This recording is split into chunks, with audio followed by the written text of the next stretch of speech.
Kaixo egunon, uste gorrin dau eta piztutan goala, bai. Esperientziak erakutsi digu hizkuntzaren biziberritze prozesuan bere biziko garrantzia duela arnasguneek eta horiek babestea eta garatzen oso garrantzitsua dela. Aurtengo lurralde eta hizkuntza jardunaldien izenburu danok dakigu, arnasgunen garapen jasangarriratz, eta izenburu horrekin azpimarraitu nahi dena da arnasgune eta herri euskaldunek dituzten ezaugarriak garatzeko eta zabaltzeko beharra identifikatuta daula eta horretan indarra jartzen jarraitu behar dela. Gipuzkoako Foru Aldundiak alor guztietan politika publikoak ezartzeko garaian, hizkuntza berdintasunaren aldagaia kontuan izan beharreko elementua dela bultzatzen du. Gipuzkoa eta Euskal Herri orekatu bat nahi badegu, lurralde, ekonomia eta gizarte ikuspegitik, hizkuntza berdintasuna ere ezinbestean jorratu beharreko elementua da. Arnasgunen garapenan jasangarria izan dadin, nahitaezkoa da gune horietan euskararen erabilera sendotzea eta arnasgune funtzional berriak sortzen ahalegintzen jarraitzea. Lurralde eta hizkuntza jardunaleekin ahalegin horretan ari gara. Aurtengoan, 5. edizioa izango da eta horrek agerian uzten du proiektuak eta ikuspegiak badutela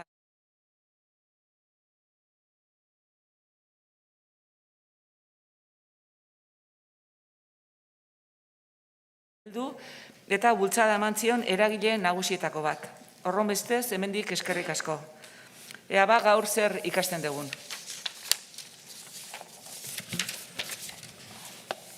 Aldundiko hizkuntza berdintasuneko zuzendaria, UEMako lehendakaria, UEUko kudeatzailea, islariok, entzuleok, eta gaurkoan online jarraituko duzuen guztioi, egunon.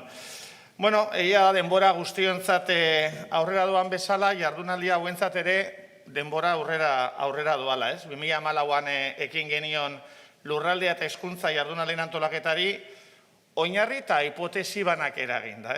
Arnasgunen garrantzia hizkuntzen normalizazio prozesuan batetik, eta politika guztiek hizkuntza politikan duten eragina. Horiek ardatz, eragin guztiegoen ebaluazioa hitz egin dugu, nazioarteko ereduak ekarri izan ditugu, garapen jasangarria hitz egin dugu, are gehiago, prebentzioaren ikuspegia gainditu eta lurgune, euskaldunen eta arnasgunen garapen iraunkorra bermatzeko oinarriak zehazteari ekin genion iaz. Eta gaurko irekiera ekitaldirako lehen jardunaldietako hitzaurrea izan dut gogoan. Orduan, jardunaldiak 3 erpin indartsuk eusten zuten triangelu gisa irudikatzen genuen. Eta triangelu horren azalera, orube bilakatu behar genuela esaten genuen, lurgune euskaldunak, arnasgune euskaldunak normalizazio prozesuaren erdigunera ekarri nahi bagenituen. Eta nahi bagenuen eremu desberdinetako arduradun eta teknikariekin errealitate hori partekatzen hasi. Eta esan bezala, 3 erpin indartsuk izten zuten triangelua. Eremu instituzionala, Aldundia eta UEMA, eremu akademikoa, UEU, eta eremu soziala, Euskalgintza Kontseilua. Bidea hasi genuenetik, 7 urte igaro diren honetan, atzera begiratu eta bide oparoa, emankorra izan dela esan dezakegu. Hizkuntza normalizazio prozesuan, arnasgunen zeregina eta garantzia gero eta gehiagok ematen dute ontzat. Lurraldea eta hizkuntza jardunaldien aurreko edizioek agerian jarri dute hizkuntza politika egiten dela politika publiko guztietan eta politika publiko guztioek badutela eraginik euskararen normalizazio prozesuan. Esan dezakegu beraz, hizkuntza politikaen zeharkakotasuna azaleratu dela. Eta gainera, eragin hori aztertzeko eta beharrezkoa denean neurri zuzentzaileak ezartzeko eragin linguistikoen ebaluazioa egiteko bete beharra jasota geratu da EAen behin udalegean. Zalantzarik ez dut, oraindik badugula bide luzea gai honetan. Eta gaurko egitarago ikusita, gaur aterako diren ondorioek hurrengo urteari begirako orubea prestatuko digutela. Hasieran esan dut, denbora aurrera doala, baina lui jardunaldiei dagokienez, aurrera joan ahala ekarpen are interesgarriagoak egiten jarraituko duela esango nuke. Hortaz, gozatu lagunok gaurko goizarekin. Egunon danoi eta ongetorri lurralde eta hizkuntza jardunaldietara. Aurreko urteotako jardunaldietan arnasgunen garapen iraunkorrerako oinarriak mahai gainean jarri genituen eta horiek nola abiarazi zehazte izango da gaurko erronka, egin beharrekoen ibilbidea zehazten hasteko. Horretarako, aitzindarien esperientziak ezagutzea garrantzitsua iruditu zaigu, eta nazioartean arlo hontan egin diren urratsak ezagutuko ditugu lehenik. Haietatik gurera zer ekar dezakegun edo guretzat baliagarria zer izan daitekeen aztertuz. Bestetik, udalerri euskaldunen ezaugarria kontuan hartuta, horietan garapen sozioekonomikoa modu iraunkorrean nola sustatu ere zehaztuko dugu. Erdigunean bertakoa jarrita. Horrelako ereduen inguruko marko teorikoa lantzeko proiektuak irabazi zuen Iñaki Arregi bekaren lehen deialdia, eta ikerketa horren emaitzak aurkeztuko dizkigu Joseba Garmendia egileak jardunaldi honetan. Bestetik, hirigintzak eta proiektu zehatzek hizkuntzan duten eraginaren inguruan ere sakonduko dugu. Arnasgunen garapen jasangarria arkitekturalen ikuspegitik aztertuta. Horiek guztiek nola uztartu, abiarazi eta koordinatu asmatzea ez da erronka makala, eta horri ere heldu nahi diogu. Hainbat herritako alkateen arteko mahai inguru horretarako baliatuta. Zergatik eta zer egin behar dugun zehaztuta, utzi izan dugu aurreko urteetan, eta gaur nola egingo dugun erabakitzea dagokigu. Ea lortzen dugun. Mi esker. Bueno, ni ane naiz eta euren izenean mi esker. Ona hurbiltzearren laugarrena naiz eta nik uste dut ja ideia nagusiak azpimarratu dirala.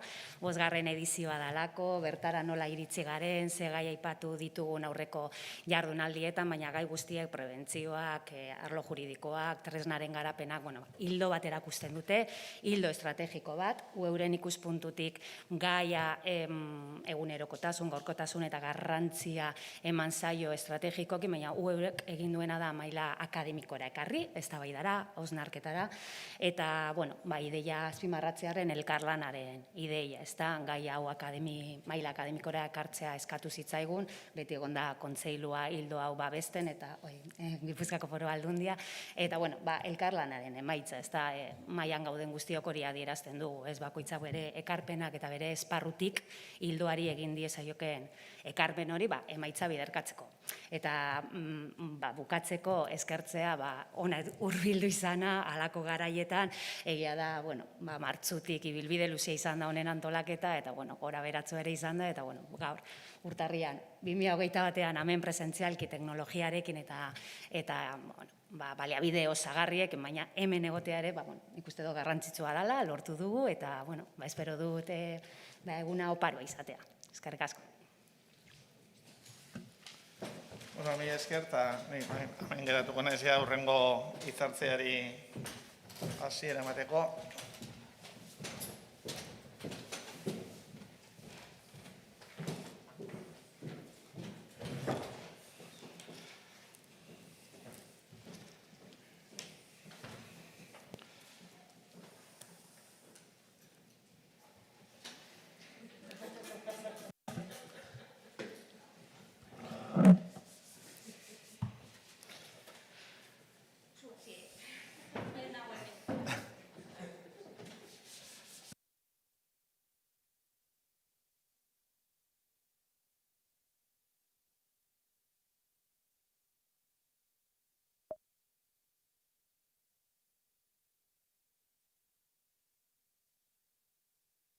You are now unmuted.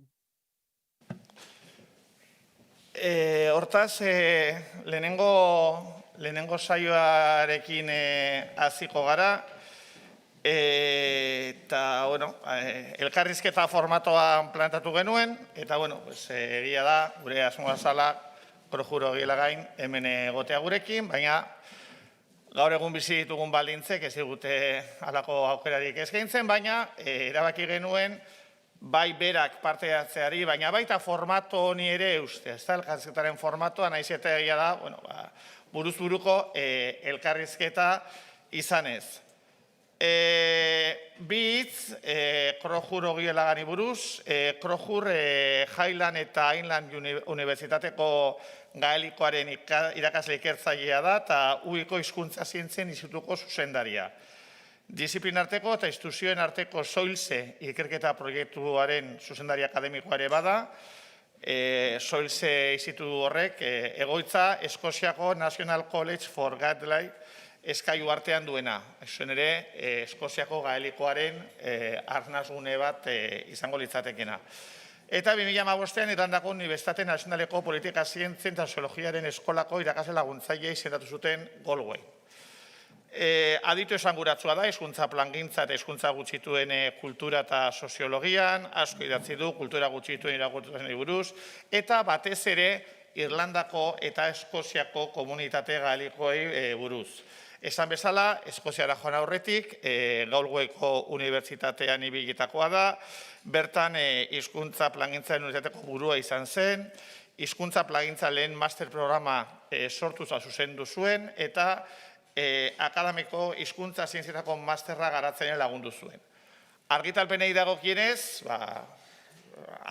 nik uste dut interesgarriena edo esanguratsuena iaz aurkeztutakoa izan zen, gaelikoaren krisi herri komunitatean Eskoziako gaelikoaren azterketa soziolinguistiko sakona, orain arte Eskoziako gaelikoaren inguruan egin den azterketa soziolinguistiko sakonena eta benetan interesgarriena, eta horretaz gain, bai galtaktetan hizkuntzen erabilerari buruzko bestelako hainbat azterketa egin ditu. Esan bezala, luze joko luke bere kurrikulum guztia aurkezteak. Egia da, gurekin ere lankidetzan ibili izan da, hizkuntza eskubidea bermatzeko protokoloan batzorde zientifikoko kidea izan zen, eta esan behar dut guretzat bere ekarpenak oso garrantzitsuenak izan zirela arnasgunei zegokien atalari buruz. Plazera da, elkarrizketa hau egiteko aukera izatea, egia da, urte asko ezagutzen dugulako elkar, eta egia da esan behar dizuet, plazera izan dela, elkarrizketa hau prestatzea aukera eman dialako, berak idazitako hainbat artikulu berri irakurtzeko. Eta hori benetan, hau palmetzen dean, bibliografia guztia berak hainbat aldizkaritan idatzitako artikuluak biziki interesgarria dira bere ikuspegi kritikoagatik. Hortaz hori, plazera izan da artikuluiek berri irakurtzea eta aukera izatea azkenengo asteetan saio hau prestatzeari begira, hainbat solasaldi izateko krojurrekin. Hoi izan da aurkezpena, printzipioz, egia da, baliabide, teknologia berriek aukerak eskaintzen dizkigutela, baina, dana ez da guna egun bezala ateratzen. Orduan, hau, esan bezala, hainbat saio egin ditugu aldez aurretik, hau prestatzeko, orduan, berak badauka, krojurrek badauka, gidoi osoa, berak ez dauka ingeleserako interpretaziorik, hori esan bezala, bide hauek dakaten muga, orduan nik euskaraz egingo ditut sarrera guztiak, berak badaukalako ingelesez, baina galdera propio ingelesez egingo diot, orduan, ohartuko zarete, norberaren ingelesa ez dela beste munduko ezer, eta, badaz badare, alde zaretik hizkuntza guztiei errespetua zor zaielako, jakin ezazue, horregatik izango dela, galdera bera ingelesez egitea. Hortaz, kaixo, krojur. Morning. Egunon. Julie Vermaeten, good morning. Okay. Hasiko gara orduan, gure solasaldi honekin.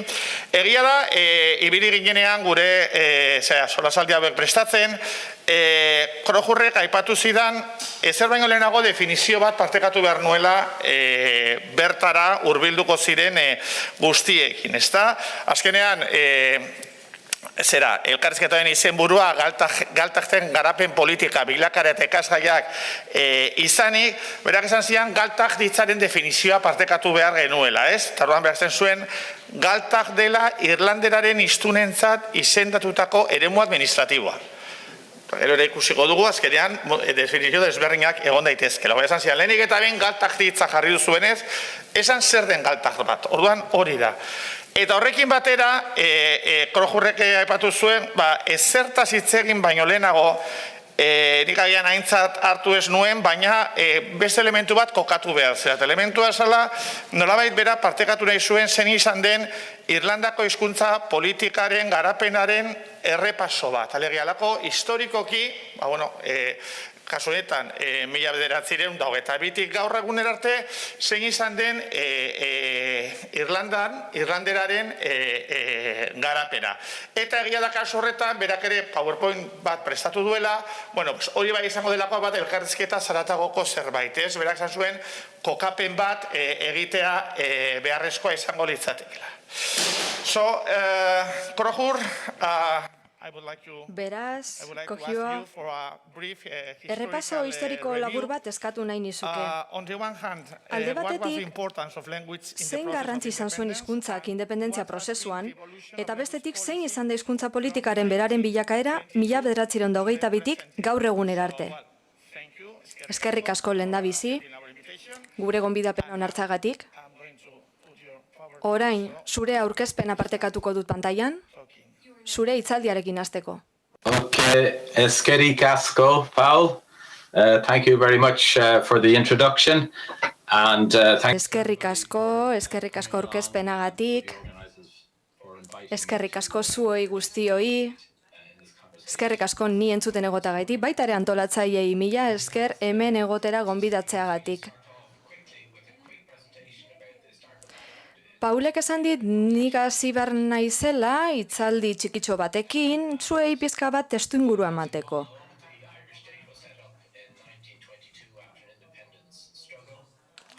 Dakizuen bezala, 1922an Irlanda independente bilakatu zen, eta estatu berria zer nahi zuen lehentasun modura. Irlandera suspertu, berreskuratu nahi zuen. Eta nik fase desberdinak adirazi ditut diapositiba honetan. Goazen beraz, bigarren diapositibara. Nik egin dezaket, hemen daukat. Hemen dauzkazue fase desberdinak. Gure hizkuntza politikaren garapen fasea 1922tik 2021 arte. Gaur egunera arte. Independentzia lortu bezain pronto, konturatu ziren Irlandera hitz egiten zen eremuetan, mendebaldean, hiztun komunitate handia zegoela eta bertan eremu horiek zaindu beharra zegoela. Horregatik batzorde bat sortu zuten. Gaeltaktentzako batzorde bat. Batzorde horren helburua zen eremu horiek babestea, hiztun komunitate horiek babestea. Zein mekanismoren bitartez?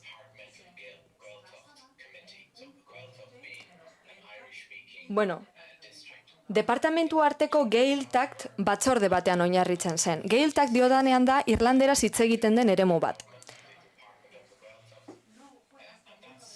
Baina gauza da, 1956 arte gobernuan ez genuela zail bat izan beren beregi Gaeltacht eta sarduratzeko. Orduantze, urte horretan, izan genituen azkenean Gaeltachtak ondo delimitatuta, izendatuta, legeriarekin. Hori guztia diseinatu zen hiztun komunitatei laguntzeko. Politikak landa garapenean oinarritzen ziren eta baita ere irlanderazko hezkuntzan. Horiek izan ziren bi elementu nagusiak. Hori horrela izan zen 70ko hamarkadara arte eta orduan zer gertatu zen? Bueno, 70ko hamarkadan klase dominante berri bat agertu zen eta esfortzu hori egiten ez jarraitzea erabili zuten, eta bestelako politika egin zuten. Elebitasun aspirazionala izenekoa. Norbaitek elebiduna izan nahi bazuen, egin zezakeen, baina irlandera ikasi zuen eskoletan, osagarri gisa. Horrela, autoritate bat ezarri zen garapen industrialerako Gaeltachten sailarekin lankidetzan, eta horrez gain, hizkuntza kontseilu bat sortu zen elebitasuna sustatzeko Irlanda osoan, batez ere zerbitzu publikoetan fokoa jarrita. Goazen hurrengo fasea saltzera, nik hurrengo faseari gutxiengoen biziraupena deitzen diot, zergatik. Orduantxe konturatu zirelako, hiztun komunitatea, irlandera hitz egiten zuen komunitatea, murrizten ari zela, hiztunak galtzen ari zela. Eta beraz, zerbait egin beharra zegoen, hizkuntzak bizirauteko. Horregatik ikerketa lanetan hasi ginen, oso txosten garrantzitsu bat argitaratu zen 2007an, beste txosten bat eguneratua 2015an, eta prozesu honetatik abiatuz, biziraupen prozesu honetatik abiatuz, eta apatu ditudan bitxosten hauei esker, zeinetan esaten zen, Irlanderaren hiztun komunitatea gainbeheran zegoela eta desagertuko zela, 15-20 urtetan hori datuen arabera, txosten horietan hori esaten zen. Eta honetaz ari gaitezke baina aurrerago. Baina gobernuak orain izan dagun zer egin zuen. 20 urterako estrategia bat garatu zuen hizkuntzarako eta estatu guztirako. Haren helburua zen hizkuntza sustatzea. Horrela, Gaeltacten lege bat sustatu zuten, eta hori izan zen hain zuzen ere 2012ko Gaeltacten legea. Orain goazen ikustera egoera geografikoa. Hemen ikusten ditugu 3 kolore desberdin daudela mapan, ezta? 3 urdin tonu desberdin. Urdin ilunarekin markatuta daude, Gaeltactak, hor irlandera asko hitz egiten da.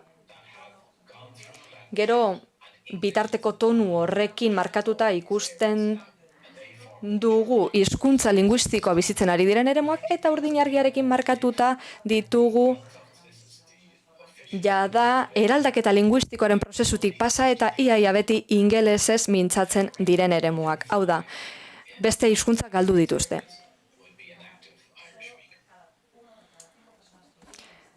Eremu hauetan bizi diren 5 pertsonako talde bakoitzako batek bakarrik egiten du irlanderaz eguneroko bizitzan. Lehen aipatu dut 1986ko batzordea, ezta? Hemen ikus dezakegu nola banatuta dagoen hizkuntza eta nola eremu hauek murriztuz doazen, hiztun komunitatea murriztuz doala. Hemen mapa ikus dezakegu Irlandak independentzia lortu zuenean, eta hemen ikusten dugu nola dagoen markatuta orain diapositibo honetan, ezta? Arazo badugu Irlandan, badago hizkuntza plangintza? Bai, badago, baina ez du laguntzen aldaketa linguistikori aurre egiteko, ingelesaren mesederako aldaketa linguistikori aurre egiteko. Lehen aipatu dudan azterlanaren portada daukagu hemen, eta oso garrantzitsua da baita ere esatea oso zaila izan zela politikarientzat. Oso zaila.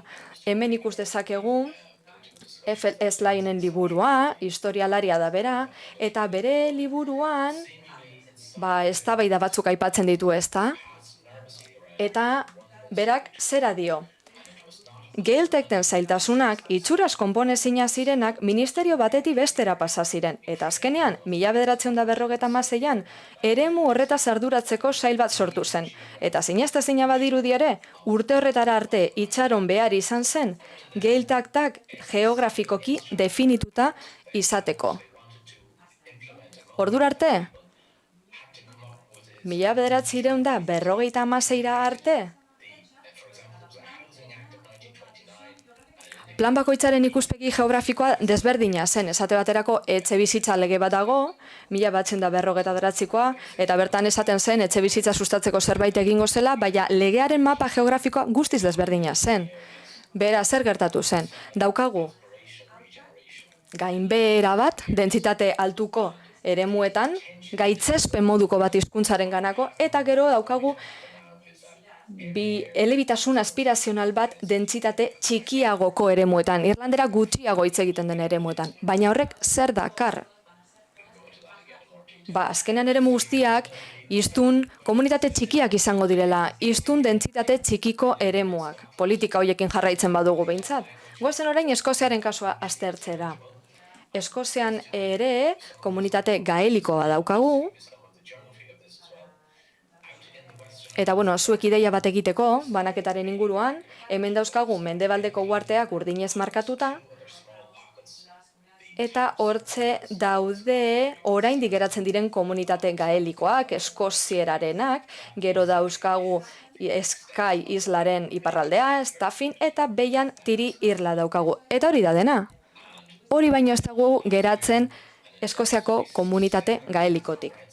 Pasaden urtean, txosten bat argitaratu genuen, aurretik Irlandaren kasuarekin argitaratutako txostenen parekoa, eta eremu horietan dauden arazoen inguruan mintzatu ginen. Hiztun komunitate horien arazoen inguruan Eskoziaren kasuan hori bai.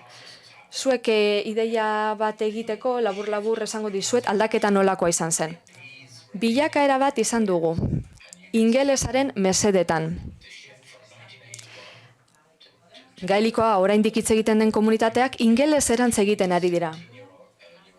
Hemen 1981etik 2011 bitarteko izandako bilakaera ikus dezakegu. Lehen, komunitate horietako asko dentsitate handiko eremua ziren. Asko hitz egiten zen gaelikoa. Eta gaur egun, ia eremu hoie guztiak askoz Irlandera komunitate txikiagoak dituzte. Edo Eskoziera hobeto esan da. Gauza da, Eskozian bertan, ez dagoelako departamentu estatalik, eta eremuak ez daude ofizialki izendatuta, mugarritatuta, ez da Irlandan bezala, Eskozian egoera guztiz desberdina da. Zehetasun gehiago eman alditut gero, ez da baidan zehar, baina, klaro, nik uste galdera nagusia zera dela. Izendapen edo mugatze hori, Gaeltacten estatus ofizialarena, horrek lagundu du ingelesaren aldeko transformazio hori gelditzen. Politika hori eraginkorra izan da, eta izan ez bada zergatik ez da izen. Nola babestu ahal izan gaitu hiztunak?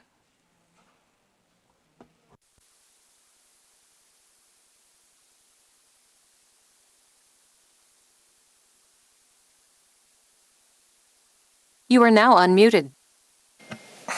Eskerrik asko, Krojur hasierako oharra hauek ematearren egia da honek ja hainbat argibide ematen digula apur bat etorkizuneko politikez hitz egiteko. Ere, amaieran esan duzun horrekin geratuko nintzatek, ezta? Galtak dira Irlandan eta Eskozian, guk hemen arnasguneak, edo Euskararen arnasguneak deitzen ditugu, baina hor ere arnasgunez ari garenean udalerri euskaldunez ari gara. Bere garaian, 1981an Fishmanek hitz egiten zuen Physical Breathing Spaces, horrela izendatzen zituen.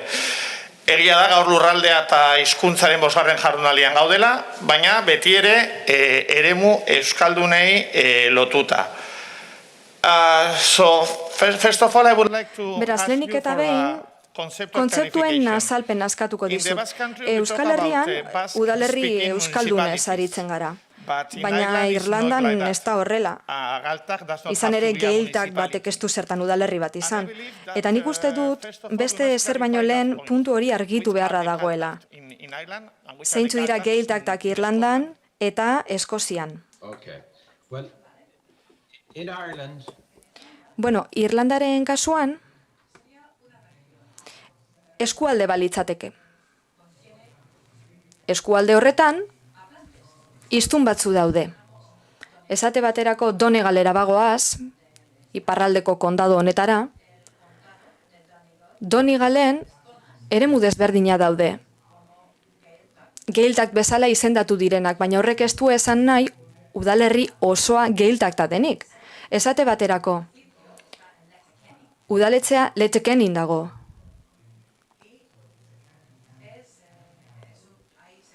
Eta bertan ingelesez hitz egiten dute gehienek. Beraz, udalerri bat daukagu, ingelesez mintzatzen dena, oroar, baina udalerriaren erdiak irlanderaz egiten du. Apur bat zaila da ulertzeko, hau da, estatu zentrala, gobernu zentralak egiten du izendapen hori eta ez kondaduek. Horregatik, askotan, mugak estatoz bat. Eta Eskoziara bagoaz, Gaeltakten komunitate horietara, ez dute estatusik. Hizkuntza politika eremu guztiei aplikatzen zaie, Eskozian, eta hori da arazoa azken finean. Hori da hizkuntza politikaren arazoa Eskozian. Ez dago politika berezi bat eremu horietarako.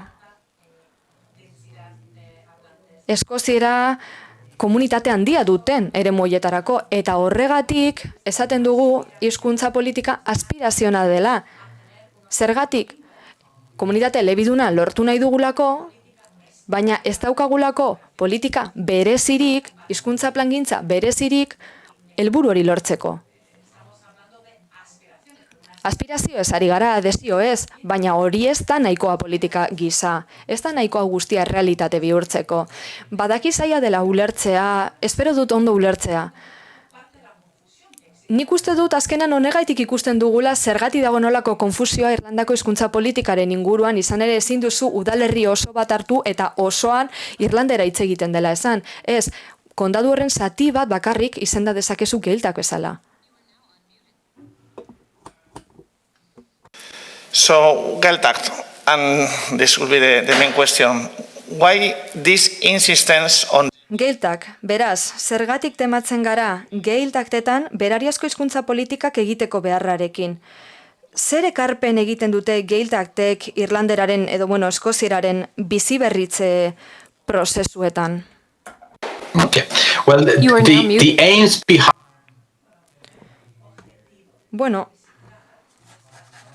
eremu horiek markatzearen helburua egokia da, badakigulako hiztun mota desberdina daudela, geografia sozial mota desberdina daudela, esate baterako.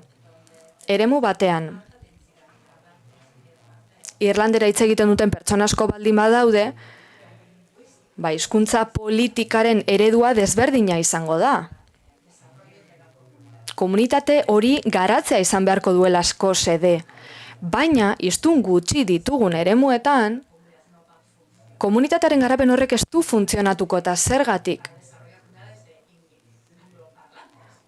Ingelesez mintzatzen diren komunitatea garatzeko izango litzatekelako. Dentsitate txikiko lekuetan politika espezifikoak behar ditugu. Eskoletarako, hiztun sareetarako, eta hizkuntza gaitasuna garatzeko eremu horietan. Beraz, dagoen intentzioa bera, desioa ona da. Diagnostikatu behar da zein den erronka linguistikoa eta horren arabera politika bat definitu. Komunitate motaren arabera, zaren arabera eta hiztunen arabera. Baina badago zailtasun bat, orain Eskoziaren kasura bagoaz. Ze arazo dago bertan, Eskozian?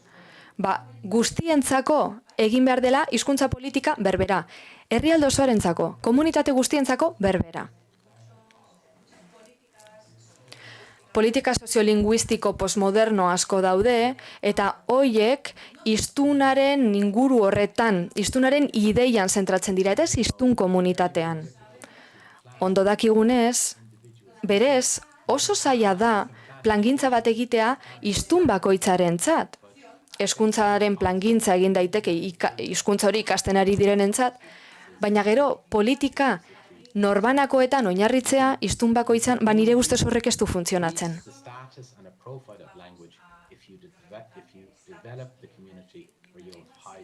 Hizkuntza baten estatuta eta profila indartzeko komunitate bat garatu beharko dugu, baina horretarako komunitate horretan jada hiztun asko egon behar dira. Beraz, Irlandaren kasuan hau da galdera. Estatus hori daukagu dentsitate altuko eremuetarako? Izan ere, ingeleserako bilakaera linguistiko hori ez aldatu. Orduan zer pasa da? Zergatik? Gaeltakten izendapen horrek zergaitik ez du funtzionatu ingelesaren aldeko aldaketa geldiarazteko. Gauza da, erronka sozioekonomikoak eremuetan ez direla kontuan hartu. Eta komunitatea garatzeko erronkak ere ez. Hizkuntza zerbait kulturala izango balitz bezala hartu dute, eta ez plangintza sozial eta ekonomikorako elementu gisa. Hau da, plangintza mekanismo bat erabili da, ondo egokituta ez zegoena eremu horietara, hiztun dentsitate handia dutelako, eta kontua da, komunitatea ahaldundu beharra dagoela, bestela astara arrakastatsuak izango. Berdin du hiztun asko izan edo hiztun gutxi izan. You are now unmuted. You have talked about the postmodern sociolinguistic. Egia da, soziolinguistika postmodernoaren arabera, eta zuk hori aipatu duzu, eta oso interesantea da. Gauza da lurralde zehatz bati politika desberdina aplikatzea bidegabea izan daiteke hizkuntzaren gainerako lurraldeari dagokionez, hori guztia esan bezala soziolinguistika postmodernoaren arabera, hau beste iritzi bada, noski, baina nola ulertarazi dezakegu, hau ez dela kasua, ez dela horrela.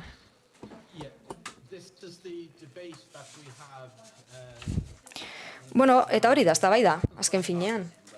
Hori ze daukagu Irlandan eztabaida modura, eta gainera askotan agertzen da, askotan pasatzen da baita ere mendebaldeko Europan. Guk estatus berezi bat ematen badiogu hiztun komunitate bati, esaten digute bidegabeak izaten ari garela gainerako guztiekin. Ja, klaro, zein da arazoa? Kultura eta ikuspegi neoliberal eta individualista batez ari gara. Individualismo hau, edo beto esan da, individualizazioa, hiztunen individualizazioa, zein, bueno, hiztunentzako politiken individualizazioa hori ere izan daitekelako. Hau oso ondo iruditzen zaie eta funtzionatzen du, hizkuntza hori bigarren hizkuntza gisa izan nahi duten pertsonentzat. Guk komunitatean hizkuntza hori erabiltzen ez badugu lehenengo hizkuntza modura, hizkuntza berri bat ikastea proiektu individuala da. Normalean, norbaitek hizkuntza bat ikasi nahi duen norberaren autua da, prozesu individuala da, eta eskola batera joan da, edo akademia batera joan da, egiten dugu.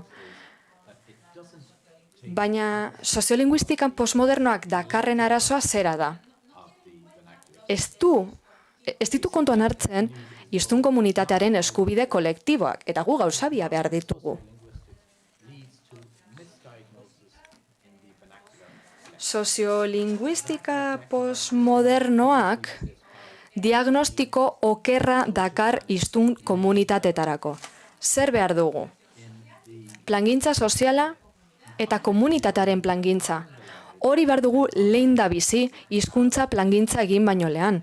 Testuinguru bat ezagutu beharko dugu. Zein testuingurutan ikasiko da hizkuntza? Hori jakin behar dugu eta gero prozesu horretan politikaren individualizazioa gerta daiteke. Eta oso ondo dago hiztun bakoitzaren autuetan oinarritzea, baina soziolinguistika postmodernoaren arazoa da kontra jartzen dituela hizkuntza bat ikasten ari direnak eta jada hitz egiten dutenak hiztunak. Beraz, bi politika desberdin behar ditugu testuinguru bakoitzerako. Eskerrik asko. Behin baino gehiagotan ikusi duzu, nik aurkezpenak egin izan ditugunean, edo nik izan ditugunean guk erabiltzen dugula, hizkuntza baten normalizazio prozesua lau zutabe dituen tenplu baten marrazki erabiltzen dugula, ezta? Eta lau zutabe horiek direla, korpus juridikoa, plangintza, baliabideak eta atxikimendu soziala. Eta hain zurekin lehen zutabeari buruz hitz egin nahiko nuke, korpus juridikoai dagokionez. Lehen aipatu duzu, 2012an onartu zen egaltaktak edo egaltakten legea, eta egia da lege horrek gero bestelako aldaketak edo zuzenketa batzuk izan zituela. Egia da kanpotik begiratuta eta Euskal Herritik begiratuta, guretzat badela aurrerapen bat, halako legezko aitorpen bat izatea egaltaktek edo arnasgunek, ez? Eta lege horrek ere, definizio interesgarri batzu jaso zituen, ezta? Zer hori galtak aerea, language planning area, ara galtak zerbizta, alegia zerbitzu herriak izan behar dutela, eta gainera lege horrek kapitulu honeko sakona dauka plangintzei buruz. Tagian orain nahiko nuke apurat hori zurekin partekatu, ezta? What do you think are the positive elements? Zure ustez, zeintzuk dira lege horrek, geiltakten legeak, 2012koak, ekarri dituen elementu positibak zertarako balio izan du lege horrek?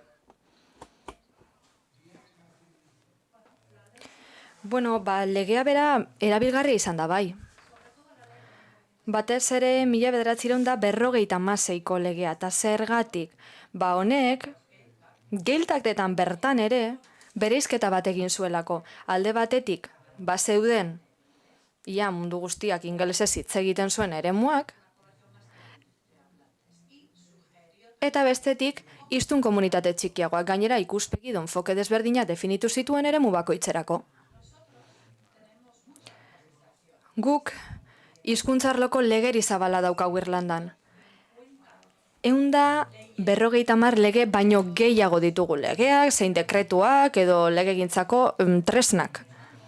Hori Irlandan, eta horiek guztiak hizkuntzarekin lotura dute. konstituzio horietako bat da. Gero, sedapen desberdina ditugu hezkuntzari buruz, garapenari buruz, kalifikazioari buruz, hau da, etxe bizitzak non egin daitezke, fabrikak non egin daitezkeen, horrez gain, Domu Santuko akordioa daukagu, 88koa, eta horrek lehenengo aldiz estatus ofiziala eman zion Irlanderari Ipar Irlandan, lehendabizikoz. Borsnegalik daukagu fundazio badena, Gailiko Irlandesa da, eta hitzarmen honi esker,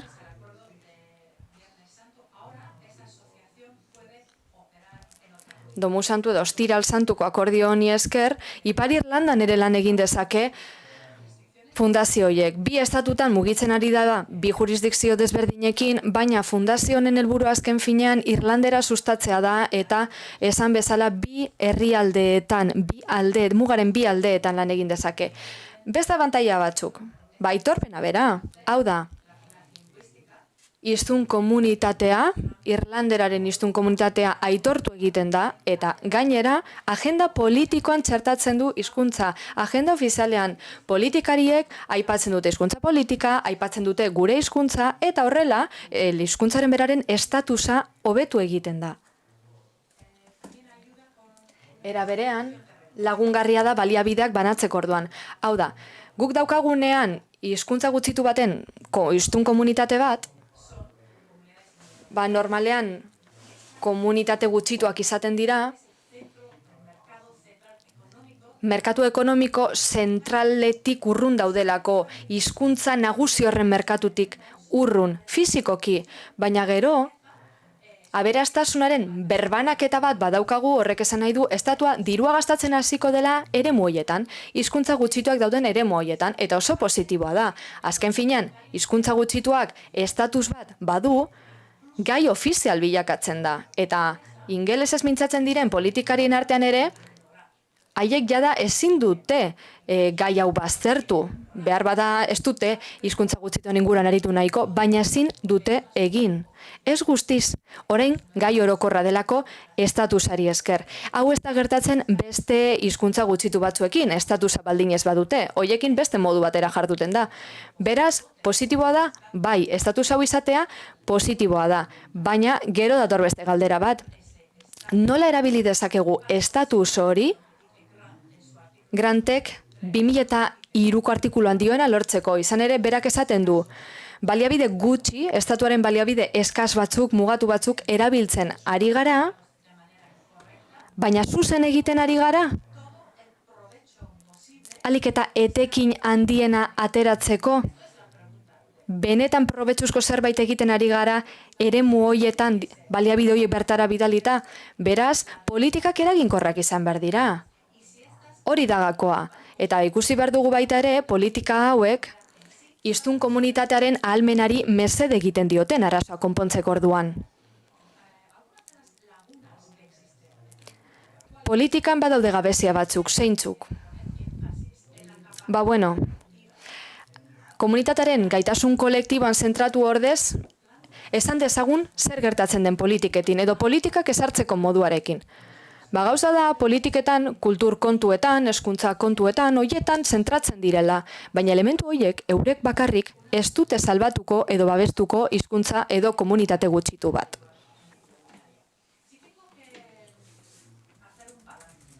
Nik eolako balantze bat egin behar badut. Estatusaren alderdi positiboen eta komunitateen arazoen artean, esaldi batean laburbilduko nuke. Irlandaren kasuan, Irlandera sustatzen da, baina ez da babesten. Irlandera ez da babesten, sustatu bai, babestu ez. Beraz, izendatutako eremu batzu daude, Irlandera eremu batzuk, eta estatus hori dute, eta estatus hori erabiltzen da, Irlandera sustatzeko, baina ikuspegi kulturaletik. Gero ez dugu estatus hori erabiltzen hiztun komunitatea babesteko. Hortxe dago gatazka. Aspirazio kulturalaren eta politika sozialaren arteko gatazka dago. Politika sozialak babestea duelako xede, hiztun komunitateak babestea. Eta haien dentsitatea babestea hori ere garrantzitsua delako.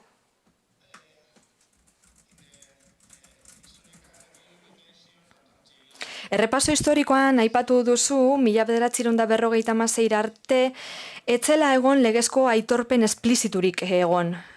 1956ko Gehieltaktaren legea etorri zen arte. 56 urte beranduago lege berri bat onartu zen, 2012an hain zuzen ere, eta behar bada pentsa dezakegu lege berriak aurrekoaren gabezi hoiek konponduko zituela. Beraz, 2012ko legeak hobetu alzuen 1956koa? You are now muted. I'll give you the short answers to that first, Paul. Bueno, lehenik eta behin, erantzun laburra, ez. Ez eta listo. Normalean, lege bat berritzera goazenean, hobetu nahi dugu, ezta? Baina kasu honetan ezen ala izan. Lege berriak gauzak okertu ditu.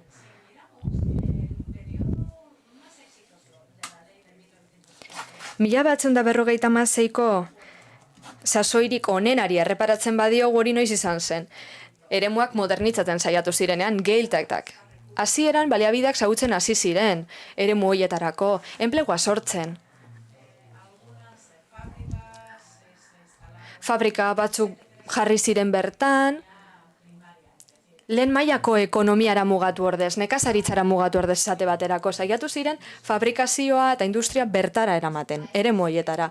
Eta beraz, kaso horietan bai ikusi genuen, abantaila zituela legeak Gehieltaktentzat. Irlanderaren hiztun asko, bertatik joanak zirenak, bueltatzen hasi ziren eremuak orain aberatsagoak zirelako, baina gero guztia aldatu egin zen 70ko eta 80ko hamarkadetan. Zergatik?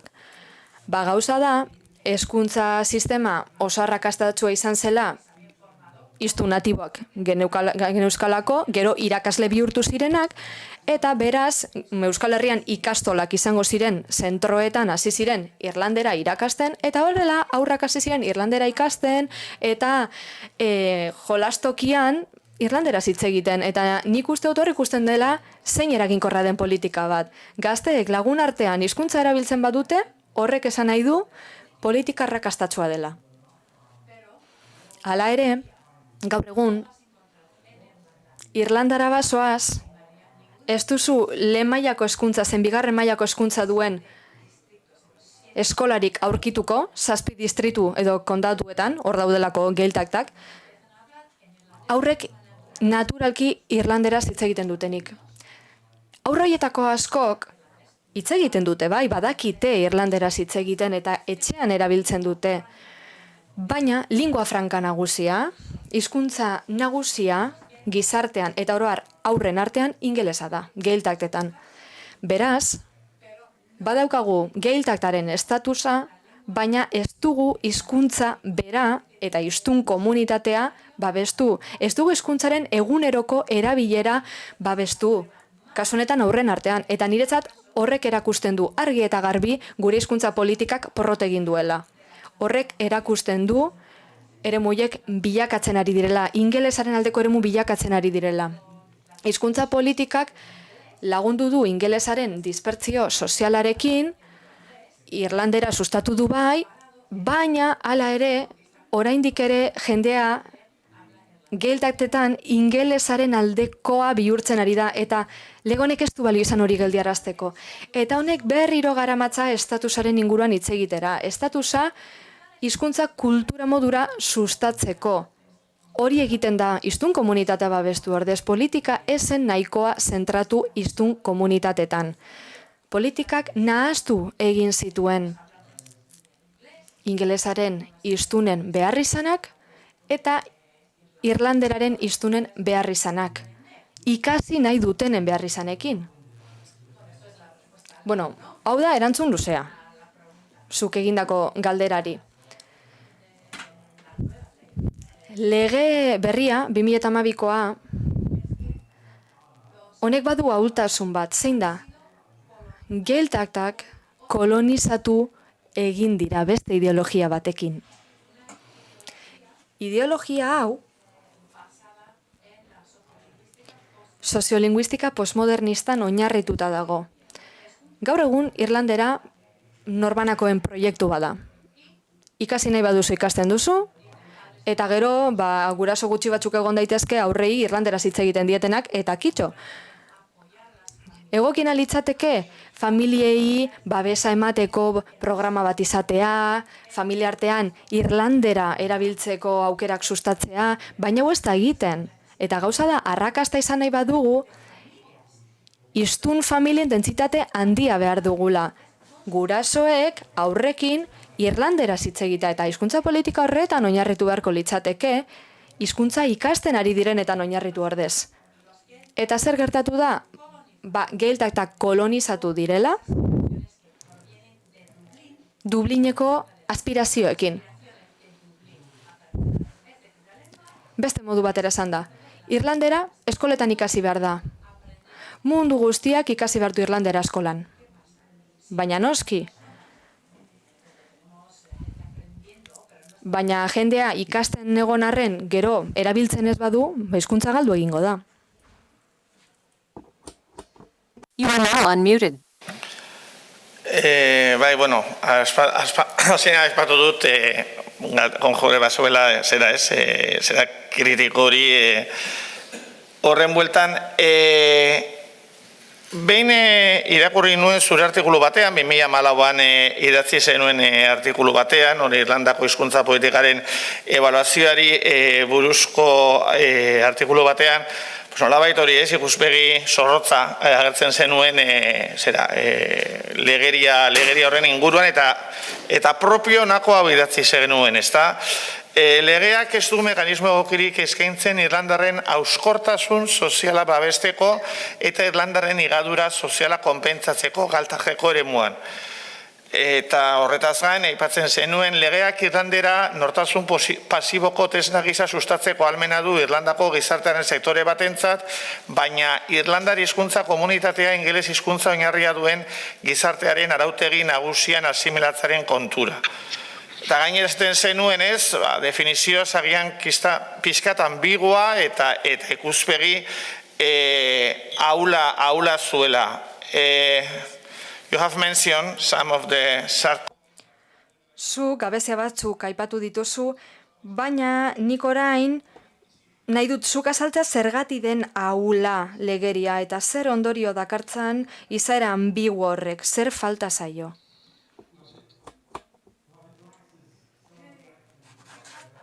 Zer falta zaion? Baina da aipatu ditugun elementu batzuk.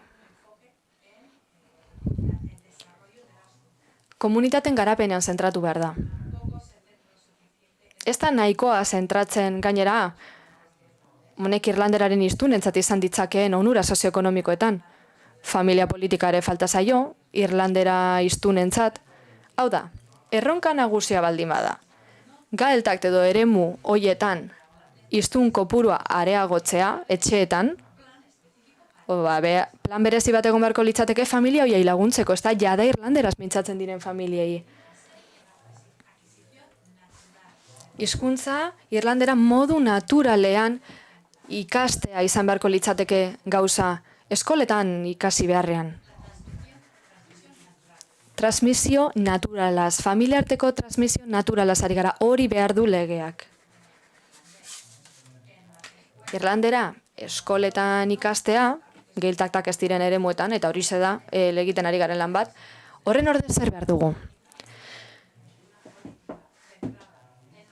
Politika bat behar dugu, jada, existitzen den hiztun komunitatean oinarrita dagoena, eta familiei lagunduko diena, nerabeak sozializatzeko, baina irlanderaz esate baterako. Era berean, sistema bat behar dugu, garapen sozioekonomikoa sustatzeko, komunitateen garapena sustatzeko, mekanismoak behar ditugu, nik 2016ko liburuan demokrazia gaelikoa esaten diodan hori lortzeko mekanismoak gain zuzen ere, izan ere demokrazia daukagu ingeles hizkuntzan. eta bertan dauzkagu irlanderaren hiztunak, baina hori ez da ondo. Hori azken finean ez da demokrazia egoki bat guretza behintzat. Eta hori dela eta batzuetan esaten dut, 2012ko legearen kasuan, eta askotan aipatzen dut lege hau, geltakten kolonizazio lege bezala, aprendizaren ideologia daukagulako, bai, behar dugu aprendiza, gure hizkuntza ikasten duten pertsonak. Baina, demokrazia gaelikoa ere behar dugu. Bertan, hiztun komunitatea daudelako. Lehen esan bezala, kategoria desberdinak ditugu hiztun taldeetan, eta geografia sozial desberdinak ere bai. Eta politika, hiztun bakoitzera egokitzen ez bada, haren geografia sozialera egokitzen ez bada, politika horrek ez du funtzionatuko. Eta azkenean, 2012ko legea, lege orokorra da. Guztientzako politika berdina sartzen du. Eta batez ere, Irlandera ikasten ari diren hoietan zentratzen da, beraz ez du funtzionatuko. Horregatik nik beti esaten dut, 2012ko legea, lege aulagoa dela. Jatorrizko legearekin konparatuz gero, 1956koarekin konparatuz gero. Izan ere, 1956ko legearen kasuan, modu espezifikoan, zehaztu zuen eremuien estatusa. Zergatik, hiztun kopuru handia zutelako, irlanderaren hiztun kopuru handia, eta beraz, haren politika zentratu beharko zen dentsitate hori babestean, hobetzean bai, baina babestean ere bai. Beharrezkoa ez den promozio kultural hori eten behar dugu, irlandesaren promozio kultural hori ez delako behar. Guk egin behar duguna da, hiztun komunitateak babestu. Baina, klaro, Irlandera sustatzea agenda nazionalerako ondo dago bai, baina ez da positiboa hizkuntza politikarako. Ez behintzat, hiztun kopuru handia duten gaeltak hauetarako. Beraz, erronkak ondo identifikatu behar dira. Eta 2012ko legearen kasuan, diagnostikori baztertu egiten da. Eta oztopoa jartzen du diagnostiko egokia egiteko. Guk hiztun kategoria desberdinak ondo identifikatu ezin baditugu, ezingo dugu ikuspegi zientifiko bat garatu hizkuntza plangintzan aplikatzeko gero. Lege horrekin zer gertatuko da? Geltaktak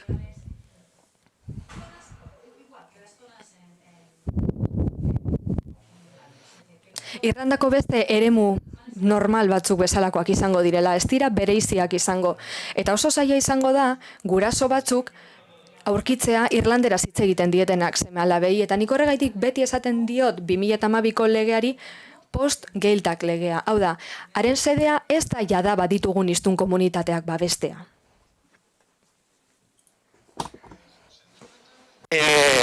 Niri neko sendo iruditu zitzaidan, 2019an Irlandako gobernuko hor badago hizkuntza eskubideen komisarioa, eta bere urteko txostenean geltakten inguruan jaso zuen, eta irakurriko dizuet, justo neko larrigarria iruditu zitzaidan, ez? Hori izan bezala, Irlandako gobernua badaka hizkuntza eskubideen komisarioa, urtero bere txostena egiten du, eta 2019an honako jasotzen zuen.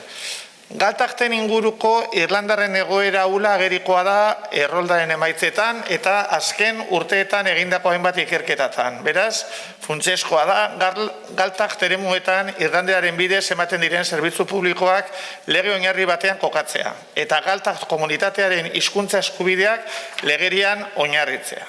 Zoritzarrez, epealdi honetan lege proiektuak ez du xedapen ermorik estatuari gaelikoen komunitatea bere ama hizkuntzan atatuko dela bermatzeko bete beharra ezartzeko. Estatu mailako zerbitzuak, Galtaktetan Irlanderaz emateko eskakizuna 1996an aipatu zen Galtakten batzordearen txosten batean. Hori oraindik ez da lortu eta lege proiektuari proposatutako zuzenketek ez diote gai horri osorik heltzen. Garai honetan ere, Estatuaren ardugabekeria litzateke Galtaktean oinarrizko eskubide gisa zerbitzu garrantzitsu batzuk Irlanderaz ez ematea. Oinarrizko eskubide izaki. Araugintza oinarri osori gabe, ezin ziurta daiteki hori gertatuko denik. Zamezala da, 2019an Irlandako gobernuan hizkuntza eskubideen komisarioak bere urteko txostenean jasotako Zarte batzuk, hizkuntzaren egoerari buruz. In your opinion, Prohur? Kogio, zure ustez, zer jaso beharko duke lege berri horrek, araudi berri horrek?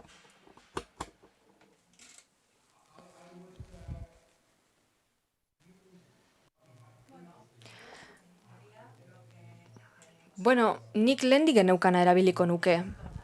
Hau da, izendatuta daude, delimitatuta daude geltaktak, baina modernizatu egingo nuke. Ikuspegi berri bat aplikatu. Eta ikuspegi horrek ekimen sozioekonomikoen garapena aintzat hartu beharko luke, komunitatean bertan.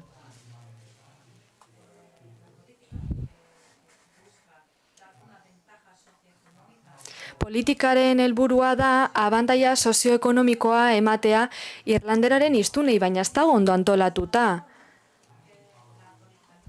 Ez behintzat hizkuntza politikaren modu berean. Hizkuntza politika eta garapen sozioekonomikorako politika, bi politika horiek bereizia dira, eta batera joan beharko lirateke. Politika bakarraren parte izan beharko lirateke biak.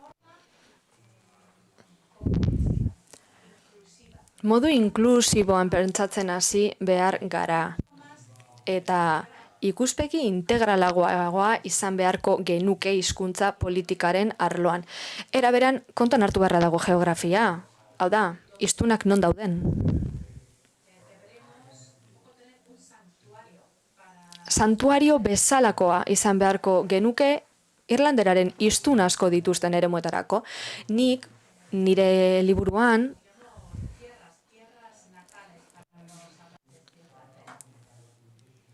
tokiko lurgune naturalak esaten diot.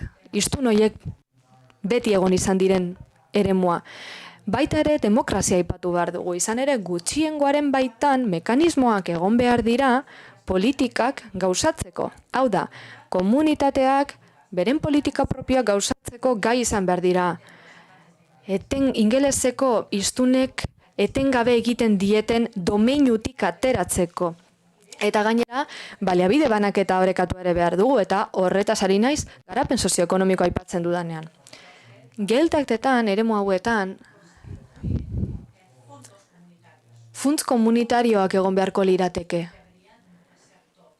Eta funts horiek baliabideak izan beharko lituzkete komunitateetan erabiltzeko gero. Horrela, solidaritatea eta kohesioa garatuko lirateke geldakteko kideen artean. Eta arrakastatsua izan beharko litzateke. Guk hau ez dugu probatu, saiatu gara hizkuntzaren sustapenarekin, babes alde batera utzita, saiatu gara eta ez datera. Eta horren bestez. Ikuspegi integral hori aplikatu nahi badugu, gutxiengo hoiek aditu akademikoen, zientifikoen eta barren laguntza beharko dute epe luzerako ikerketa lana egiteko gai horien inguruan eta epe luzera aholkuak eman alizateko. Ikerketa ekintza hildoa litzateke, hori dagokiena. Hemen, azpimarratu nahiko nuke ikuspegi pragmatikoaren garrantzia. Komunitatea eta lidergoa, komunitateko lidergoa izan beharko genituzke, eta lidergorrek aldi berean baliabideak izan beharko lituzke komunitatean bertan aplikatzeko. Eta gero, gainera, komunitate horrek adituen laguntza izan beharko luke. Hizkuntza plangintzako adituen laguntza. Horretan datza, ikuspegi integrala. Eta horren sedea da, irizpide geografikoak, baliabideen beharra, behar izan demokratikoak eta behar izan estrategikoak, horiek ere komunitatenak, txertatzea. Nik ideia hauek guztiak 2016ko liburu batean bildu dituen geltakterako tratu berri bat du izena, nolabait esatarren euskaraz, oraindik ingelesera ez da itzuli. Nik uste dut laburpen moduko bat edo bertsio laburrago bat argitaratuko dudala ingelesez. Laster gainera. Baina nik zein gainerako egileek ikuspegi hau aipatzen dugu uste dugulako behar izana daukagula benetan ikuspegi integral bat izatekoa. Izan ere horren bitartez, ikuspegi postmodernoak sustatutako individualismo hori baztertzeko modu bakarra da. Ezin dugu gutxiengo bat izan, hiztun komunitate txiki bat izan, egoera desabantaiatxoan dagoena. Abentaiak izan beharko ditu ez da, komunitate horrek ere, baina horretarako ahalmena izan behar du, eta lagundu behar zaio ahalmena izaten. Ikuspegi kolektibo bat garatu beharra dago, edo kolektibista hobeto esan da. Hizkuntza gutxitu horren inguruko ikuspegi individualista zein den ikusi dugu eta badaukagu, bai orain ikuspegi kolektibista garatzea falta da. Horretarako, geiltaken estatusa mantendu behar da. Baina gainera, estatus hori erabili behar dugu modu integralagoan. Inozentziaz eta hizkuntza kultura soil gisa ikustez gain, gizartaren parte gizara ikustera pasatu behar gara.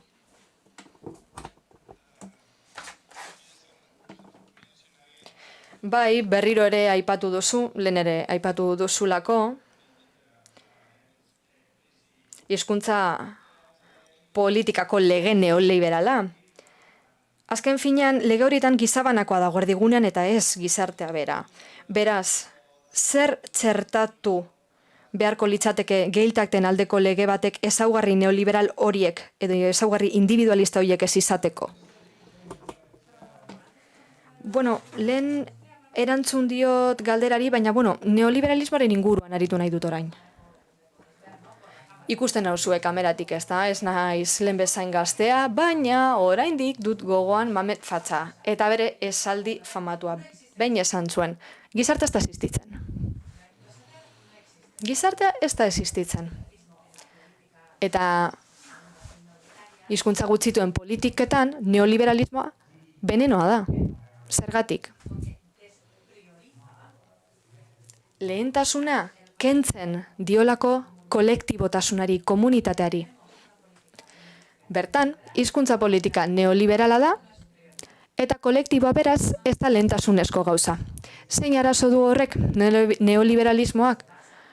Horretan, oinarritutako politikek ez dutela gizartea kontutan hartzen.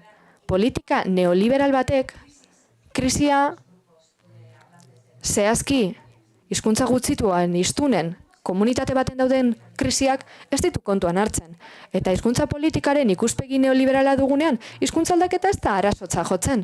Izan ere, ikuspegi individual edo neoliberal horretan,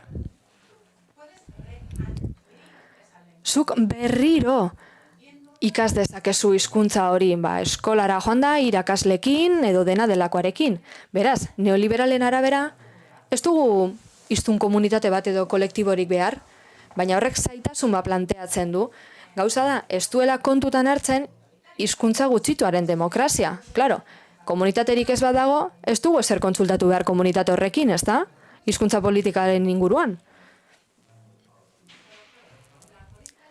Baina noski, hizkuntza politika neoliberala beraren nolakoa da?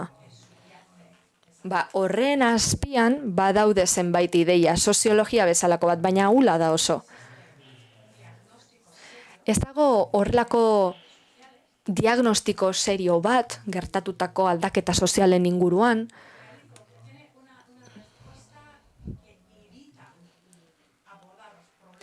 Eta saiatzen da, hiztunek dituzten arazo sozialak baztertzen.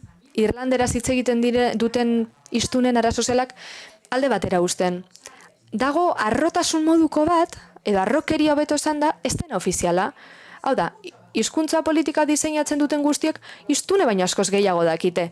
Hiztunto komunitatako kide baino askoz gehiago dakitenez, ez aie konsultatu behar hiztunei. Eta askotan, politikak simbolikoak izaten dira, eta kitxo. Asko zentratzen dira estatus zibikoan, hizkuntzaren estatus zibikoan, eta ez hizkuntzaren errealitatean. Askotan, politika horiek klientelismo moduko bat dakarte. Hau da, sektore desberdinak daude, eta horietan bezeroak irabazten dira. Bezeroak haiek irabazten ateratzen dira politika individual hauekin. Eta sufritzen duena komunitatea da. Gauza da, klientelismo honekin batera sektorialismoa ere agertzen dela. Hau da, sektore batzuei lehentasuna ematen zaie promozio zibiko edo kulturala egiten diotelako hizkuntzari. Normalean sektore hauek edabideak dira, hizkuntza gutxituan mintzatzen diren edabideak, hezkuntza bera eta erakunde publikoak, hizkuntza sustatzen duten erakunde publikoak.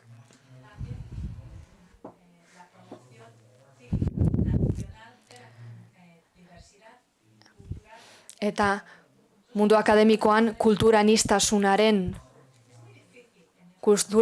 sustatzen duten erakundeak ere dira sektore horietako batzuk.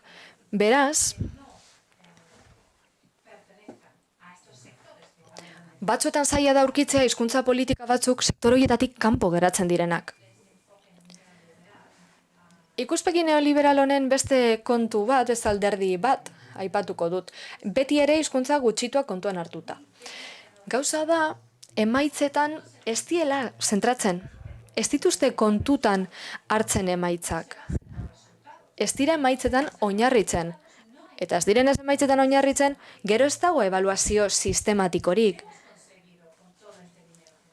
Beraz, zer lortu dugu, gastatu dugun diru guzti honekin, zein emaitza errealista ditugu, zein onura lortu ditugu egindako guztiarekin, zer abantaia ditu komunitatearentzat.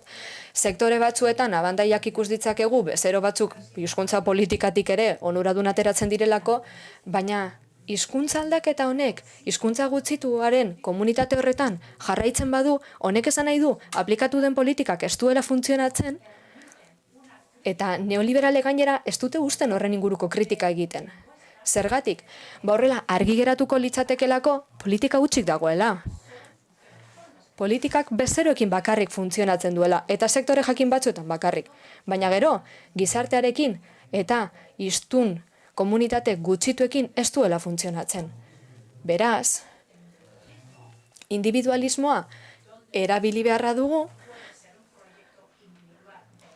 baina ikusten dugunean hizkuntza proiektu individual onuragarri izan daitekela irlandera ikasi nahi duten pertsonentzat.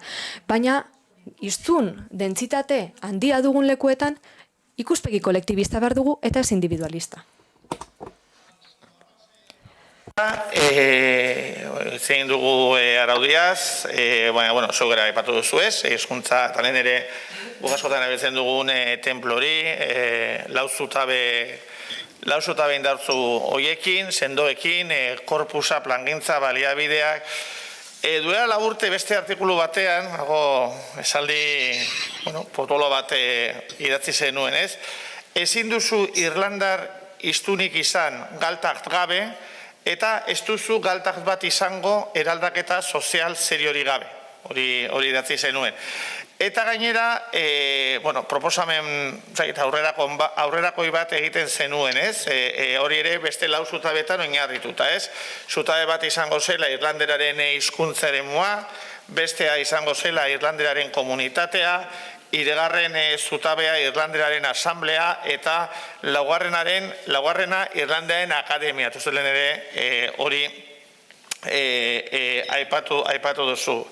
In your proposal, you talk about the... Zuk zure proposamenean horretara nola iritzi azaldu diguzu eta batez ere ze pauso eman behar diren, baina klaro, orain proposamen horretara nola iritzi algaren eta batez ere lehenengo bizutabeak zertan datzaten azaltzerik izango zenuke? Okay, You are now muted. the thinking behind this is to Bueno, honen atzean dagoen ideia zera da.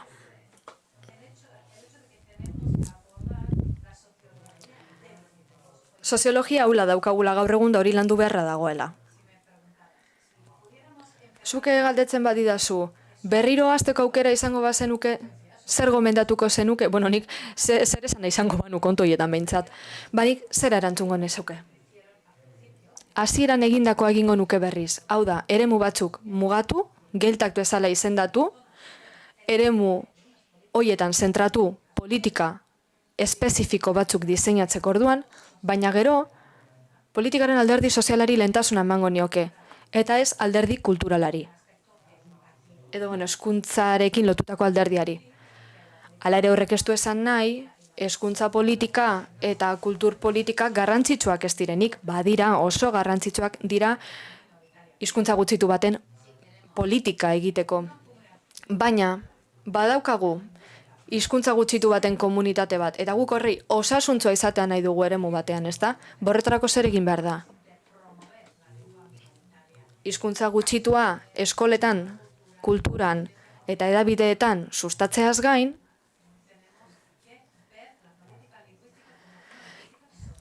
politika sozialtzat hartu behar dugu hizkuntza politika, eta azken finean akats hori egin genuen guk Irlandan. Orain zein da arazoa, gaur egun hiztun komunitate txikia daukagula, 20.000 pertsona baino ez dira.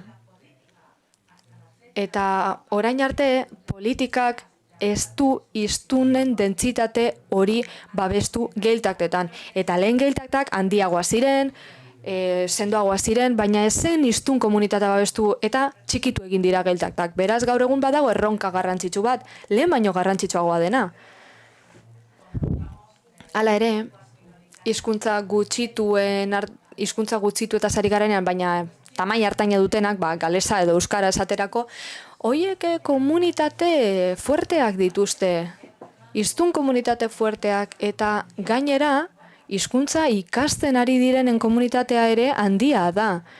Azkenean, hizkuntza sustatzeko orduan, esfortzu horiek ere kontutan hartzen dira. Baina ze behar dugu? Politika berri bat. Babestean zentratuko dena, hizkuntza babestean, eta baita ere sustapenean, baina hizkuntza sustatu eta babestu bia batera egingo dituena. Guztiok ezagutzen ditugu,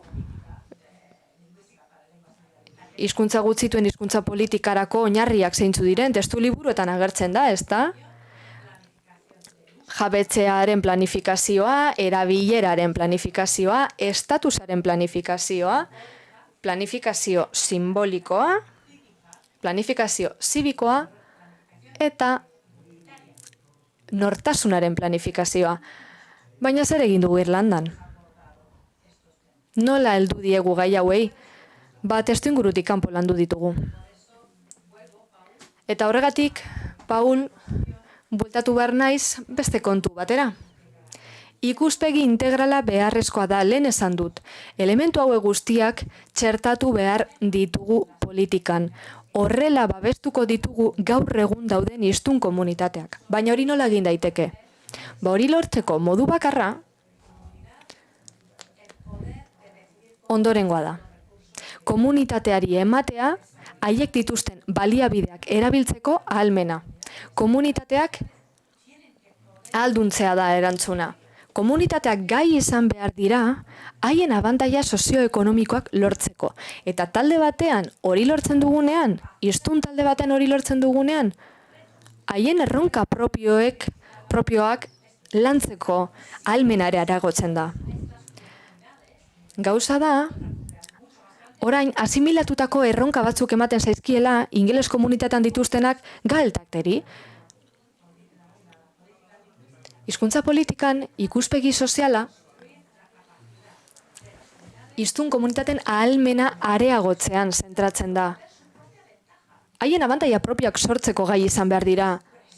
Eta horrela aurre egingo diete asimilazioaren presio hauei. Eta horrela geldiaraziko dute ingelesera doan aldaketa linguistikoa.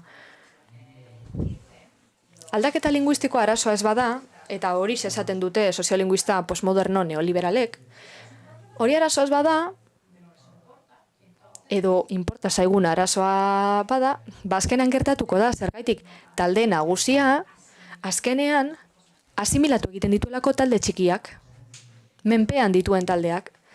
Beraz, hizkuntza politikaren ikuspegi integral hau ezinbestekoa da. Politika soziala lehenetsi beharra dago. Honek lagunduko diolako menpeko taldeari kanpotik datozen asimilazio presioi aurre egiten. Nagusi diren praktikei, nagusi den taldeari aurre egiten. Azken finean, oinarrizko gauzetara bueltatzea litzateke, ezta? Hizkuntza politiko demokratiko batetara. You are now unmuted. Eskerrik asko, egia da ordua aurrera doala eta gauza asko geratzen diela horre hitz egiteko, ez? Askotan aipatu izan duzu, hezkuntza sistemaren funtzioa bai galtak barruan, bai galtak kanpoan ere, egia da, gizarte txikimendua ere askotan izan duzu izbide, eta hori ere, ez dugu aukerik izan horretaz luze hitz egiteko, gizarte testu ingurua ere, aipatu izan duzu, bestea beste, hori gazteek Irlandera erabat funtzional eskura desaten beharrezkoa den elementu gisa. Baina, egia da horrela dola eta gero etartea zabaldu behar dugu, hemen eta online bildu zaigunei aukera emateko. Eta gian balorazio orokor bat eskatuko nuk, ez da, behin, terminologia berria edo behin artikulu batean irakurri nizun, hitz egiten zenuen, Irlanderarentzako ondare eredu delako hizkuntza politika bat aplikatzen nahi zela, ez? Hasi egin zela bere garaian, eta nahi patu duzu ez, 1926an bizi berritze politika, eta gero nolabait horrek bilakara izan zuela ondare politika. Eta termino berriak ziren, ez? Bizi berritze politika, ondare politika. In your opinion, I've been talking about Aipatu duzu, suspertze politika dagoela, ondare eredu politika bere badagoela, baina zein urratz eman behar dira, hizkuntza politiketan orokorrean, ondare ereduaren norabide hori ezartzeko, eta bereziki gehieltaktetan aplikatu beharreko hizkuntza politikan.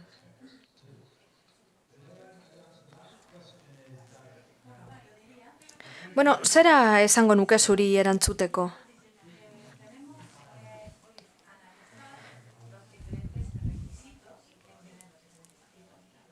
Hiztun bakoitzaren eskakizunak aztertu behar dira eta hizkuntza ikasten ari diren horienak ere bai.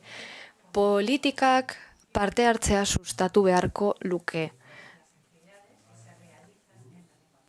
Hizkuntza gutxitu horretan egiten diren jardueretan. Hau da, politika honen bidez,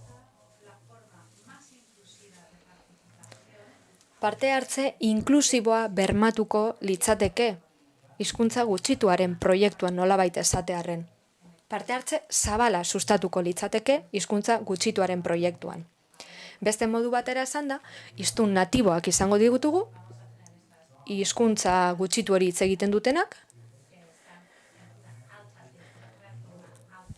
hiztun komunitate askoko eremu batean bizi direnak, eta gero bestalde batetik izango ditugu intentsitate ertaina edo basua duten hiztun komunitateak.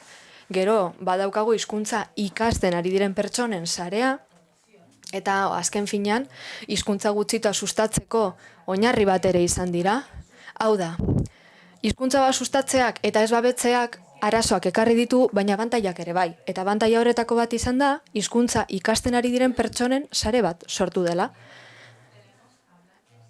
Era berean, badaude hizkuntza gutxituen hiztun batzuk, hizkuntza gutxitu hori erabili nahi dutenak lanerako edo helburu akademikoetarako edo estetikoetarako.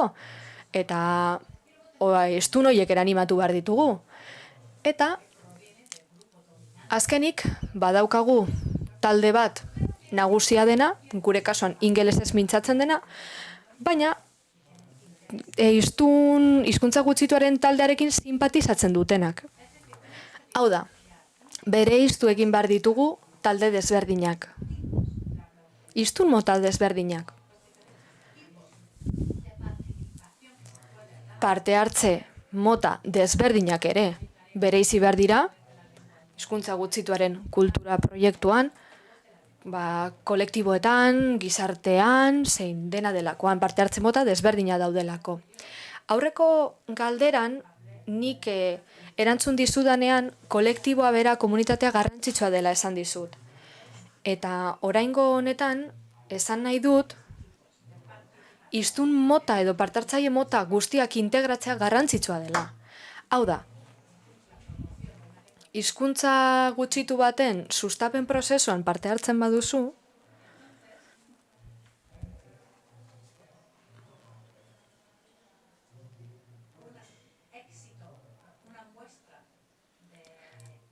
arrakastaren seinale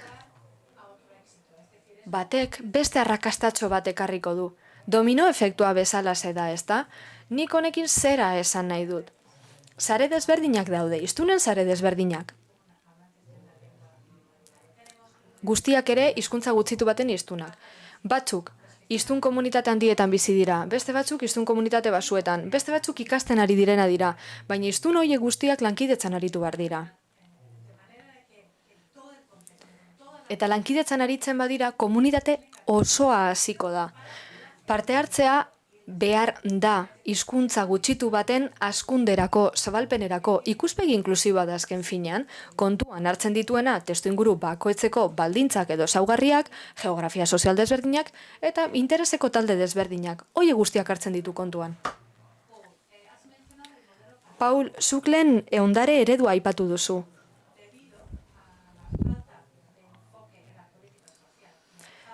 Politika sozialean eta kolektibo den horretan enfoka falta denez, eta kontutan izan da, hizkuntza sustatzeko eredu horrekin jarraitzen ari garela, azkenean zer etorreko zaigu? Bueno, azkenean ikusiko dugu Irlandera barneratzeko modu bakarra ondare eredura batzea dela. Hau da, Irlandera eskoletan irakastea eta kito. Hori ez da bat ere produktiboa, ikuspegi etnolinguistikotik, ez da eredu aberatsa, eta ikuspegi intelektualetik ez da eredu interesgarria. Eta beraz, ni zer egiten ari naiz? Animatzen, sustatzen, bultzatzen parte hartze etnolinguistiko mota guztiak. Hizkuntza politika batek horre guztiak barne hartu behar dituelako. Parte hartzaile guztiek parte hartu ahal izateko proiektu etnolinguistiko horretan. Eta hala, hizkuntza gutxituen komunitate hauen jarraitutasuna bermatuko da, eta proiektua aberasgarriagoa eta hobeagoa izango da. Eta guztia, kulturan, hizkuntzan bertan eta ikuspegi kolektiboan errotuta egon behar da. Aipatu bezala, hizkuntza entitate sozial bezala hartzeko herrialdean. You are now unmuted. Eskerrik asko, Rojur.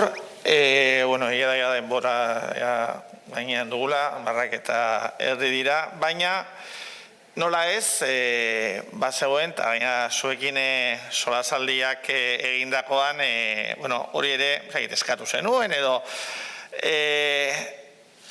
Euskal Herritarra bazina, alegia, bilizara egia da, bai Irlandako gobernuan aholkulari gisa, baina ere Eskoziako gobernuan aholkulari gisa, beti ere ikuspegi akademikotik, aipatzen zenean esaera batez, different horses for different horses. Egia da, lasterketa bakoitzak bere saldia behar duela, baina, zuk uste dut badakizula zaldiez, eta badakizula lasterketez.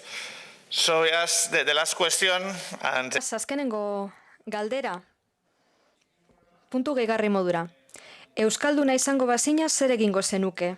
Gure zaldia, zein izango litzateke eta gure lasterketa ere zein?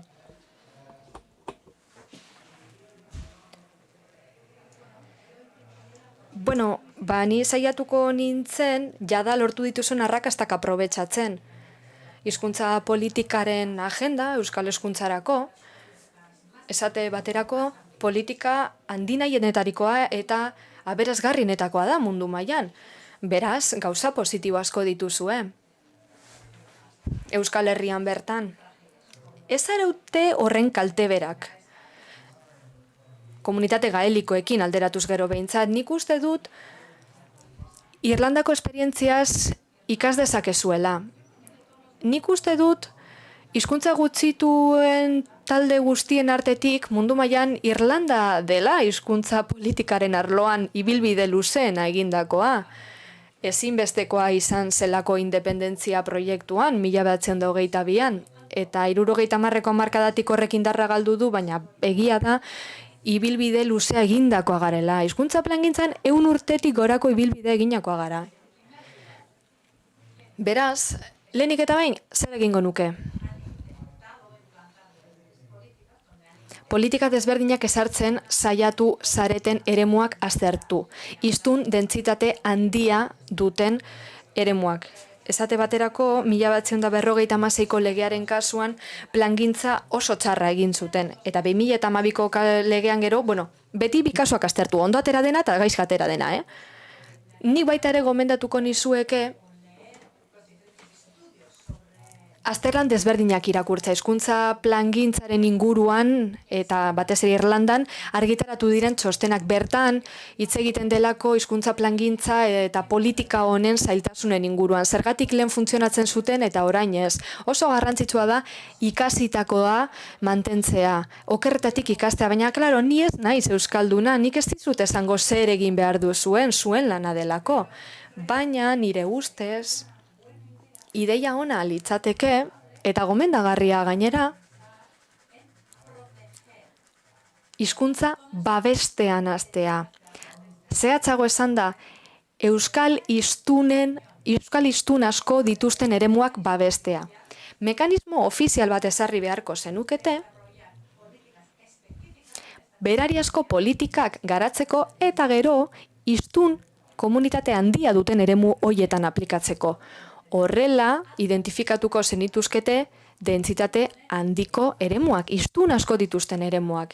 Eta batez ere alderdi sozialean zentratu politiketan. Eta ez horren beste kultur sustapenean. Hau da, nik ez dut esan nahi, kultur sustapena egin beharreztenik, hori ez, baina aldi berean kontutan izan soziologiare garrantzitsua dela.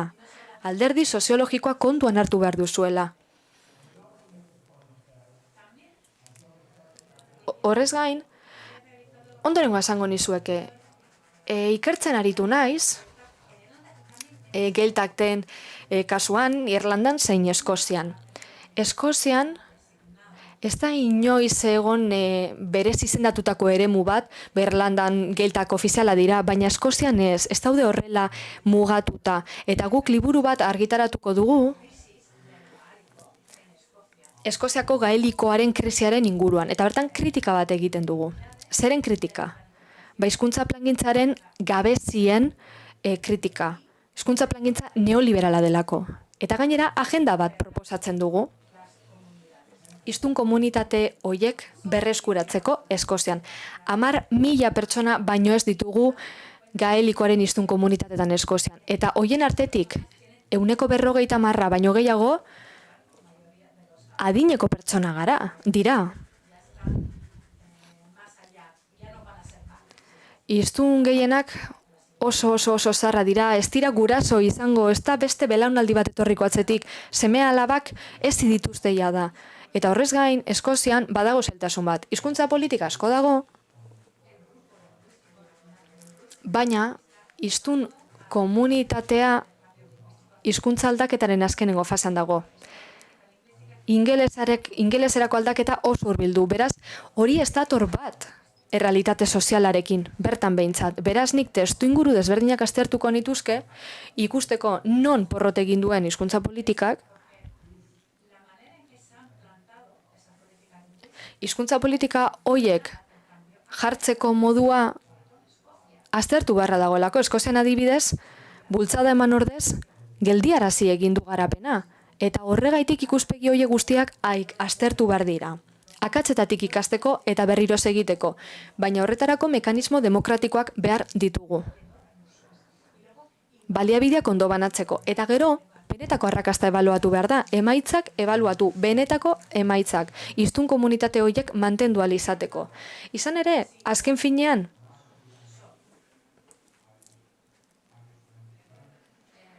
daukagun gauza bakarra, Irlandera ikasten ari diren pertsona badira, Irlandera zein Eskoziera edo Galesa edo Euskara ikasten ari diren pertsonak baino ez baditugu. Eta gero, hiztun komunitate bat ez badugu, hizkuntza hori betiko bizitzan erabiltzen duena, hori hizkuntza politikarentzako porrot izugarria da.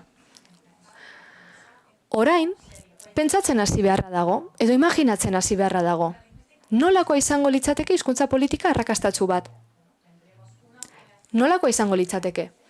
Hiztun komunitate sendo bat izango genuke, gogo biziz betetako pertsonak izango genituzke hizkuntza ikasi nahi dutenak, aprendizen sare handiak izango genituzke, hizkuntza ikasten ari diren beste pertsona batzuei babesa emateko, eta era berean hiztun natiboekiko lotura izango genuke. Eta horrek berriro narama hitz egitera hizkuntza politika integralaz hitz egitera, ikuspegi soziala barne hartzen duena. Eta ez orain daukagun hizkuntza politika sektore desberdinetan banatzen delako eta ez duelako funtzionatzen ekimen sozial gisa. Eta horrekin bukatuko dut, eskerrik asko. You are now unmuted. Eskerrik asko Grojur, gorraz mail meidagat, ingelesa txarradakat, irlandera are txarragoa, baina, bueno, eskerrik asko benetan, zure parte hartzeagatik. Eta, bueno, igual txalo bat, txaloa merezi, ezta?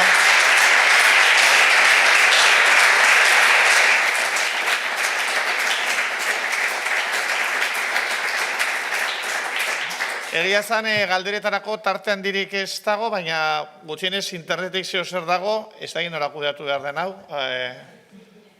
Igual, bai, igual ez da egite interpreteak aukera dakan, nire itzulpena baino bera izango delako berea.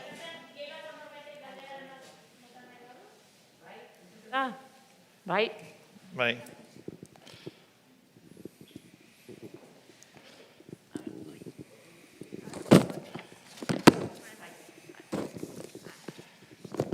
Bai, orain bai.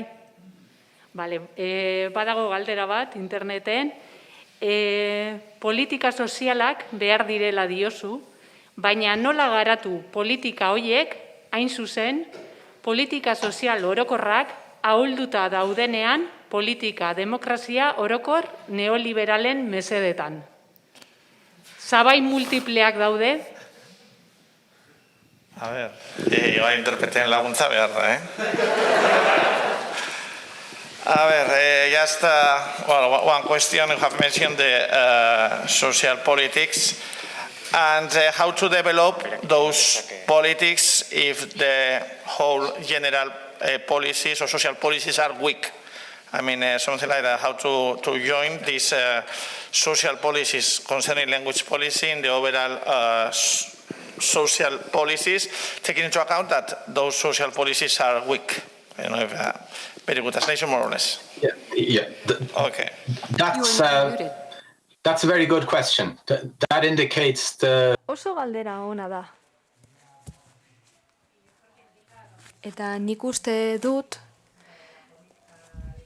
hizkuntza politikaren real politik hori erakusten duela hizkuntza gutxituen kasuan. Zerbait berria probatu nahi dugunean, lehenik eta behin, orain arte funtzionatu ez duenaren kritika egin behar dugu. Eta horregatik,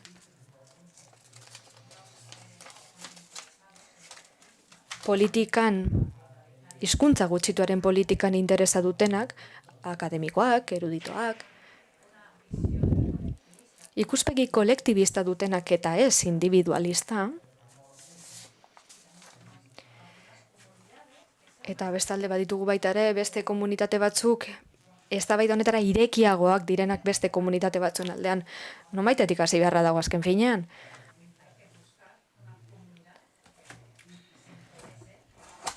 Gai hauekiko interesa erakusten duen eta kezka agertzen duen komunitate bat bilatu beharra dago.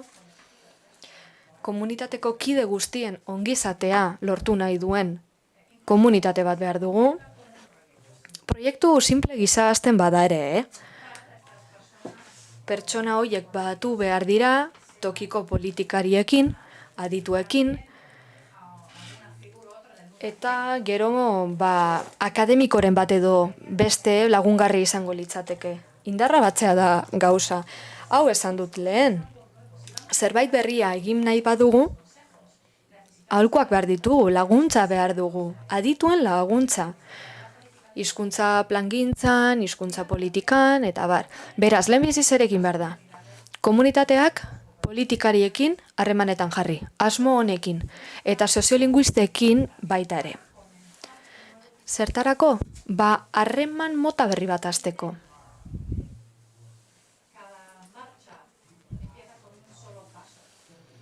Bide oro pauso batekin hasten da. Esaten da hori, ezta? Lehenengo pauso hori eman behar da. Eta zertan datza lehenengo pauso hori?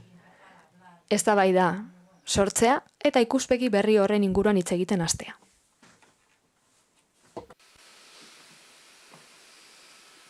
You are now unmuted. Eskerrik asko, ez dakit hemen beste galderarik edo dagoen.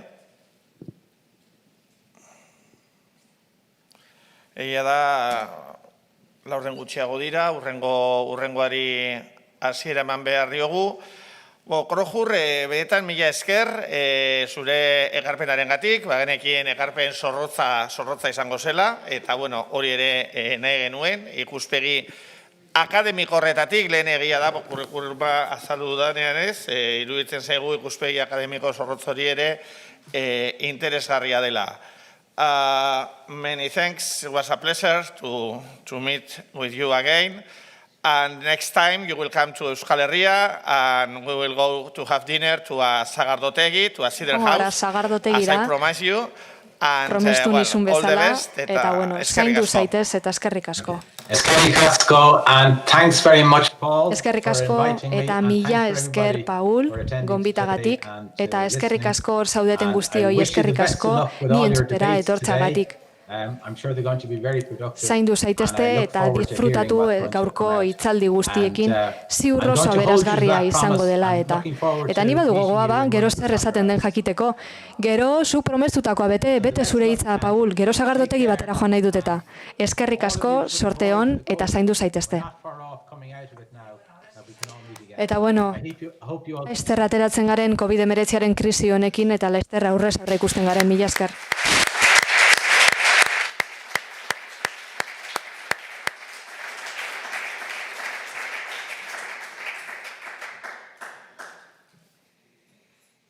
You are now muted.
Egunon, denoi.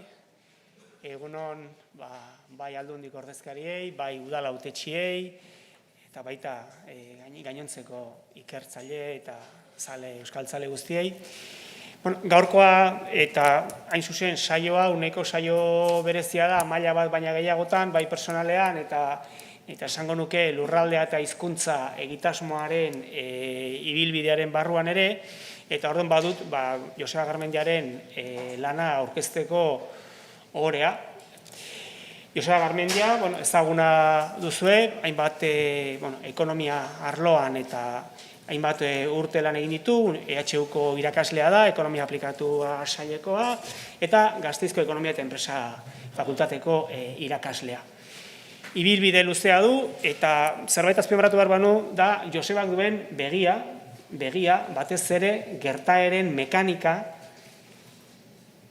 ulertu, eta gertaeren mekanikan nola eragin proposatzeko, ezta? Eta, ezagutu genuen zuberoa garatzen egitasmoaren diseinuan, eta diseinu hartan lezio ugari jaso genituen Josebaren aldetik, gero Pirineoan bizita lanean ere ezagutu genuen, eta behar bada ezagunagoa egin zen gero Sakanan, 2008-2010 urtetako krisi latz hartan, Josebak egindako lana bertako estrategiaren diseinuan eta bertako estrategia hori gauzatzeko egitasmoaren bultzadan, ikusi dugu Gasteizko Legebiltzarrean, ikusi dugu Nafarroko Legebiltzarrean ere azalpen horiek guztiak ematen, eta beraz urteak daramatza tokiko ekonomiaren aktibazioaz lan akademikoa egiten. Eta akademikoa egitean esan nahi dut, batez ere, zertan datzan tokikotasunak, zertan datzan horren aktibazioak, zein esperientzia egon diren, zer dioten batzuek, zer dioten bestek, zer ikasi dezakegun, eta zer proposatu. Eta hain zuzen ere, nolabait ere, gaur esku artean dugun lanak zera hori ematen digu, ezta? Gatozen bestalde ere gure kasura, eta gure kasuan aipatzekoa da, nolabait ere gure lurraldea ere zeharo desorekatzen ari dela, oraintxe bertan, eta ez da propio egindakoa, baina gaindegiak ere argitaratu du biztanleriaren azken datua, Estatistika Institutuek egun hauetan argitaratu dituzten azken datuekin, sarean duzue, Twitter sarean Lubiko Jariban jarri dugu, eta gure web horrian ere baukazue, eta hor zer ikusten dugu, nolabait ere lurraldea desorekatzen ari dela nabarmen, eta Euskal Herriak dauzkan lurralde konzentrazio mailak munduan punta-puntakoak direla. Lurralde konzentrazioa nolabait ere hiriguneetan biztanleria metatzea eta landaguneak nolabait ere proportzionalki askoz ere ahulago izatea. Une honetan, buruz aginez eta bataz beste 1,5 inguru da Euskal lurgunean bizi dena eta biztanlerien 87 hiriguneetan bizi da. Beraz, nolabait ere, lurraldea eta hizkuntza jardunaldi hauek begirada aski zehatz eta zorrotz jarria dute problematika honetan, eta Josebaren ibilbide akademikoa ere urte hauetan norabide horretan joan da. Beraz, uste dut oso une egokian datorrela lan hau, ezta? Aipatzekoa da, dena den, Iñaki Arregi elkarrizketatzeko suertea izan nuen 2000 urtean, bat aldizkariaren eta buruz arinez, 34. alean dago elkarrizketa, UEMari buruz egin genuen monografiko hartan, eta gauza asko aipatu zizkigun, baina aipatu zizkigun haietako batean, eta udalerri euskaldunetako ekonomiaz, zer, eta elkarrizketa osoan alako keinu neketxu bat gogoratzen dut, esan ez buf, eta hor, orain arte ez dugu ezer egin eta asko dago egiteko. Eta geroztik 22 urte pasa dira, eta hemen gaude. Beraz, esan daiteke ere, Iñaki Arregik egindako bidean, aurrera goazela eta ez dela gutxi, ezta. Beraz, hori esan da, eta Josebari bidea emateko, galdera handi badago hemen, ezta. Eta da, tokian tokiko garapen sozioekonomikoak eta bereziki udalerri euskaldunetakoak zein metodo behar du eta zein agenda. Kontuan hartuta, non gauden, eta ez gaude 2000 urtean, gertatu den guztia gertatu da, ikasi dugun guztia ikasten ari gara, eta hala, galdera zaharra berriro mai gainean dugu inguru berri batean. Eta horrek nolabait ere bidea ematen digu, Josebari egunon esan, eta, bueno, beste azalpenen bat o zuzenketaren bat egin behar badiazu esandakoarekin. Egingo diazu, erki. Bueno, lehenengo galdera. Lan mardula da, eta beraz, lana antolatu dugu, multzo nagusi batzutan, eta elkarrizketa moduan edo bideratuko dugu, tartakan eronek ere ordularia zorrotzago jarriko diot Josebari. Eta beraz, lehenengo galdera lurralde eta hizkuntzaren arteko uztarketaz gogoa eta egiteko baliatzen da lui, eta nolabait ere, hor badugu berezitasun handi bat lurgune euskaldunean, eta honen iraupenerako estrategia berezia nahi dugu, behar dugu. Beraz, galdera da, ezta, Joseba, zure lanak tokiko estrategien inguruko iturri eta esperientziak jorratzen ditu. Beraz, galdetu beharrean naiz, euskaltasunak tokiko estrategia ekonomikoan zein ekarpen egin dezake? Ongeneko betez. Entzutena? Bai. Bale.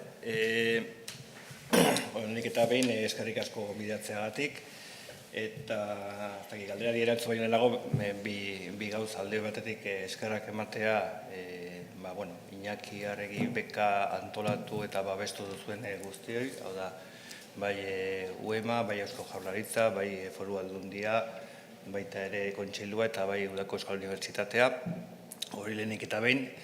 Bigarrena, igual, zertzela pare bat ematea nola enfokatu nuen lan hau, zen uste garrantzitsua dela, ze nahi eta jarri dizu eta aurkibidea, ikusteko berreun horri aldea dira eta ez zidatelako gehiago idazten utzi. Beste da, laruren izango zidan. Orduan, lehenengo lau puntuak oso teorikoa dira, edo oso akademikoak dira. Niretzako praktikan eta baliogarria dira, berrez ere, azkeneko biak dira. Praktikatik, ekarrita daudelako ideia horiek. Imanolek esan du nik akademia mundua mugitu nahi zela, baina nik akademiara iristen naiz bigarren pausuan. Nire lehenengo pausua praktikoa da, eta lurraldean bertan garapen estrategiak diseinatzen, antolatzen, bideratzen, eta interbentzioak egiten ikasi nuen momentu enten dakidana. Gero akademiara joan naiz, eta akademiak esaten duena gauza asko gustatu zaizkit, eta beste gauza asko ez zaizkit bat ere gustatu, edo uste dudalako oso abstraktua direla, edo etereoak, eta ez dutela lurra ikutzen. Orduan hori batetik. Eta, ja galderari sartuta, hau da, euskaltasunak ea tokiko garapenean zerbait dakarren. Lanean egiten dudan lehenengo azerketa da, ingurune euskaldunak, edo udalerri euskaldunak deitzen direnak, eta horietan bereziki arnasguneak konsideratzen direnak, badute berezitasunen bat beste gainerako herriekin konparatuta, nire ondorio nagusia da ezetz. Hau da, ekonomikoki aztertuta, demografikoki aztertuta, eta produktiboki aztertuta, eta fluxu demografikoen aztertuta. Ezin daiteke esan oso banaketa zorrotzik dagoena. Esan daitekena da, arnasguneetan, herri txikiak diren heinean, edo herri oso txikiak diren heinean, despopulazio arazoak jasotzen dituzten edozein herrik dauzkan berezitasun berdinak edo antzekoak izan ditzazkeela. Hau da, ez dakit, Gipuzkoan egon daitezken udalerri arnasguneak konsideratzen diren herri txiki horietako bat, handiena Goizueta da, 700 biztanlerekin. Imaginatu, ez dauka diferentzia handirik Nafarroko Zaraitzu aurkitu daiteken edozein herriskarekin, edo inkluso Aragoian. Orduan, horre niretzako, ez daude horrela ezberdintasun definitorioak izan ditezkenak. Ezberdintasuna da erronka. Claro, hemen ez daukagu bakarrik erronka sozioekonomikoa. Erronka sozioekonomikoa batez ere dago, edo ekonomiko purua dago bideratuta, nola lortzen duzu jendea herri horietan geratzea. Eta herri horien iraunkortasuna epe luzera begira ziurtatzea.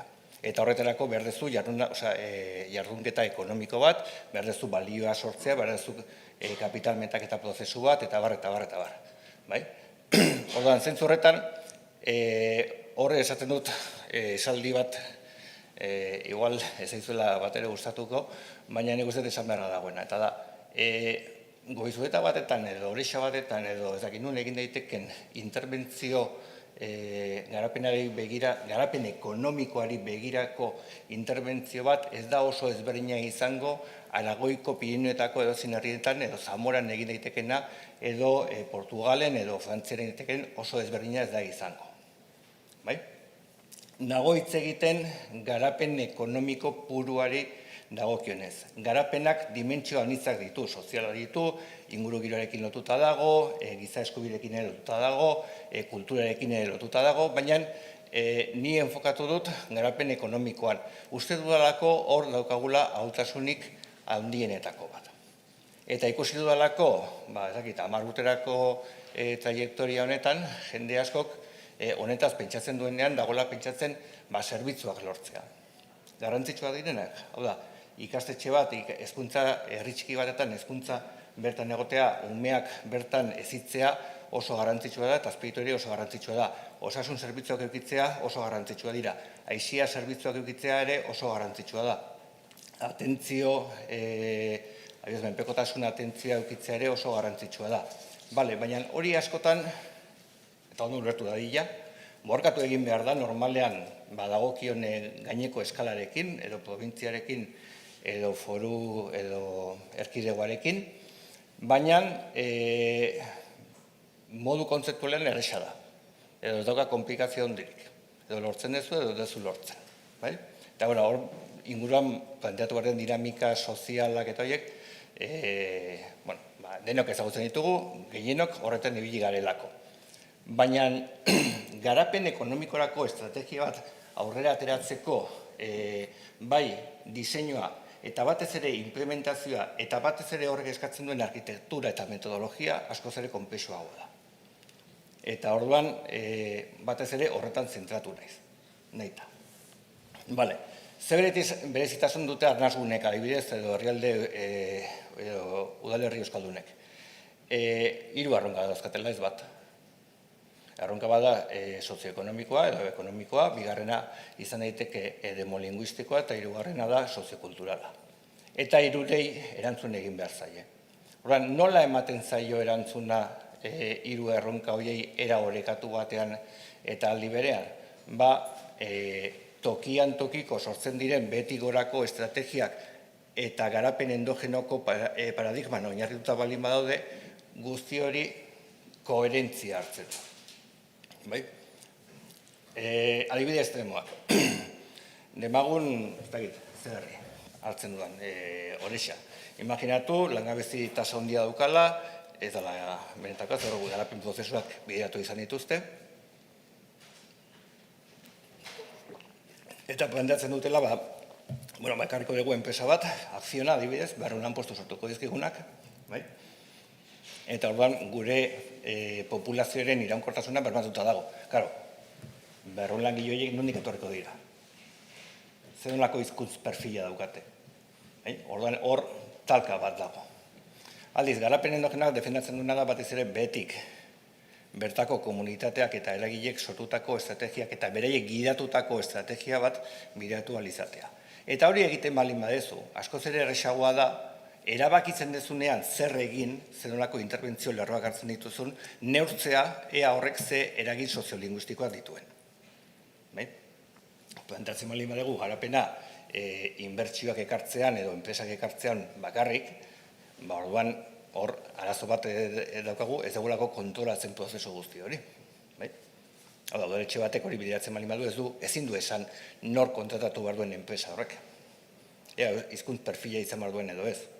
Aldiz, garapen endogenoko praktika baten bitartez, komunitateik bideratuta, ez bakarrik, baina batez ere komunitateik bideratuta hori erresagoa da egitea. Orduan, euskaltasunak zer ekartzen dio, batez ere erronka bat planteatzen duela, erronka bat definitzen duela, eta da 3 erronka horien artean demolinguistikoa, ekonomikoa eta soziokulturalen arteko oreka bilatu behar dela, horrek forma bat emango dio garapen estrategiari, eta gero ekartzen duena da, erronkari planteatzea zer batea, horrek kohesionatu egiten du.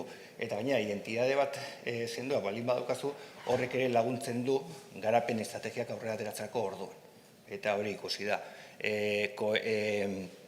gizartearen kohesioa ahula balin bada, eskualdeko identitatea ahula bada, harremanak ahulak balin badira, hor askoz ere zailagoa da garapen estrategia endogenoak aurrera ateratzea. Eta, nik uste hor geratuko nintzateke. Beraz, esandakoaren bidetik eta horregatik nik lehen akademia zabaitegatik azpimarratu badut, eta niri bereziki gustatu zaidalako egin duen alegina, esatera doana aldez aurretik oinarritzen, bai esperientzia zenbait baloratuz eta hainbat egileren lanak xe ustiatuz, ezta? Eta orduan aldortatikan, Joseba, zure ustez, ze hartu duzu edo, ze azpimarratuko zenuke iturri horietatik? Eta kasu honetan Euskaletik kanpoko aditu eta esperientzia batzu inguruan nahi ez.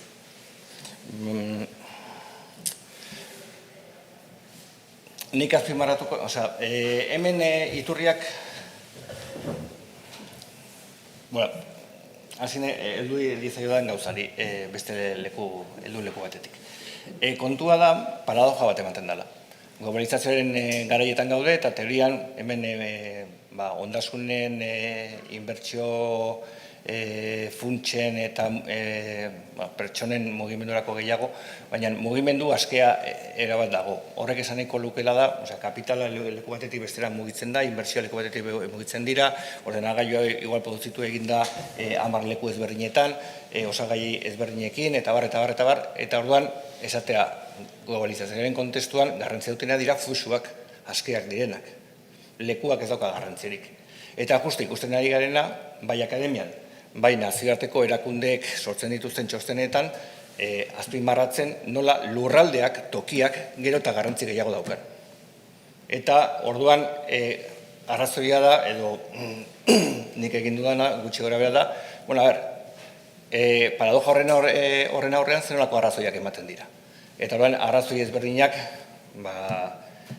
azaldu ditut, eta hor batez ere labur bilduz esaten duena da, tokiko baldintzek baliagarriak izan ditezkela abantaila lehiakorrak sortzeko, gertutasunak garrantzia daukala, hau da, gertu egoteak, ez bakarrik gertu fizikoki, gertu kulturalki, gertu kognitiboki, gertu zientifikoki, gertu sozialki, kohesioarekin lotuta dagoen kontzeptua, konfiantza egotea eta horrek ere laguntzen duela garapen estrategiak bideratzeko orduan. Eta gero azkeneko arrazoi multzoa da berrikuntza prozesuak. Berrikuntza prozesuaren azterketan sekulako bilakara egon da, eta hor badaude pentsamendu korronte ezberdinak, evoluzionistak batez ere, eta gero baita ere instituzionalistak, aipatzen dutenak berrikuntza prozesuak oso garrantzitsua direnak abantaila lehiakorrak sortu alizateko, enpresen bideragarritasuna denboran zehar mantendu alizateko, balio erantsia sortzeko eta bar, berrikuntza prozesuak ez dela Edisonen parametroetan ematen, hau da, norbait bere laborategian egiten duela berrikuntza hori, baizik eta gaur egun berrikuntza formula edo modu sistemikoan konsideratu egiten dela. Hau da, enpresa batek ez du bakarrik berrikuntza sortzen, enpresa askok beraien artean kolaboratzen dute edo kolaboratzen dute unibertsitateko instituto ezberdinekin, zentro teknologikoekin, laborategiekin, orduan berrikuntza prozesuak askoz ere enpresatik kanpo geratzen da. Orduan, enpresatik kanpo geratzen den heinean inguruneak segulako garrantzia dauka. Horregatik, zentzu horretan, berrikuntza gaitasunak lurraldearen arabera eta lurraldearen berezitasunen arabera eta lurraldean ematen diren estrategien arabera gaitasun horiek moldatu egin daitezke, handitu edo ahuldu egin daitezke. Horregatik garrantzia da, akademian hori izaten dute gutxi gora. Eta gero hori alde batetik, hau da, paradoja horri nola erantzuten zaion, zati da lurraldea garrantzitsua globalizazioaren kontestuan. Gero politiketaz aztertzen dugunean hor bilakera bat egon da, lehen zeuden goitik beherako politikak top down deitzen denak, hau da, estatu keynesiarrak erabakitzen du ze herrialde, ze probintziatan, ze lekutan garapena sustatzen duten azpiegiturak eta enpresak erakarriz, top down eskema hori leku askotan porrote egin du, eta Euskal Herrian baditugu adibide batzuk, Eta gero horren aurrean, 80. hamarkadan sortzen da beti gorako estrategia, bottom-up. Orduan, bottom-up estrategia horretan, pivotea edo gravitate zentrua ezartzen du garatu nahi duen lurraldean. Eta garatu nahi duen lurralde horretako eragileen arteko interakzioan eta eragile horiek nola definitzen duten garapen estrategia bat eta nola beraiek kontrolatzen eta aurrera ateratzen duten garapen estrategia hori. Oda, betik gorakoa. Gaur egun, esaten dute bia beharrezkoa direla, eta oso lotuta dago gobernantza multinivel edo multieskalarrarekin, azken batean, herri txiki batek oso ahuldade handiak dituelako, gaitasun ekonomikoak ez dituelako, garapen ekonomikoa sustatzeko eskuduntza ez daukalako, berez? Horren uste eta azkeneko lege aldaketekin onartu egin zaiela, behintzat formalki, baina diru iturririk ez daukate horretarako, orduan derrigorrez baliabideak kanpoan daude. Hor dago Sergio Baserrek egiten du hausnarketa oso interesgarri bat, eta da, eskalan zenbait eta gehiago jetxi, ditugun baliabideak gero eta esogenoagoak dira. Eskala zenbait eta handiago izan, orduan gaitasun gehiago daukazu baliabide endogenoak eukitzeko. Adibidez, berrikuntzaren literaturan edo pentsamenduan dagoen formulazio aurreratu erentarikoa da erregioko berrikuntza sistemak, Sistema Regionales de Innovación. Hemen asko praktikatu da hori, horre eskatzen du unibertsitateen, zentro teknologikoen, enpresen, administrazio publikoen arteko interakzioa, eta orduan, hori eskualde bateko eskala batetan ez dinetik erreproduzitu. Horrez dagoelako unibertsitaterik, normalean, sakanan ez genuen unibertsitaterik, zentro teknologikoak ere ez genituelako, horrein dakogu bat. Orduan, zenbat eta eskalan gehiago jetxi, eta horretaz ni uste garrantzitsua dela jabetzea, horrek esan nahi du kanpoko gero eta baliabide gehiago ekiko dituzula. Endogenitatea ez du esan nahi autarkia bat.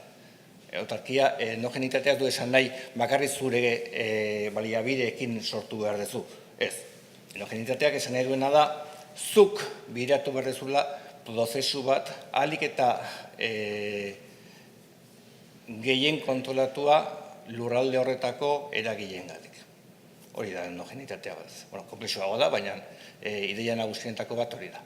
Gero baliatu beharko zara, kanpoan dauden zentro teknologikoetatik, bertako enpresak laborategiak edo unibertsitateekin harremana sustatu beharko dituzte, eta bar. Igual luzatu egin naiz. Tira, bat ere, ikusten duzu beraz, bagoaz, txostena, azterlanak berak ere, ibilbide bat egiten laguntzen digu, eta ikusten duzuen bezala, hainbat egilek, azpimarra garrantzitsuak egiten dituzte, eta Josebaren lanak ekarri egiten ditu nolabait ere arrasto batera, ezta? Eta bide batean, eramaten gaitu, eta nik uste dut badagoela, nahiz eta ez den alderdirik, piztuta daukat. Ez entzuten? Ez da gorri. Egia, bale. Barka, esaten nuena da besterik gabe, azken batean, lanak bilakaera bat badaukala, irakurlea badoala ikusten egile nagusiek zer dioten, eta horrek nolabait ere ekartzen gaituela zera, ezta? Ekartzen gaituela espazio batera. Eta orduan, eskator, galdetzen diotez, Josebari ere, ezta? Ikuspegi edo eragiletza sozioekonomiko batetik, estrategia sozioekonomiko batetik, sakonduko zenuke pixka bat tokikotasunaren indargune eta ahulunetan zer azpimarratuko zenuke abantaila edo indargunetzat ardezakegun eremu horretan eta zer ahulunetzat ardezakegun horretan. Hausnarketa hori egiten dut eta txertatzen dut ikerketan niretzako literatura akademikoan askotan ez delako ezberdintzen zer den erregio eskala eta zer den tokiko eskala. Erregio eskala hemen gurean izango litzateke erkidego maila, izan ere Euskal Herri maila, azken batean, estatu azpiko edo provintzia maila izan daiteke baita ere. Zergatik, bereiek badute bai provintzia, bai erkidegoak, bai Euskal Herriak badituelako garapen ekonomikoa sustatzeko ahalmen administratiboa. Erregioa definitzeko modu asko daude, kukena hartzen dugu, eta kuk esaten zuen, utzi dezagun dimentsio kulturala, dimentsio geografikoa, fisikoak eta bar, eta hartu dezagun dimentsio administratiboa. Azken batean hori dago interesa, nola sustatzen dugun garapen ekonomikoa, eta horretarako behar duzu instituzio batzuk aurrera aterako horretarako politikak aurrera atera izango dutela. Orduan, erregioa hori da, tokiko eskala zer da? Tokiko eskala dira udalerriak edo udalerri azpiko egitura administratiboak, kontzejuak izan daitezke, edo hiriburu bateko auzoa. Eta izan daiteke baita ere, udalerrien eskuduntza maila duten beste erakundeak. Adibidez, mankomunitateak, eskualdekoak diren normalean edo partzuergoak. Orduan, nik horri deitzen dute tokiko eskala. Eta bien artean sekulako ezberdintasunak daude. Gauza batzuk antzeko direnak, baina badituzte niretzako gabezia batzuk. Tokiko eskalak erregioarekik konparatuta. Lehenik eta bien ja ipatu dut. Masa kritiko falta edo elementu klabe batzuen falta da. Eskualde guztiek ez daukate unibertsitate bat. Inkluso lanbide heziketa zentro bat. Orduan, eta garapenerako hori garrantzitsua da. Lehen esaten zuten aireportuak eukitzea garrantzitsua da garapena sustatzeko. Eskualde guztiek ez dute aireportua euki. Orduan, badaude elementu kritiko batzuk, edo laborategiak, edo zentro teknologikoak, eskualde guztietan edo tokiko eskalan ematen ez direnak. Orduan, horretarako, erregio maila eskalarako eraiki diren marko analitikoak eta operatiboak, adibidez, erregio berrikuntza sistema, edo Learning Region, edo Milieu Innovateur, edo distrito industrialak eta bar, horiek tokiko eskalala jaisten garenean ja ahulezie handiak dituzte, ez dute balio, praktikamente. Gero, bigarren ez dut, legez ez dutela aitortua sustapen ekonomikoko bultzatzeko eskuduntza. Lehen ez zuten bakarrik feriak, lehen sektorean eta turismoan uste zertxo baita ez dutela. Segun ley de bases de régimen lokal, edo hori izan lehen indarrean zen zegoelean, eta uste lau probintzitan lege aldaketak egon direla, eta orain sustapen ekonomikorako eskuduntza onartu egin zaiela. Baina aitortze formal horretatik, oraindik hori ez da praktikaera, nireak idala, oraindik ez da praktikaera eraman, horrek eskatzen duelako, eskuduntza hori, baukate udaletxeek horretarako diru finantzaketa ere behar dutela. Eta nik uste oraindik urratxo hori ez dela eman. Zergatik ematen da urratxo hori?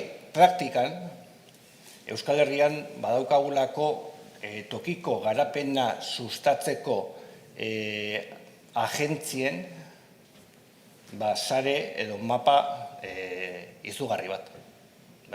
Gipuzkoan eskualde guztiek daukate beraien garapen agentzia propioa. Bizkaian beste formula bat dauka. Araban, leku batzuetan bai, beste batzuetan ez. Eta Nafarroan, geografia guztiak badugu garapen agentzia bat. Horren, karo, udaletxek, batez ere, 80. hamarkadako krisia dela eta berez, aitortuta ez daukaten eskuduntza hori bere gain hartu dute, de facto bideratu egin dute. Hau da, Goierrin sortzen denean goieki, izaten dutena da, krisi egoera baten aurrean, izaten dutena udaletxek zerbait egin behar dugu, egoera horien aurrean.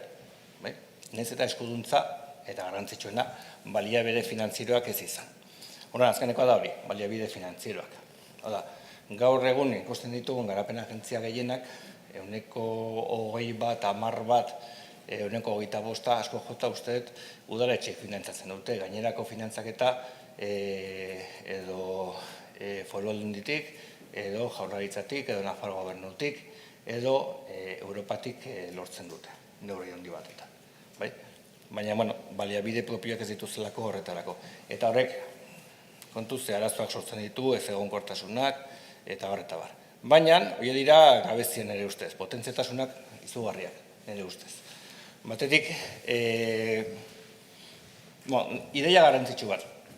Europan adibidez badago dokumento bat, ez dakit nukan bilen edo goian. Hau da, Barka Report deitzen dena. Bai, honek esaten duena da, eta gaur egun Europak diru laguntzak edo kohesio edo lurralde politikak aurrera baterako orduan erabiltzen dituzten irizpideak txosten honetan daude oinarrituta, esaten duena, egiten duen afirmazioa da, lurralde guztiak daukatela garatzeko potentzialtasuna.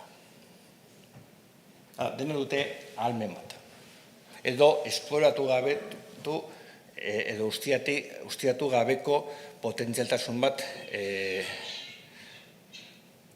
badaukate. Orduan, hori ideia argi bat. Hau da, herrialde, edozein herri garapen estrategiak bideratu ditzazke.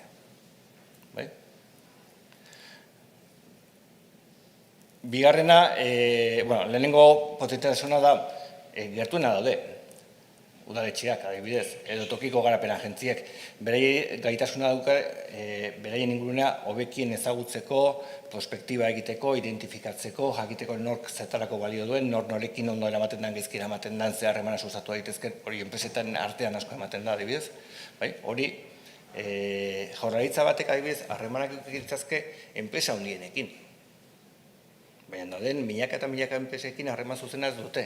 Sakanen adibidez, 2 urtean behin, goierrin berdina egiten du, enpresa industrial guztia bizitatzen ditu. Eta harreman hori askoz ere indartsuagoa da. Gero, indar eta baliabide endogenak aktibatzeko eta erabiltzeko gaitasuna, handiago dute, horrek esan nahi duena da. Askotan, hemen dago Sotorautak, Marko Sotorauta da Finlandiako ekonomilari bat, esaten zuen, badagola lurraldek eduki behar duten gaitasun bat, eta dala kitzikatzeko gaitasuna. Askotan, garapen prozesuetan dago jendea seduzitzeko, marroietan sartzeko, enpresa bat montatzeko, kooperatiba bat montatzeko, horrelako sedukzio jokuak egoten dira, eta horrek esan nahi duena da indar endogenoak aktibatzea. Eta hori, askotan, garapen agentziak egiten dute. Nik askotan esaten dut, garapen agentziako langileak direla kultur dinamizatzaileen parekoak. Beraien lana delako, gezki eramaten diren, adibidez, enpresak beraien artean kolaboratzea, edo elkarlan proiektuetan sartzea, eta bar, eta bar. Eta hori, askotan egiten da, dirua bustiz, baina beste askotan egiten da beste mekanismo batzuetatik. Garapen agentziak ez dituzte diru laguntzarik ematen. Beste tresna batzuk erabili behar dituzte.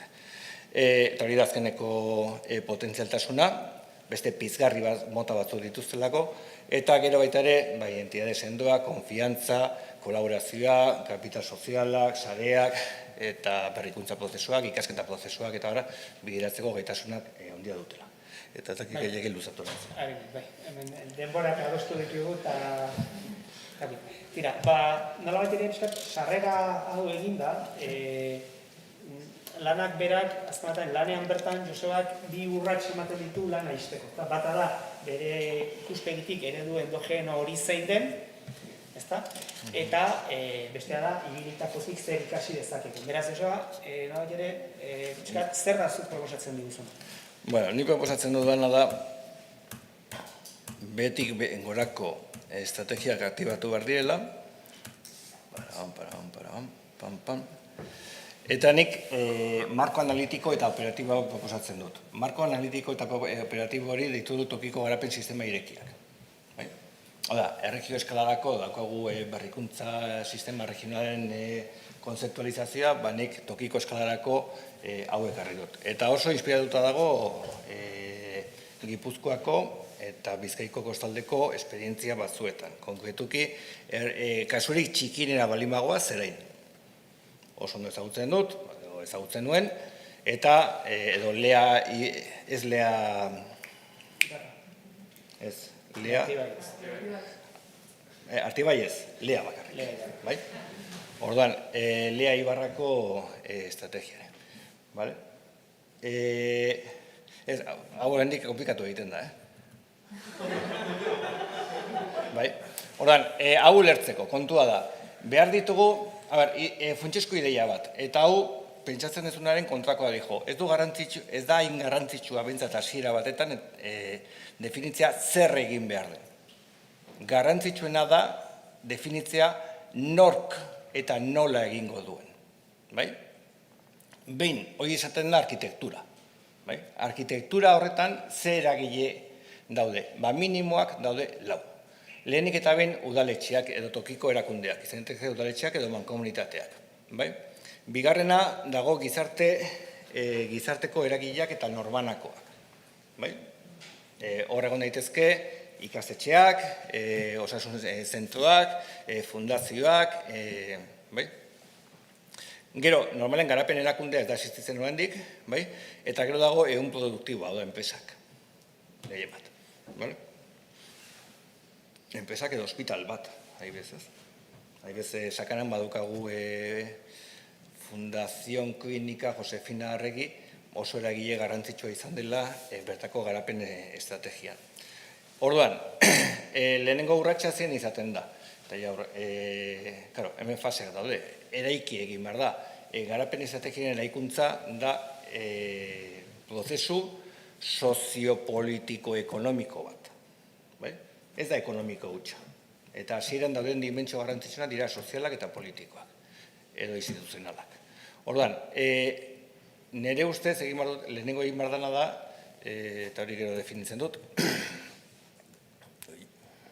lehen fasean izango litzateke egoeratzeaz bati erantzun soziala edo instituzionala ematea. Honek esan nahi duena da, tokiko garapen esperientziak sortzen dira, baldin eta beharra balin badago. Norbaitek pentsatzen balin badu, goitik bera, hori sustatuko duela, 90%an porrot egingo dut. Orduan, behar bat egon daiteke. Eta orduan, arnaskunentzako planteatzen den erronka bat izan daiteke beraien iraunkortasun epe luzera bermatzeko prozesuak bideratzea eta horretarako jabe izatea dimentsio ekonomiko purua beharrezkoa dela. Lana horretarako balio du, horretarako bakarrik. Orduan, lehenengo jabetu erronka bat dagoela, edo behar bat dagoela, edo arazo bat dagoela. Sakanan sortu zen, prozesu hau langabezia pasatu zelako 6-tik 23-ra. Horren aurrean zerbait egin behar zen. Goierrin, goiekirekin berdina gertatu zen. Bigarren fasea, bide horri bat marraztea. Bide horri bat izan daitezke sakanakoak 2 folio zituen. Ez da handiagoa, 6 puntu zituen, oso laborrak, baina hori funtseskoa izan zen. Eta horren inguruan adostasunak lortzea. Lehen ez dut esan, baina tokiko eskalak daukan abantail bat da, eta hau ez dira zute sinistuko, batez ere politikoak bali bazarete, da tokiko eskalan adostasunak behintzat alor honetan lortzea askoz ere erresagoa da. Zergatik, tokiko eskalan ez dalako definitzen ez zerga politika, ez lan harremanak, ez sistema bankario eta finantzieroaren arauketa, tokiko eskalan oso gauza gutxi definitu aldira. Eta normalean gauza horietan adostasuna lortzea erresagoa da.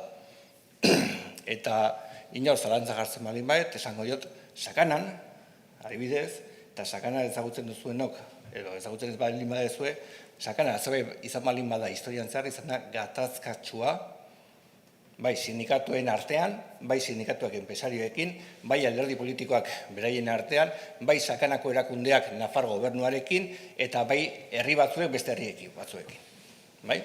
Bueno, 2011an hasi genuen prozesuarekin,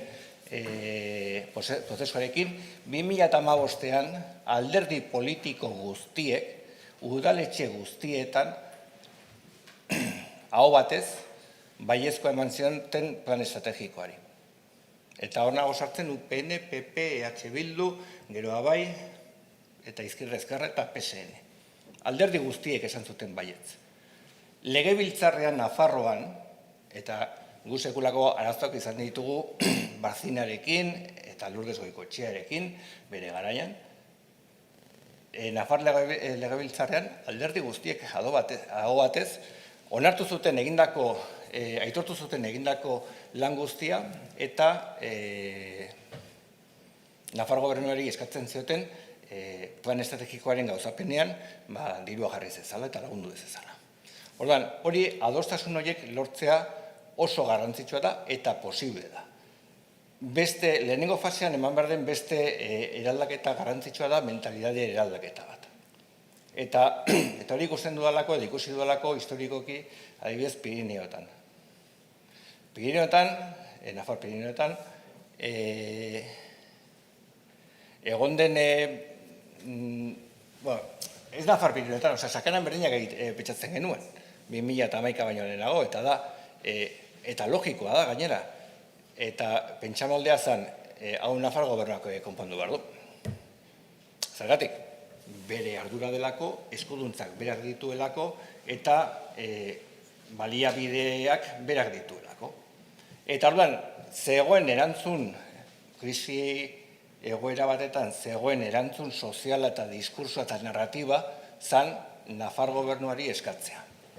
2011an konturatzen garenean, horrek ez gara matzala inora, egiten dugun planteamendua da, ez, ardura ere gurea da. Guk eraiki behar ditugu soluzioak, guk bilatu behar ditugu soluzioak. Eta ez definizioan bakarrik gero beste batek egin dezan, ez guk egin behar ditugu. Orduan, oso garrantzitsua da mentalidade aldaketa hori. Eskatzeaz aparte, beharrezkoa dena eta jarraitu behar dena egiten, jarrera proaktiboa eta ardura bere gain hartzea funtsezkoa da, adostasunak ere bai. Orduan, bigarren fasean bide horria definitu egiten da, hau da, batez ere arkitektura, ez horren beste zer egin behar dugun, hemen ze jarri behar dugun, hemen ez daki zer, betik eta nola egingo dugu eta nork egingo duen. Eta orduan, hor arkitektura hori definitza garrantzitsua da. Hirugarrena da, definitu dezuna arkitektura hori eraikitzea, eta hor dago garapen agentzia bat, gobernantza eredu bat, praktika bat, eta laugarren fasea da plan estrategiko bat, eta laugarren fasea da, ja hor bai sartzen zaila, zer egin hori aurrera egin ahal izatea. Ze askotan egiten dira plan estrategikoak eta azkenean geratzen da kajoian, nork egingo duen ez dagoelako. Eta nik proposatzen duena da justo kontrakoa. Orduan, nola dijo? Pasatu nahiz 10 minutu, ez? Usten dira zuen 5 minutu? Bai. Bale, orduan, ja lehenengo fase egin degula, bigarren fasean egiten degula da batez garapen erakunde bat definitzea. Garapen agentzia deitzen dela. Beste leku batzuetan fundazio figura hartzen du, eta faia inguruan partzuergoa formula juridikoa dauka, beste batzuetan da elkarte bat, hor berdina da. Orduan, garapen erakundeak zer egin behar du? Garapen erakundeak batez ere, edo garapen agentziak egin behar duena da, plan estrategikoan, eta hori da, elkarrizketa prozesu zabal, ireki, ez da dira gehiagin luzatu, ez da garrantzitsua definitzea zer egin behar dugu. Definitzen dugunean, hori gero esango du, baina definitzen dugunean egiten dugu plano teoriko batetan. Gero praktikak eramaten gaitu dugu, hortan asmatu genuen, hortan ez genuen asmatu horretarako, eta hor ilargian gunden. Orduan, paperak ez da, niretzako prozesua dira garrantzitsuak. Igual gero jamar dura sartu behar dira esaten dudan guztiari, baina pixka provokatzea batik. Eta gero nire ustez minimoki 3 funtzio bete behar dituzte garapen agentzia hauek. Batetik da, enpresen arteko, dauden enpresen lehiakortasuna edo posizionamendu estrategikoa indartzea. Hau da, batez ere, enpresa txikiekin edo mikroenpresekin aurkituko gara eta horien funtzionamenduak, gestioak, kudeak eta hobetzeko tresnak ematzea.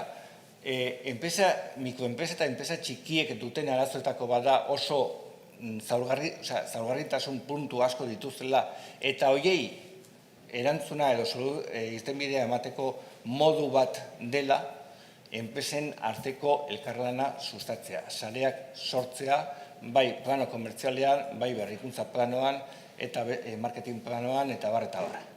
Eta hori oso zaila da. Eta urteak kostatzen dira, baina lortzen denean emaitzak hor geratzen dira. Eta zaila da, mesfidantza daudelako enpresari belaunaldi batzuk autosuficientea direnak eta inor baino gehiago dakitela hau provokatzeko da. Esaten dutenak, baina gero beraien seme hori ikusi dalako urola garaian eta esan diate garapen agentziako agentek, eta da, belaunaldi aldaketa ematen denean seme alabek enpresaren jabe hartzen direnean beste mentalidade batekin datoz.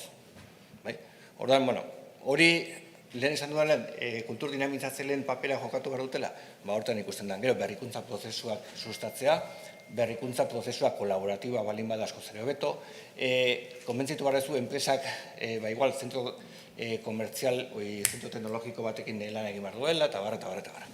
Eta gero, ekintzailetasuna, emprendimiento deitzen dela, hau da, enpresak sortzea. Orduan, horrek eskatzen du gobernantza eredu bat, bai barrurako, eta bai kanporako. Kanporako maila anitzeko gobernantza esan eduna da, derrigorrez, guk adibidez akanan Nafar gobernuarekin ulertu behar dezula. Eta inkluso, Europako proiektuetan sartu behar dezula. Eta inkluso, Eusko Akitania? Euskadi Nafarroa, hor proiektuak ere, hor muturra ere sartzea. Eta gero, berrikuntza sistema regionala esaten duenean, lehen esan dugu, eskualde guztiek ez dute unibertsitate bat, baina unibertsitateekin kolaboratu behar dezu, zentro teknologikoekin kolaboratu behar dezu, klusterren politiketan txertatu zaitezke. Orduan, horregatik da sistema ireki bat. Eta ja bukatzen dut, eta hau garrantzitsua da. Nire ustez, tokiko garapen estrategiari buruz hitz egiterakoan eta hori, ematen diren akatsak edo okerrak. Lehenengo gabitate zentrali dagozkion ikuspegi okerrak. Askotan, imaginatu, horren biltzen gara denok eta erabakitzen dugu. Arnasguneen garapen estrategia bat definitu behar dugu urrengo 10 urteetarako. Markatu Joseba.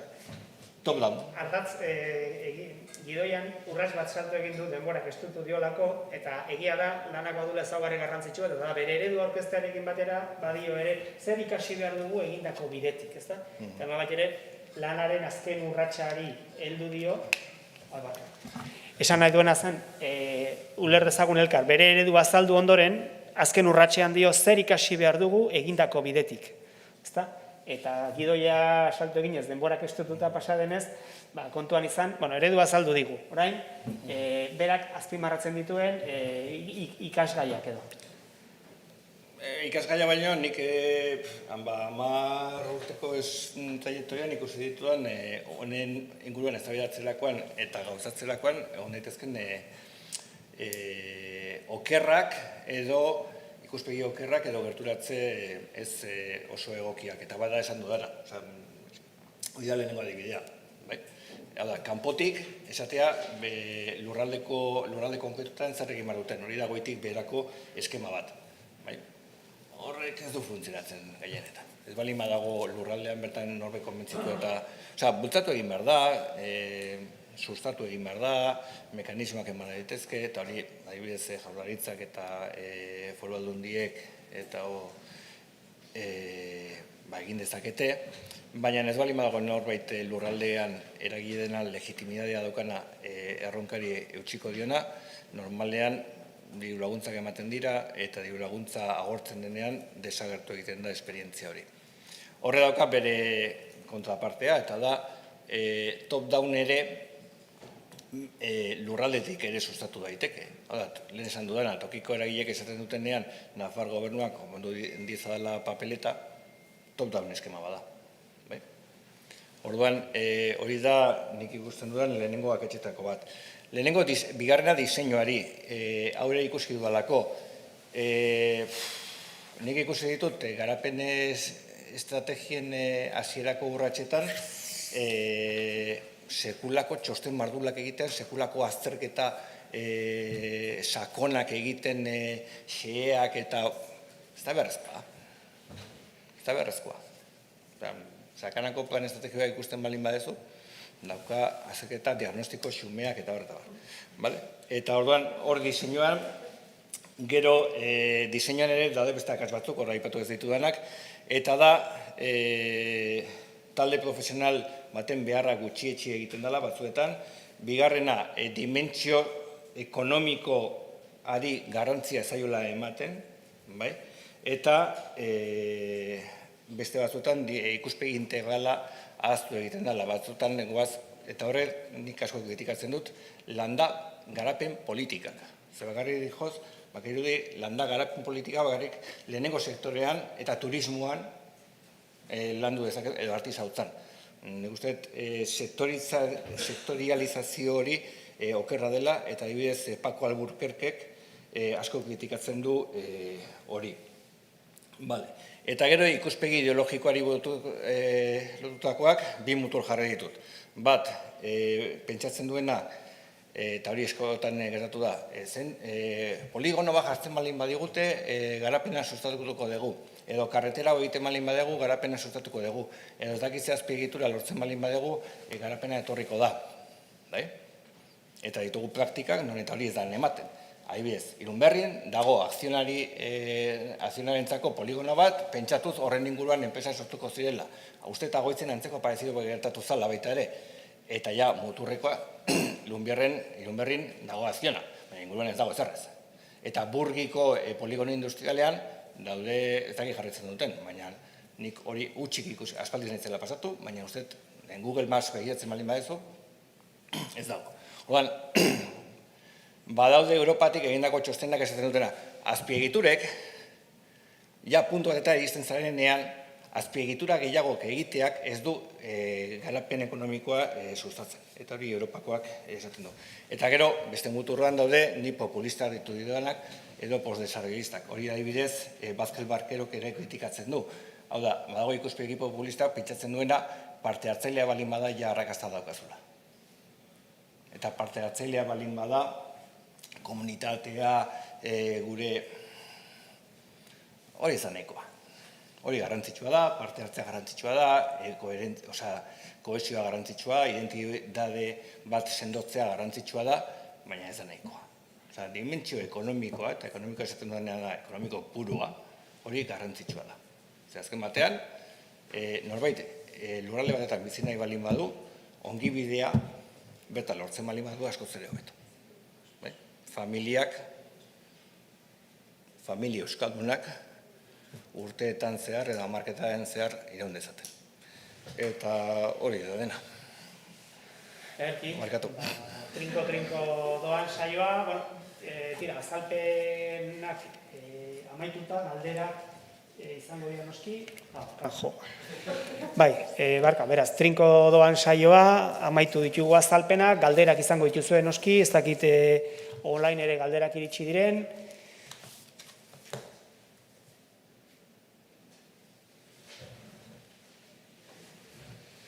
Ez badago galderarik, hontan utziko dugu, dena den, iste aldera, lehen aipatu ez dudan kontu bata, Europako Kontseilua bera ere, eta Joseba Gerdizka esan du, nola lurralde kohesioa, lurralde oreka eta halako gaiak lehen lerrora ekarri ditun azken urte hauetan, beraz, urrengo hamarkadako erronka Europarren artean, ere badago, nolabait ere, UEMA bera ere planteatzen ari dena, beraz, garai interesante bat zabaltzen da alde horretatik, eta aurreko saioa eta honen arteko lotura bat eginez, agian, bada une egoki bat, udalerri euskaldunek lobiak eratu ditzaten, eta tokian tokiko berrikuntza sareak eta garapen sareetan, bai Gipuzkoa mailan zen beste gainontzeko herrialdeetan, lobi moduan jokatu dezaten, estrategia ekonomiko eta garapenekoak tokian tokiko errealidadera ekartzeko.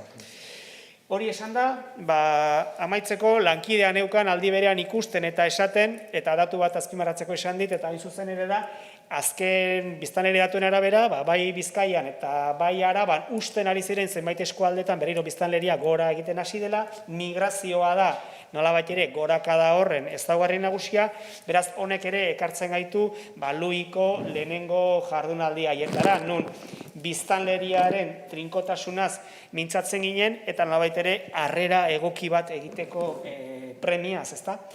Beraz, ikusten duzu lurgune euskalduna ez dago geldirik, oso bizirik dago, nazioartean ere 11 iturri, eta beraz, bidea edo jokoa inoiz baino garbiago.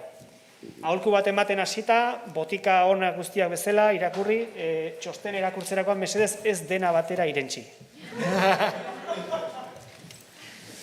Ulertuko diazu.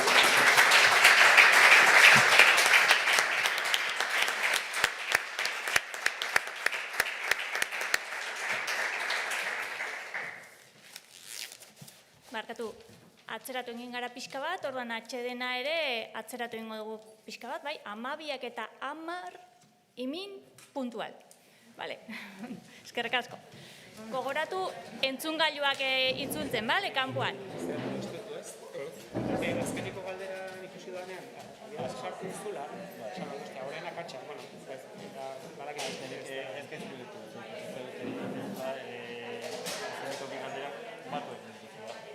ez duen idea hori, eta ulertu, beste gabe jendeak ere txostena hartzen duenean kokatzeko egin duen.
You are currently the only person in this conference.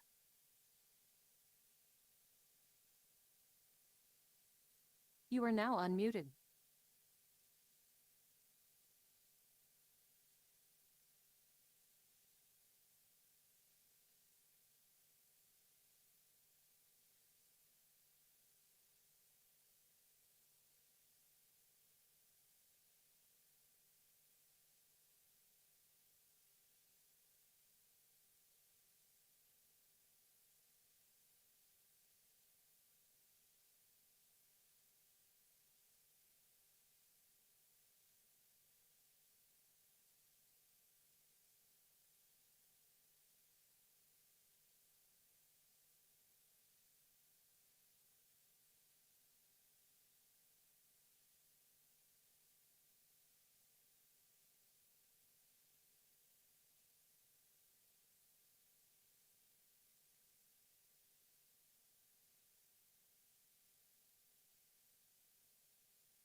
Entzuten diazute?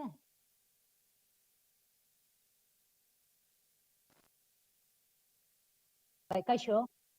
Bai, aizu, nik ikusten zaitut, eh? Bai, bale, nik zu ikusten zaitut. Hain naizena da, saiatzen kamera jartzen. Bueno, jartzen dit pantailan web kamera bilatzen. Hariko da, eh?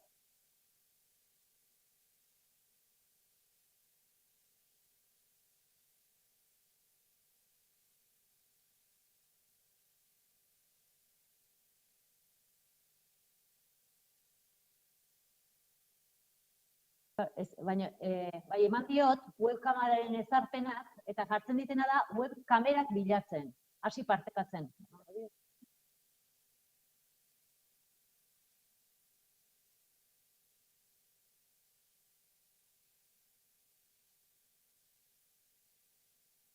Webkamerak bilatzen.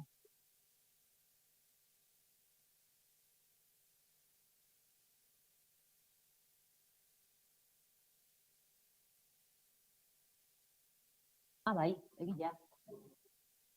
Eta hemen partekatzeko kamera integrat... bai, mendu. Ya está, listo. Orain bai.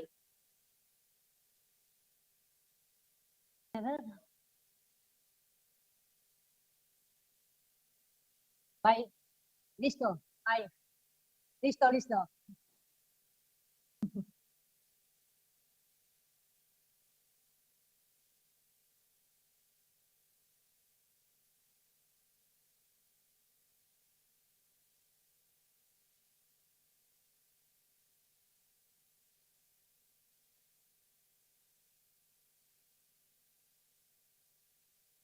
Vale, conforme.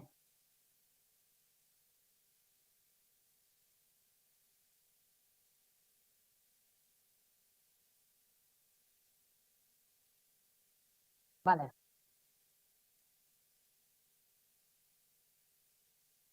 Bai, egun honik ez.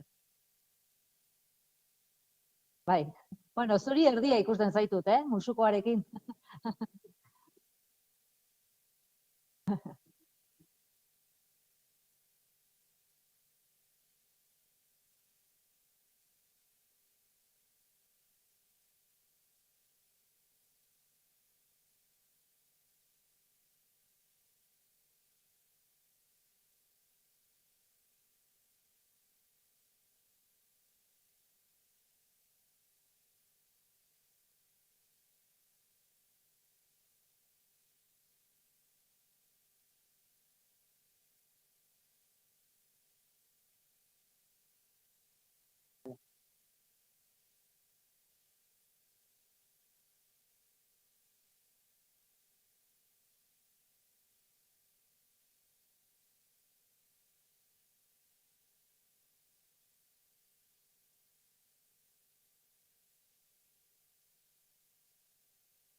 Vale.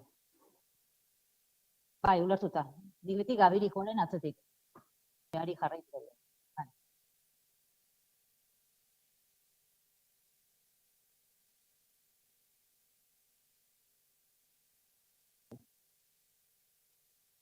Bai.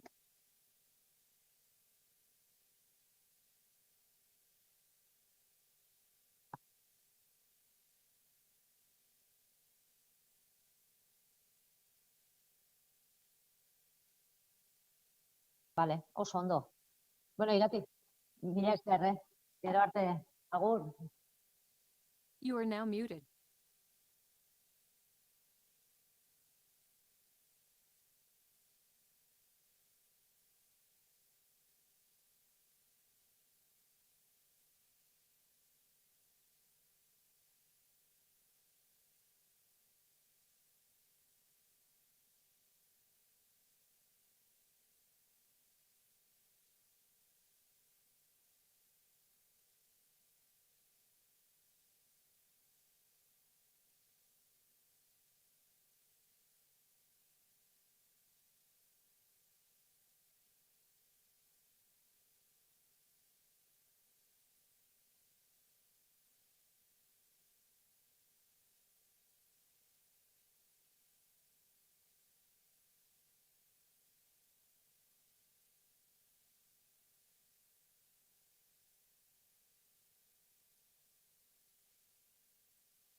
Barkatu, hasi ingo gara, bai? Ez dela gero asko atzoratuko gara.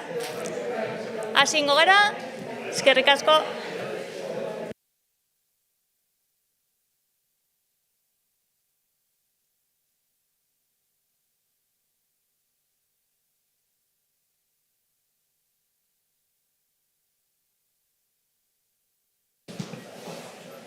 Kaixo, ez da, kafetik danak bueltan etorri aurretik, baina, bueno, hasi egingo gara, bai?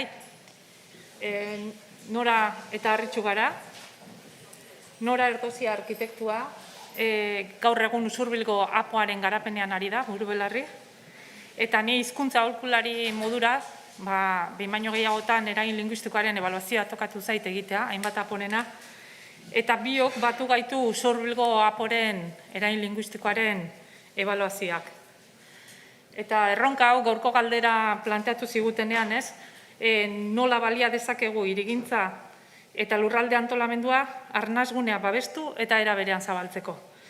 Erantzuna ematekotan biok dugun ibilbideari so egin eta konturatu ginen bazeudela gako batzuk behin eta berriro errepikatzen zirenak, ez? Zerk lagundu dezake edo zer izan daiteke mesedegarri hirigintza arkitektura ikuspegitik. Ertz askotatu begiratu genion gaiari eta azkenean hor goian ikusten dituzuen bi kontzeptu horietara iritsi ginen, bai?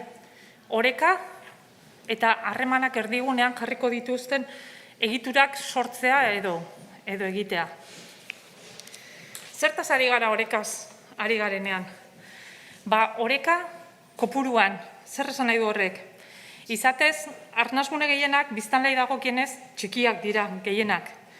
Eta bi errealitaterekin egiten da topo. Batetik, errealitatetako bat da presio urbanistiko handia jasaten duten arnasguneak, hiri edo herri handietatik gertu daudenak, eta erakargarriak direnak hainbatentzat. Eta horien lanak izaten dira gehiagizko hazkundea saihestea. Eta bestetik, topatzen duguna da, herriaren biztanlei eustea eta alden heinean haztea helburu duten herriak. Bi errealitate horiekin egiten dugu topo. Eta hazkunde orekatuaz ari garenean zertaz ari gara, lehendik dauden etxebizitza kopurua eta egingo direnen arteko orekaz. Portzentaje zehatzetara ematea hau kosta egiten da, ez da erreza, baina argi dago etxebizitza kopurua bikoiztu egiten denean, edo biztanlea bikoiztea dakartzen proiektuak nekez mantenduko dutela oreka hori. Beste orekaz, dimentsioan eta tipologiaz ari garenean, eraikiko diren etxe bizitzak nolakoak izango dira. Zein ezaugarri dituzten eta nolakoak izango diren esanguratsua da, batzuetan ahaztu egiten zaigu. Lehendik dagoenaren eta egingo denaren arteko uztarketa ezinbestekoa da. Eta gero ikusiko dugun adibidean, argi ikusiko duzue hori. Oreka eskaera eta eskaintzan. Eskaera eta eskaintzan galdera da norentzako egiten ditugu etxe horiek. Nor da etxe horietara etorriko dena? Herritarren neurrirako dimentsioa izango dute? Prezio aldetik ere bai? Dagoen eskaera baino gehiago egiten baditugu zer gerta daiteke? Adibidez, turistikoki interesgarria den gune batean, etxe bizitza parke asko handitzen bali madugu, eta ez badira saltzen, gerta daiteke inbertsio funtsak agertzea, gertatu izan da moduan, eta bestelako dinamika batzuk sortzea. Edo gehiagizko prezioek herritarrak usatu ditzakete, eta herritarrak kanpora joan, eta bestelako mugimendu batzuk sortzea. Beraz, arlo honetako oreka ere, esanguratsua da. Eta kontuan izan behar da, babes ofizialekoak, tasatuak eta libreen arteko oreka ere. Ze nolakoak diren, eskaintza eta eskaeran, era guztietakoak behar ditugu gure herrietan. Lurraldean eta herrian esaten dugunean oreka, zertaz ari gara. Etxe bizitza guztiak herriko bazter batean konzentratzen baditugu denak batera, horrek desoreka nabarmena eragingo du. Edo adibidez, herri batek etxe bizitza guztiak ingurunerik zaurgarrienean edo hizkuntza aldetik ingurunerik zaurgarrienean egiten baldin baditu, horrek kaltea biderkatu egingo du. Oreka denboran, hau tresna nagusienetako bat da hirigintza arloan, ez, kontrolerako. Denboran aurreikusitako etxebizitza guztiak aldi berean egiten badira, denbora epe jakin batean, zaila izan daiteke arnasgune batentzat, hoe guztiak asimilatzea, fluxu berri hori guztia asimilatzea hizkuntza aldetik behintzat, eta integrazio aldetik ere askotan. Denboran luzatuz gero, ordea izan dezaken eragina asimilatzeko modua egin daiteke. Bai, hoe guztiak azaltzen dituen adibide bat ekarri dugu.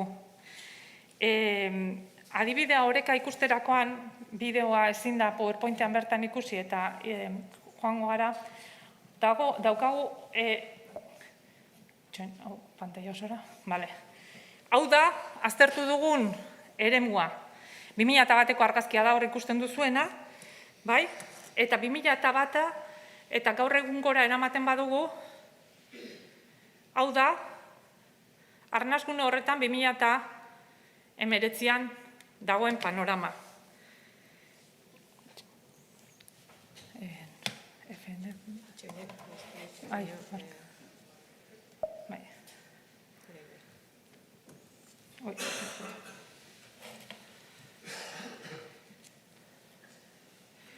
Hau da, hor ikusi dezakezuen nola dagoen egituratuta gune residenziala gorriz daukazue, horia ekipamenduen aldea eta urdina industria guneak dira. Hori dago aurreko apotik datorrena da hori. Hemen urtez urteko aldea argia ikusten da. Kaskoa kale baten bueltan egituratuta zegoen, nagusiki, 2 hilara, etxebizitza, baserri etxebizitza 2 hilarek osatzen zuten, eta 2019an egin zuten, etxebizitza bloke berri hau ikusten duzuena, erdian piztina eta plaza pribatu batekin, eta hemen 6 adosatu. Eta ekipamendu mailan, futbol talde egituratuentzako futbol zelai hau egin zen. Guztira, hor ez da argi ikusten, baina, lehendik zeuden 38 etxebizitzei, 56 etxebizitza berri gehitu zitzaizkien. Guztira, 157 hasi zen. Biztanleei dagokionez, grafikoan ikus dezakezuenez, 2001 aurretik, 2000 biztanle bueltan egotetik, garaien zegoen sasoian 209 biztanle izatera iritsi zen. Azken urteotan, beheranzko joera ikusten da hor.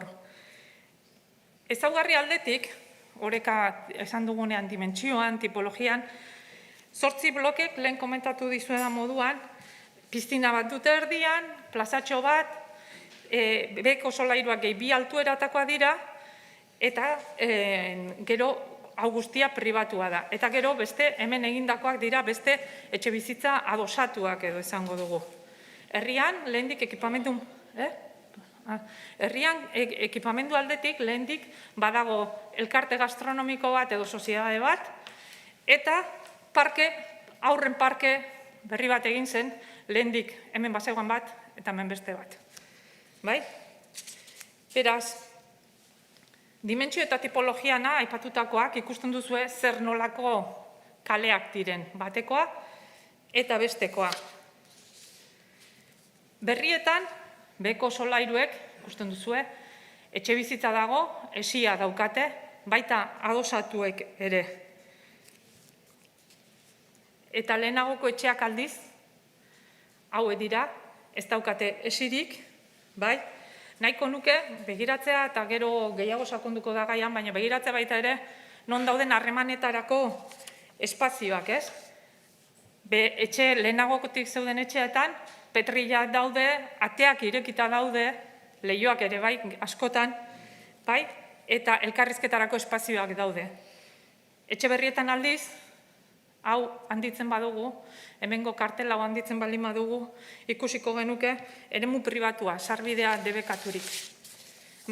Konparatu ditzagun, edo zuek egingo duzu idea bat, non errazten diren harremanak eta non zailtzen diren.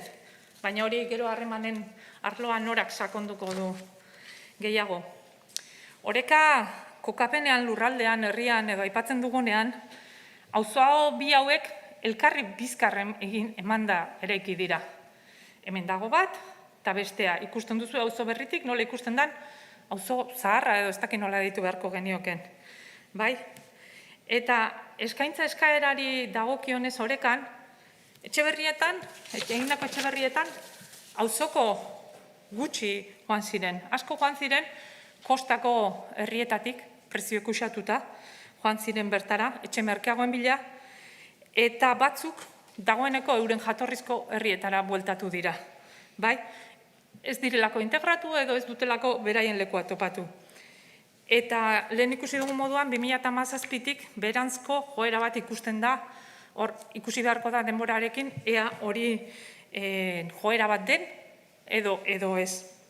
Bai? Galdera egin beharko genuke norentzat eraiki ziren etxe horiek, norentzako ziren. Eta denboran ere 5 urtean dena eraikita zegoen. 5 urtean etxe bizitza horiek denak eraiki ziren. Beraz, egun biztanleko auzo batean, 5 urtean eraiki eta biztanle berri guztiak etorri ziren, eta pentsatu dezakezue horren eragina. Deskribapena izan da orain artekoa eta kontua da. Eta zer ekarri du horrek auzo honetan? Oreka horren, edo nire ustez behintzat, edo gure ustez, oreka horren faltak. 2011 baino lehenagoko datu xeheturik ezin da atara, lehen gobiztalena eta oraingoena, baino gaur egungoan bai aztertu daiteke, kale batean eta besteko ezagutza. Hor ikusten duzuen lehenagoko etxeetan ezagutza 100% zen. Etxe berrietan, etorri berrietan 167. Guztira, 137 ematen du. Etxeko hizkuntza lehenagoko etxeetan 185. Etxe berrietan 152. Guztira ikusten duzu 158. Lehen hizkuntza, ama hizkuntza ere esan dakoa, lehenagoko etxeetan 186. Etorri berrietan 157. Alde handia dago. Hemen, datua bateratuta daude, sekretu estadistikoa dela eta ez dute ematen xehetua kasu horretan, baina gelditzen den guztia 1,4, beste guztien artean banatu beharko genuke. Ni ez dakit zuei zer pentsatu ematen dizuen honek, baina nik esango nuke etxe berri horien eraginez, arnasgune izaera, galdu edo behintzat arnasgune erasan bat bihurtu dela, auzo hau. Bai? Edo behintzat muga horretan dagoela. Nola eragindu honek beste alderdietan? Nortasunari begiratzen badiogu, identitateari edo nahi duzuenari, begiratu hemengo mapa hau da, lehengo kalea esango dugu eta hau da kale berria. Lehengo kalean dira Mutxaneaz, Lokatza, Txokolate, Mañane, Etxeberri, Arrieta, Karmene, kale berria zenbaki utza dira. Nola eragiten du horrek identitatean? Nortasunean? Bai, integrazioan? Nik zalantza asko ditut, baina zantzuak daude, etorri berriak eta lehendik zeudenen arteko integrazio maila ez dela oso handia. Adintartea ere handia da, lehenagokoak zahartze indize altua du, eta berrietakoak gazteagoak. Bai? Erabileran ez dago jakiterik, ez daukagu neurketarik.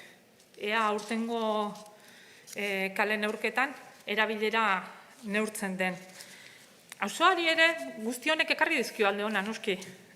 Sozietatean bazkide gehiago daude, biztanleria gaztetu da oroar, dinamikoagoa dela ere esan daiteke, baina galdera da, galdutakoaren eta irabazitakoaren arteko oreka nahikoa da, edo ez? Hor, bakoitzak erantzun beharko du, ez? Zer egiten den, zenbat, nola eta nolakoa, determinantea da arnasgunen biziraupenerako. Bai, oreka lortzeko ezinbestekoa da plangintzan, apoan, plan berezietan, plan partzialetan, guztietan galdera horiek eta galdera horien erantzunak ondo hausnartuta izatea. Norentzako eraikitzen dugun, zer egiten dugun, nolako egiten dugun. Pasatu dira garaiak 2 marra eta etxe bat egiten genituen sasoia. Nik uste dut puntu bat aruntzago jun behar duela, bai? Eta bigarren gakoa lehen hasieran esan dugun bezala harremanen arloa. Bai? Nik horri gehituko nioke ez, plangintzan gauza, Orekarekin erlazio daukaten gai guzti hauek plangintzan jorratzen dira, eta lehenengo galdera da ere plangintza hori zertako egiten den, ez? Nik inguru hau ez dut ezagutzen, baina susmoa da azkenen hemen egin nahi izan futbol zelai hori, herri txiki bada, ziurrenik ez dauzka baliabide nahikorik, orduan hirigintzak beste mekanismo batzuk ere badauzka, baina hirigintza beste gauza batzun artean ere erantzuten dut ekonomikoki aurre egiteko interes jakin batzuri, ez? Orduan, esan duna, ez? Zer da, lehenengo jakin behar dugu zergatik egiten dugu plangintza hori, eta daude dinamika asko azkenen bukatzen dutenak etxe bizitzak egiten, inulako bestelako hausnarketarik gabe, ez? Orduan, guzti hori mahai gainean jarri behar da, eta netzako adibidea oso argia da, kanpo horrek eragindu ulertzen dut guzti hori, ez? Eta urrengoa norak azalduko duena hobeto, harremanak erdigunean jartzearena, zertarako harremanak, zertan laguntzen du arnasgunetan harremanak erdigunean edo harremanetarako arkitektura bat egiteak, ez? Azkenean, hizkuntza transmisiorako etorri berri eta lehenagoti zeudenen arteko integraziorako elkarrizketak egoteko besteik ez bada, eta herri biziak izateko beharrezkoak dira harremanetarako espazioak, bai? Eta hori plangintzan, hirigintzan, jasota dago. Bigarren parte honetan pasatzen geha, ekarri nahi izan dugu pixkat adibide zehatzetara eta gauza, gai hauetan askotan orokorran hitz egiten da, orduan ekarri nahi izan ditugu adibideak, argazkiak, pixkat bisualizatzeko eta komentatzen dian gauza hauek. Harremanak erdigunean hitz egiterakoan gai asko jorratu zitezken, baina batzuk aukeratu ditugu.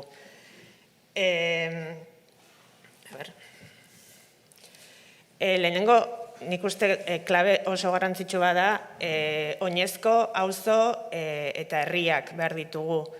Ekarri dugu zita bat, uste hemen esplikatzen dela, pixkat zergatik oinezko izaera garrantzitsua den.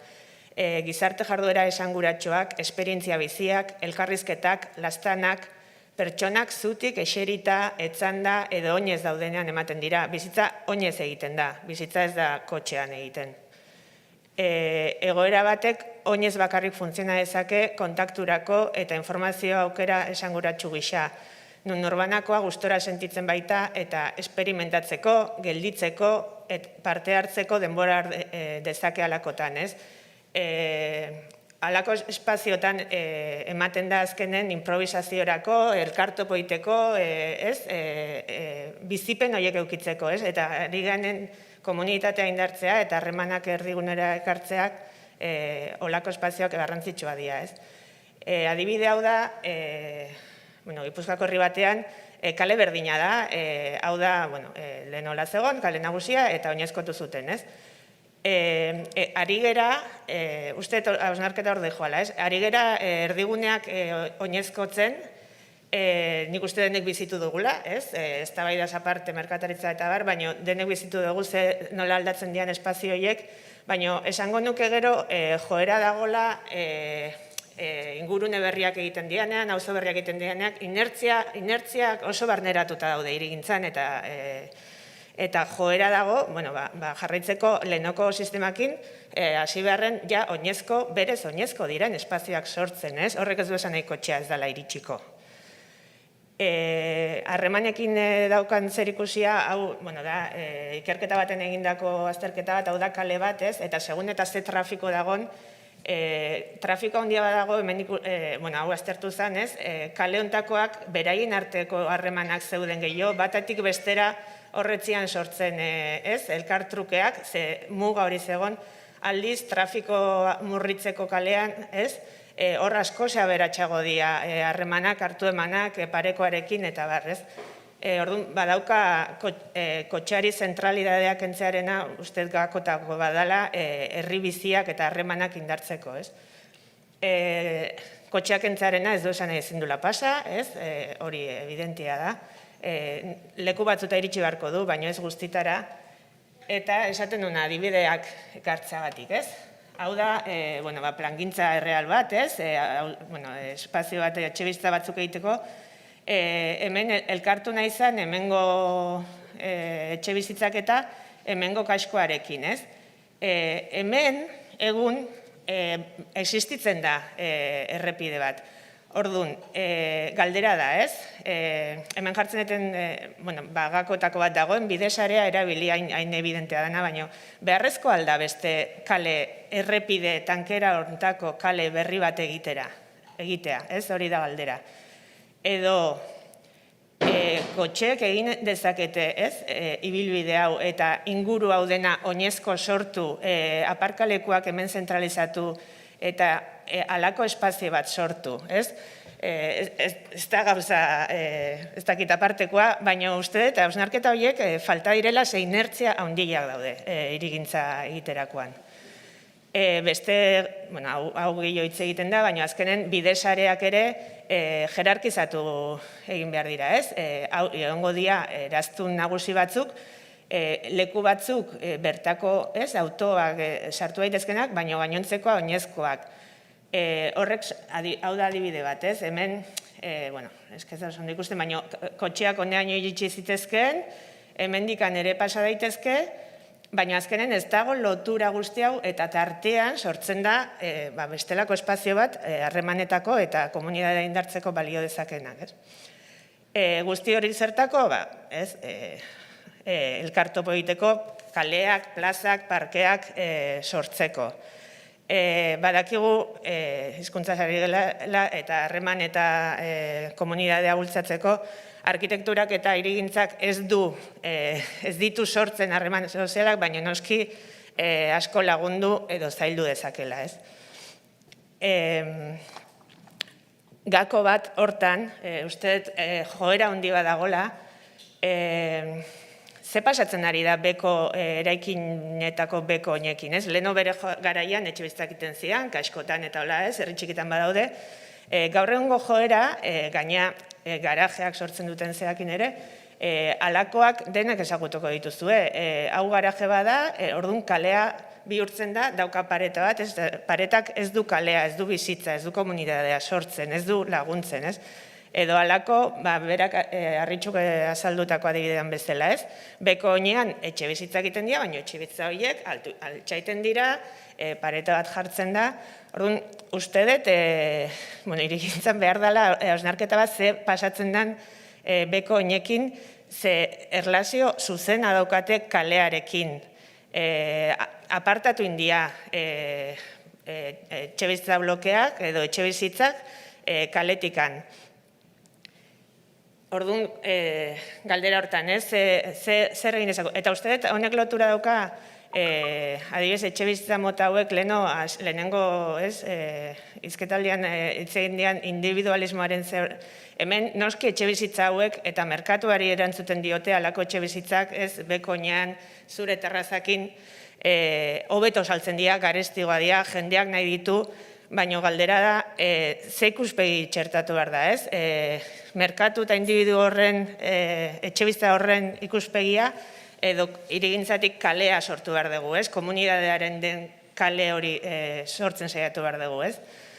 Orduan, beko honetan, hau izan daiteke aukera bat, bestelako etxebizitza batzuk egin daitezke, baldin eta etxebizitzak mantentzen baitugu beko honetan. Hemen azkenen, etxebizitza arten eta ja, hemen errepide egingo zen, tarteko espazioak sortu daitezke. Babesa sortzen dutenak, baina azkenen ez dizuna derrigor, aukera ematen dizuna hori irekiago eta erlazio bisual bat egoteko, harreman bat egoteko kalea, ez, eta etxebizitzen artean, ez. Edo beko honetan, eta komunitatea indartze hortan, badira ere gaur egun, gero eta gehiago, izan beko honetan, eraikinaren ekipamenduak sartzea, ez. Halako espazioak, hemen, da eraikin bat, bizikleta gela hau izango zen, hemen daukate espazio bat, liburutegi, sukalde eta bar, hauzan lanerako espazio bat.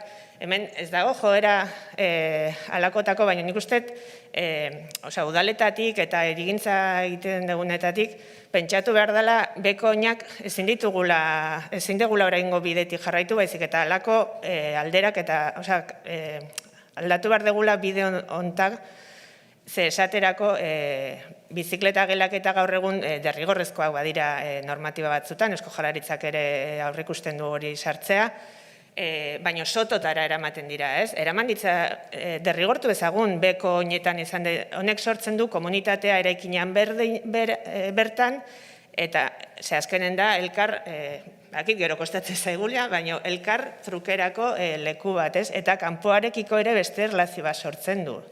Eraikin hontan, hau da, hemen parke bat zegoen, aur guztien jostailuak eta gordetzeko elementu bat, trizikloak, gaina elkarrekin erabiltzen dituztenak, izan garbigailuak, baina honek beste frente bat, beste fatxada bat, beste dinamika batzuk sortzen ditu, eta hori da kontua, ez?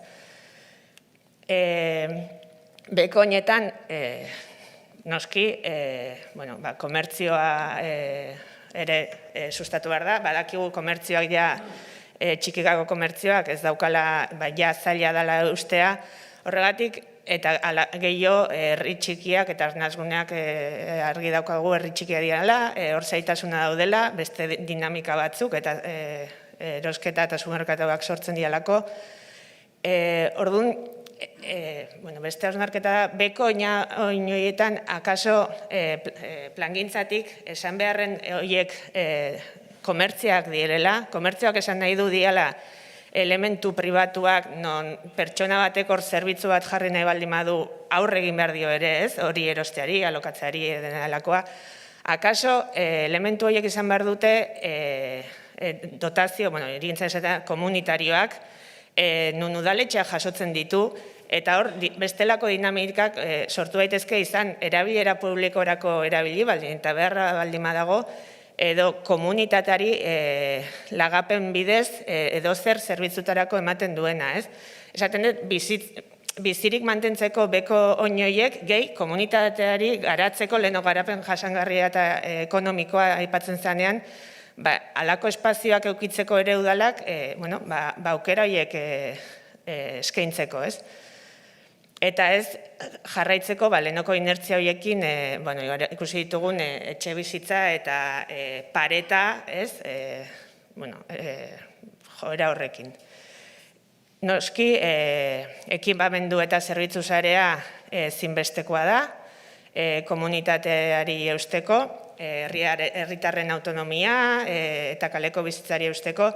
Hau da, EHko ikerketa talde baten egin dugun parte hartze prozesu baten hausnarketen genunean ekipamendu buruz, ez, planteatzen zian behar batzuk eta bertakoekin zeri ematen zitzaion garrantzia, ez? Eta han argi zeukatena behar etzegon, ez dago gaur egun, komunitate horretan, denda azoka itzeite zuten, baino itzeite zuten bilgune kultura, dena delako hori eskatzen zuten zen, ez daukagu elkar topatzeko, elkar aurkitzeko, aurren parkeaz gain, ez daukagun nun aurkitu adina ezberdinetako jendeak, etnia ezberdinetako jendeak, ez daukagun nun topatu, ez? Eta ezinbestekoa dira gertuko, ematen duten zerbitzuagatik, baino komunitatea sortzeko behar dian horretako, ez? Eta gero, azkena aipatuko nuke, auzo eta herrien eta kaleen birnaturalizazioa, harritxu jarri duen adibidean ere, ez, ikustezean kale baten zuaitzak eta bestelako, ez, behintzat goixotasun bat, eta joera da, olako, plazak o denakoak egitea, plaza gogorrak, zuaitzak ere desagertzen nahi dira, kale honetan ez dago zuaitz bat bera ere, esan nahi hor, ez, nahi baldin badezu joan etorriak oinezkoak sortzea, norbait hemen eseritzea, halako elementuak ere, nik uste ezinbestekoan behar dira. Sortu daitezkelako halako espazioak, uste beste aukera askoz gehiago eskaintzen dituztela, beste aberastasun bat, eta gainera, halako espazioak berdegunak merkegoak dira. hori hala da. Orduan, lehen aipatu ditun, inertzia txiki asko uste aldatu behar direla.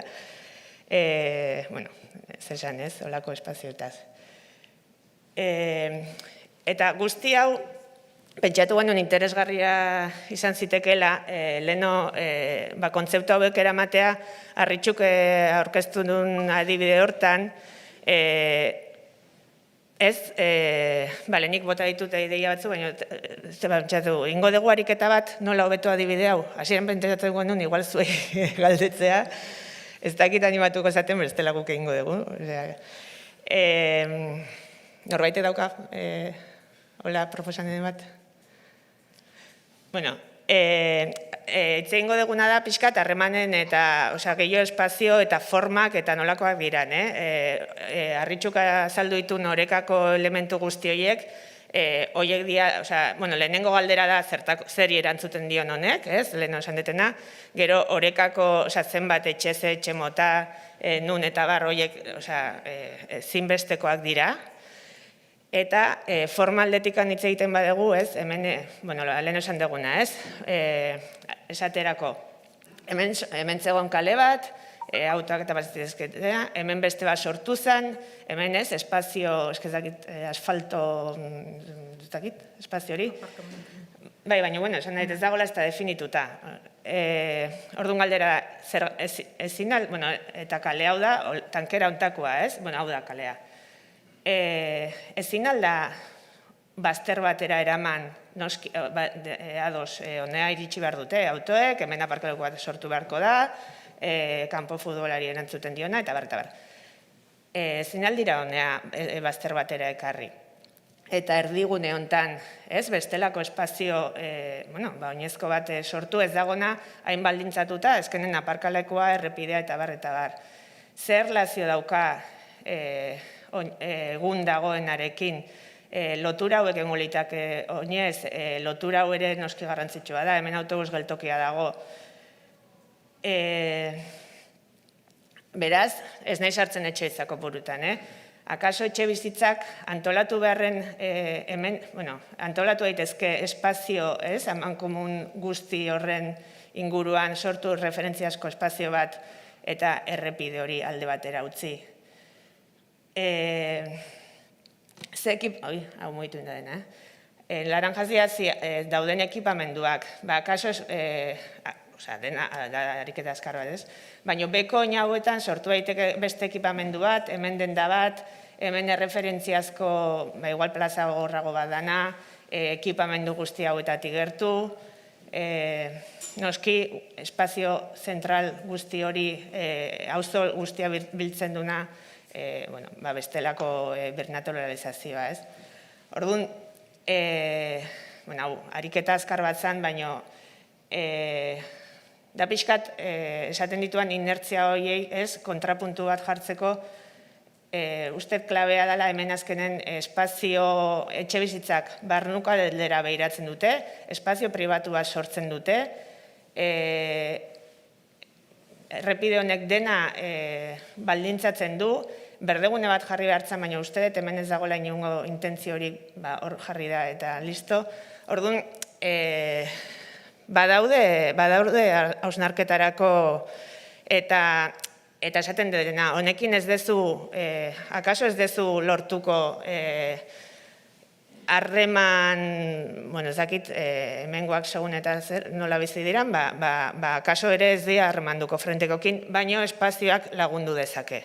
Eta hirigintzak lagundu dezake guzti hortan, eta indartu, komunitatea indartzea, individualismo, edo azkenen nik nire piztina, nire etxea, nire tal, horrekin baino, ez? Eta hoxe. Bai, igual bukaeran esan nahi gendun hor esaldi hori, ez? Behan jartzen duen esaldi hori, ez? Eta euskararentzat ona dana, herriarentzat ere ona dala. Eta idea hori ere nabarmentzea nahi genuke, ematen du bestela momentu batean kontrajarrita egon behar duela, edo ez da izer, edo bestelako gauza batzuk eskatzen ari garena.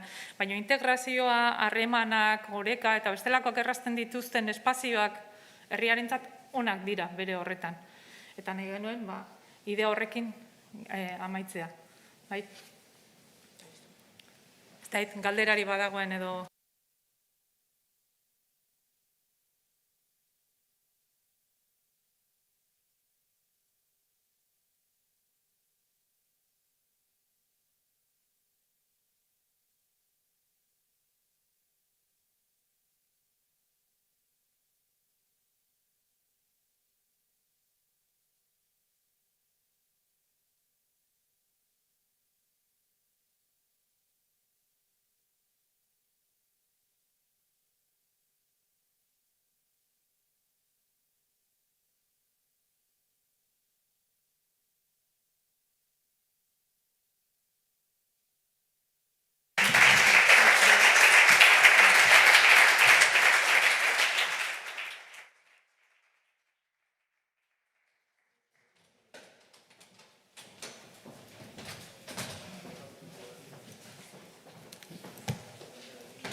Este común.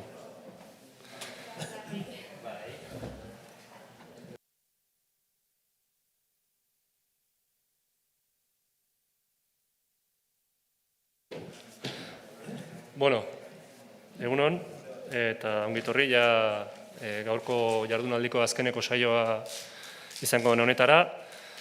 Bueno, goiza uste dut luze pixkat ere badola eta emankorra izan dela, baina espero dut azkeneko saio honetan bai ideia batzuk jasoko ditugula.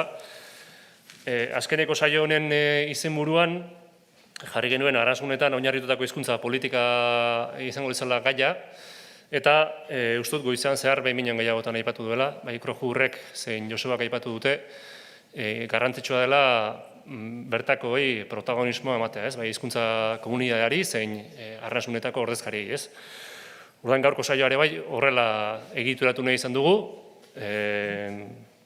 Hasiera batean esan behar dizuet lau ordezkari izatekoak zirela bertan, baina pandemia gora honek eraginda, musikakoak ezin izango parte hartu, beraz, hiru ordezkari izango ditu gure artean. Baina, hiru udalerritako alkateak izango ditugu, arnasgunetan oinarritutako hizkuntza politikak zer nolako izan beharko lukeen, zein irizpide izan beharko lituzken, ze aintzat hartu beharko lukeen jarduteko. Beraz, politika horietan ere araudia garatzeko garaian, baliabidea jartzeko garaian, zein plangintzak egiteko garaian, zein irizpide ezarri beharko lirateken, ez? Hasteko eta baina egin nahiko nuke kokapen arin bat, nork edo zer herri gonbidatu ditugun, saiatu izan gara izaera desberdinako eta errealitate desberdinako udalerri batzuek ekartzen, ikuspuntu desberdinak ere jaso ahal izateko, eta kokatzeko ere bai guztiok, udalerri horien oinarrizko datu batzuk emango nituzke. Esan datu hauek Wemak landu dituela, beraz eskerrak egindako lanagatikan, eta aipatuko izkizuet banan-banan. Lehenengotako herria, Tolosa izango da, bertako ordezkaria, bertako alkate Olatzpeon izango dugu, eta hiru ideia bildu dugunak udalerri guztien inguruan, ez? Batetikan, eskualdeari dagokionez, Tolosa aldean kokatzen den eskualde burua dugu Tolosa, eta, aipatu bezala eskualde burua, eta eskualdeari begiratu eman da, 28 herrik osatzen dute, eta azkeneko urteetako bilakara begiratuta, 23an atzerakada eman da ezagutza eta erabilera datuetan, ez? Ezagutzaren unibertsalizazioa begiz jota, gazteetan gertu dago ezagutzaren unibertsalizazio hori, 95% bueltan, eta 50 urtetik gorakoetan da apalena ezagutza hori. Hor ikusten da apalagoa, ez? Eta kale erabilerari daukionez, kale erabileran bai aldaketak sumatu dira, aldaketa baikorrak kasu honetan, eta jakingo duzuenez, horren berri ere bai dezente zabaldu zenez, 2019an egindako neurketa lehen aldiz euskararen erabilera 50%tik gora kokatu zen, ez? Bilakaera aztertzen badugu, horrek harritateko lau oinarrizko datuetara, ezagutza lehen hizkuntza etxeko erabilera eta euskararen kale erabilera, hor errealitatea desberdinak ikusten ditugu, ez? Ezagutzaren kasuan gora beratxua izan da bilakaera, euskaldunak eta ia euskaldunak batzen baditugu 80% artean kokatzen da. Lehen hizkuntzari dagokionez berakadatxo bat sumatzen da, eta etxeko erabileran aldiz gorakada sumatzen da, eta azkeneko datuan esan dugun bezala kale erabileran joera baikor bat sumatu da, eta azkeneko datua hor faltako litzatekena, 50%tik gorako datua izango litzateke, ez? Hori Tolosari dagokionez. Bastani dagokionez, Bastango ordezkaria Joseba Otondo bertako alkatea dugu. Bastanen kasuan bailara izaera du, eta bertan 15 herrik osatzen dute bailara hori, eta herririk handiena izango litzateke Elizondo, ez? Eskualde buru funtzioa egiten duena eta zerbitzu gehienak bertan biltzen dira. Ezagutzaren unibertsalizazioari lotuta, haur eta gaztetxoen artean daude ezagutza datu altuenak, 97,5 ingurukoak, eta helduen artean berriz apalenak, ez? 170 multan. Eta kale erabileraren daturi begiratzen badiogu, hamarkada hauetan aldaketarik nabarmenena Elizondon eman da, eta kasu honetan aldaketa baikorra goranzko joera eman baita, ez? Lehenoko datu berdinak begiratu ezkero, Bastanen kasuan, esan behar da, ezagutzaren kasuan berdintxu mantendu dela, euskaldunak eta ia euskaldunak batu ezkero 95% bueltan ere kokatzen da kasu honetan ere. Lehen hizkuntzaren kasuan berakadatxo bat sumatzen da, bai euskara eta biak erabiltzen dituzten kasuan, edo biak dituzten kasuan lehen hizkuntza gisa 77tik 74ko joera bat eman da.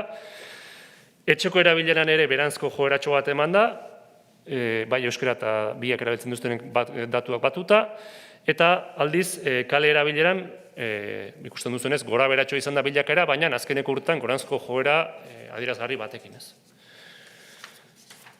Urrengo horria izango litzateke Gabiria, musikakoa esan dizuet, ezin izan duet horri, beraz, paso egingo dugu, eta Gabiriaren kasuan, bertako alkate Oier Oiarbide du gure artean, Eta dakizuenez, Gabiria Goierrin kokatzen den herria da, kasu honetan gure hartan dagoen herri txikianaren ordezkaria, 520 biztanleko udalerria da, eta aldiz horren parean nolabait esaten duguna da, herri bizimodu edo herri bizitza indartsua duen herria edo udalerria ere badela, ez?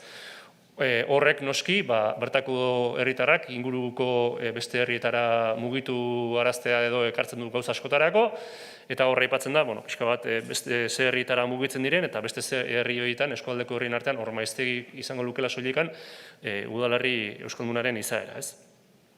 Ezagutzaren unibertsalizazioari lotuta berriz, ia esan dezakegu ezagutza unibertsala ematen den herri bat dela, 96%ko ezagutza tasa baitu euskaldunak eta ia euskalduna batuta, eta hor adintarte erdalduna, 30-40 urte bitarteko izan dare, ezagutza tasak hor 91%-batera ere iristen dira, ez? Eta kale erabilerari daukionez, ez dakagu daturikan. Eta bilakaerak beste datuei begiratuta, esan dezakegu ezagutza tasak neko berdintxu mantentzen direra, bilakaera horretan, lehen hizkuntzaren eremuan berakadatxo bat sumatzen dela esandakoa, euskaldunak eta euskara dutenak eta bia dutenak batuta, 95-tik 95-erako jetxera bat sumatu da, eta etxeko erabileran ere antzeko joera bat, ez? 96-tik 95-erako datua euskara eta biak etxeko hizkuntza gisa dituztenak aintzat hartuta. Gutxi gora bera eta harin xamar denborak nola eta aurrera doalako eta ez dakagulak asti gehiegi horiek aurkeztuta. Esan, lau gaitan ekarri ditugula, lau ataletara ekarri ditugula gaurko zehama ingurua, eta lau gai horiek izango lirateke, batetikan izango litzateke hizkuntza, bakoitzaren egoeraren diagnostikotxo bat edo lantzea, bestetik egongo litzateke udal bakoitzaren politikak edo labur bada ere zertan diren begiratzea, hirugarrena eskualdearekin zeharreman duten aztertzea, eta laugarrena izango litzateke hizkuntza politika orokorrei edo begiratua ematea. Ekarriko dutuna olatz, pantailaren bestaldera gutxienez, eta horrela zuek ere ikusgai izango duzu, ez, bestea. Hauxe. Beraz, nolen berda, besteko.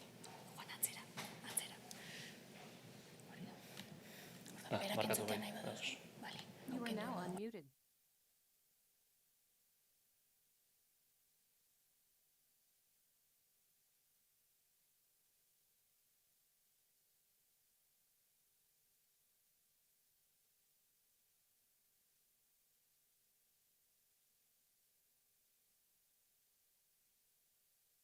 Antza denez ezin duzuekin hitz egin eta olatzekin aldi berean, orduan txandaka ibili behar dut.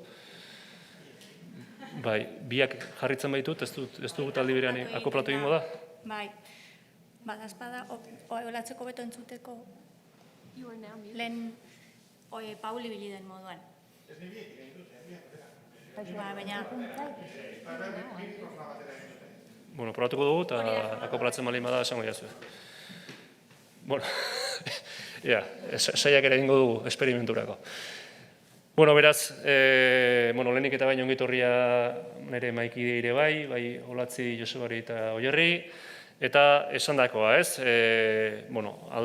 Adirazetako lau ataletan joan guinak gogoeta egiten, eta lehen atalari, diagnostikoaren atalari heltzeko, nik horra aipatu nuen pixka bat, guk orain arte ere bai mai gainean jarri izan dugula arnasgunen garapenerako oinarri bat, ez? Zeinean aipatzen genuen, beharrezkoa dela garapen sozioekonomikoa, sozioekologikoa eta soziokulturala elkarlotzea eta orekatzea, eta pixkat lehen galdera izango litzateke, zuen kasuan zuen arnasgunen garapenaren egoera zertan den, nola baloratzen duzuen, eta pixka bat zuen herrietan ere bai, herritarrek zer nolako bizimodua egiten duten, ez? Gaur egun baino gehiago ohikotasunez zer bizimodu egiten duten, gaur egungo pandemian erabat aldatzen dizkigula gauza, baina pixkat ohiko herri bizitza zer nolakoa den zuen herritarrentzat, zuen herrietan, ez? Beraz, lehenengo Olatzi emango dugu hitza, nahi duzunean.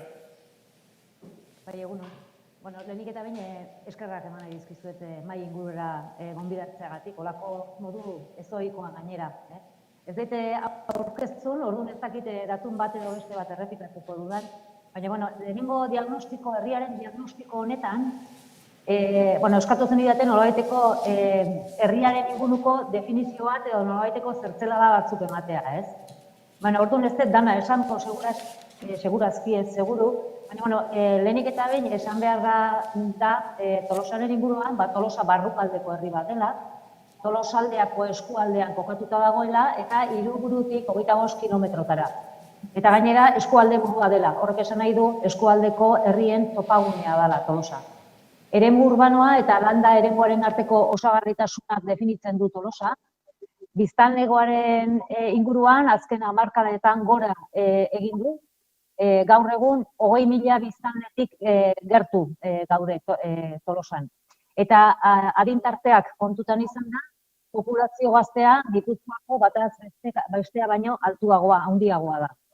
Herri euskalduna da nagusiki, pentsatzen du datu batzuk emango zenituztela haseran edo gero azalduko dira, baita ere gehiago.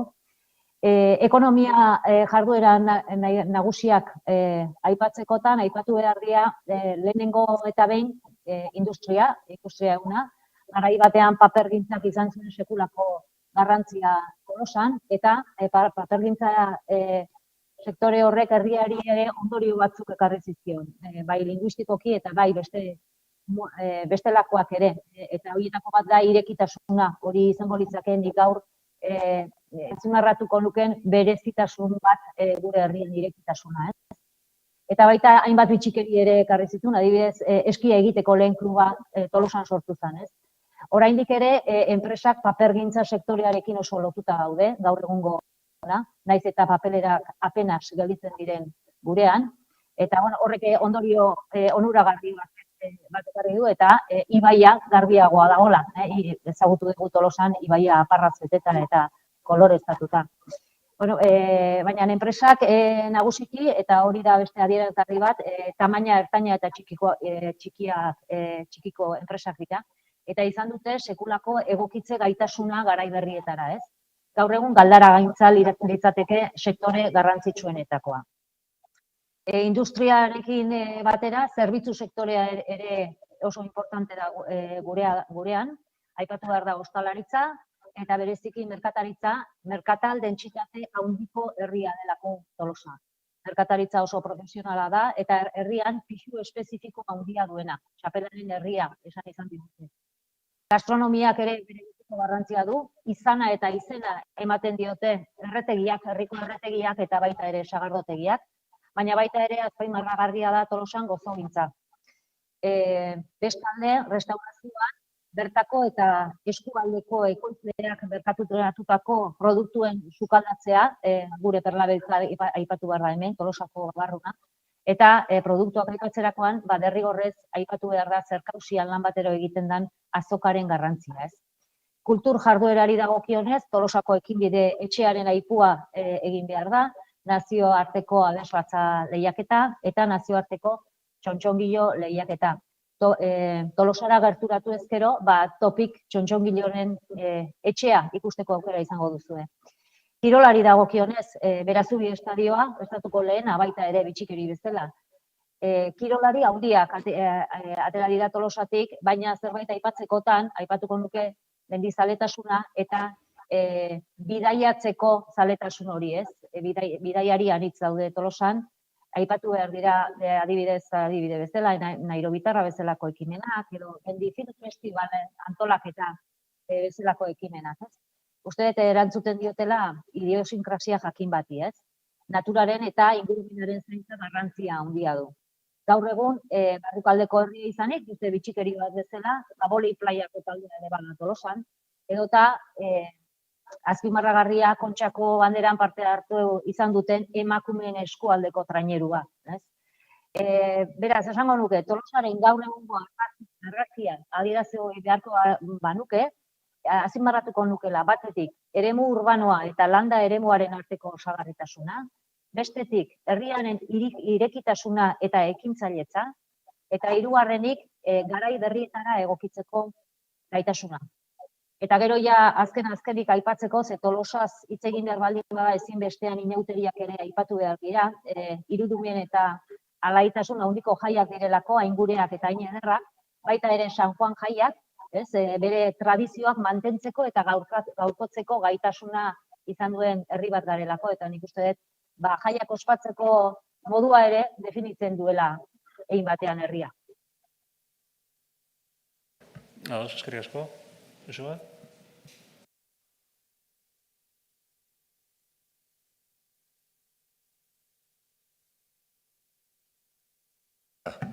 Bai, ongi da. Bada, hoixen, erran bezala Lizondo hori buruz baino, Baztani buruz, lau argibide ematen saiatuko naiz, ulertzeko ze udalerriri buruz ari garen. Baztan, dagoeneko Ikerrek aipatu bezala, udalerri konposatu bat da, historikoki batasun gisa bere burua eratu duena, eta horrengatik, Amabortzerriko udal bat da. Amabortzerri izateaz gain, baditu kasik horren bertze auzo, beraz, 30 herrigunetik gora ditu, eta gainera, baserriak, barreiatuak bere lurralde luze zabalean. Udalerri bezala hartuta, Euskal Herriko lurrez, handiena dugu, zabalena dugu, 358 kilometro kuadro, eta horrek egunerokoan, izaera beresi bat ematen dio, eta udal kudaketa ikuspegi batetik ere, konplexutasuna guzi horren kudaketarako. Batez ere kontuan hartuta, Nafarroan zein dugun, udalak finantziatzeko sistema, ez dela Euskadiko Autonomia Erkidegoko bera, eta hortan, transferentzia arrunten funtsa desberdina denez Nafarroan, horrek poliki estutzen du, gero udalen autonomia, udalen jokorako tartea, eta Baztango kasuan gainera ikusita gure errealitate konplexua, eta funtsok errealitate hori kontuan hartzen ez dutela, bereziki komplikatzen du hori guzia. Baztan landa ingurune bezala izendatzen abeko duen, ez eta landa inguruneaz mintzatzea beti komplikatoa den konzeptualki. Landa ingurune terminoa hartuko bagenu, biztan dena denetarik dago, baina landa eremuak orokorrean krisian diren espazio sozial bezala ulertzen da, ez eta horietan ere badagoen denetarik bizirik daudenak, guzizko gainberan direnak eta tartean direnak ez. Europa osan ikusten da, Danimarka itzinatu hortan berean ez, erdialdeko bana nagusi nola ustutzen ari den, herrigune nagusien alde, Frantziako estatuan ere dinamika kontradiktorioak, gora bidean diren ingurune batzuk, berako bidean direnak, eta Baztan hor dabile beti erdiko toki batean, populazio gainbera jarraitu bat bizi du, 70. hamarkadaren bukaeratik, horruz geroztik hazkunde tasa naturala negatiboa du, naiz eta migrazio saldoa positiboa denez, hor mantentzen du populazioan goiti beti. Gaur den egunean, 7.800 jende bizi gara, herrietan barna modu desberdin batean banatuta biztan denez. Elizondo dugu herrik kozkorrena, 3.200 biztanlerekin, ez da hiriburu ofiziala, ez baitu Baztanek hiriburu ofizialek, naiz eta egunerokoan eta praktikan berak egiten duen funtzioi. Aipatu dugun bezala, krisi historiko bat bizi du, ez bizi-bizian bertzetokietan gerta daiteken bezala, Nafarroko Pirinio aldeak bizi ezaken bezala, Lizar aldeak bizi ezaken bezala, Zangotz aldeak bezala, baina bizi du. Eta horrek erantzuten dio, dinamika ekonomiko, politiko, sakonagoko bati, honitzetan udalerri bakoitzaren nahiak edo horko barneko bulkaldiak gainditzen dituena ez. Landa eremua honitzetan gertatzen den bezala, gurean ere, lurralde gatazkak bizi dira. Landa eremua etengabeko joko zelaia da, interes desberdinak direla eta, batean urtegi bat jartzeko izan daiteke, bertzean mehatze zulo handi bat, izan daiteke nekazaritza intensibo industrial bati buruz, izan daiteke aisialdileku handi bat delako, ziriko jendeen dako, eta beraz monolaborantza turistikoa bultzatu behar delakoz. Eta gurean, lurralde gatazkak azkeneko 10 aldi luze honetan bizitzen ari gara bat bertzearen ondotik. Erdizeko herri bazkalekuan, magnesita mehatze zulo bat egiteko nahian, Lekarozko herrian berriz, pelotaz urbanistiko bat, herri txiki baten ondoan, 100 etxe bizitza egiteko naia, golf belaia, luxuzko hotela, eta bar, ez. Beraz, lurralde gatazka baten erdian dago, eta lurraldeak beti ulertzen ginuen gure Europatik aratagoko joko zelai zirela, baina gurean ere lurralda beti etengabe jokoan dago. Eta horrek estutzen digu, hainbertze gauzari erantzuna emateko ez gaitezke geldik egon.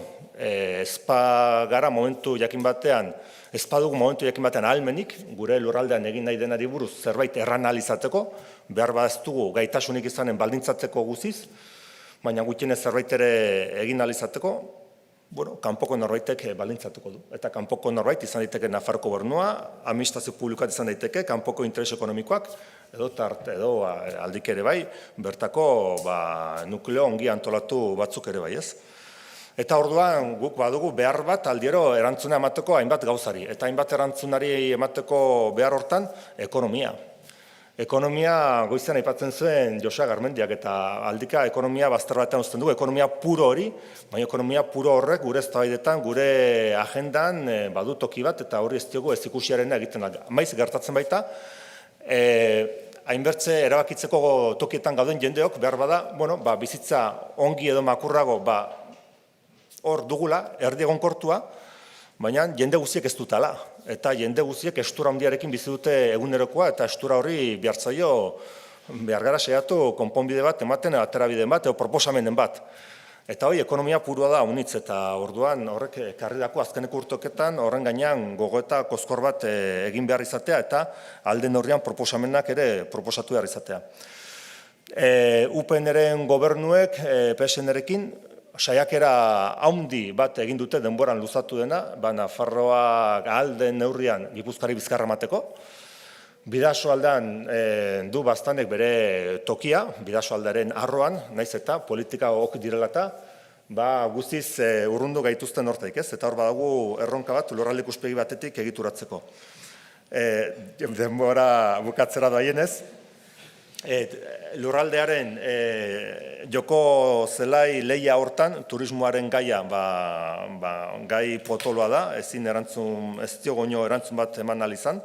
Etxe bizitzaren arazoa bertze arazoa handi bat dugu, herriguneen ustuketa, populazio ordezkapen prozesu batzuen aitzinean egon gaitezke, landa gentrifikazio prozesu batzuen aitzinean ere bai, adinekoen zaintza eta populazioaren zartzea, eta solas nahas borras hauekin, zerbait kokatzeko ideia hartua duzu ongi. Eskerrik asko Joseba, Oier?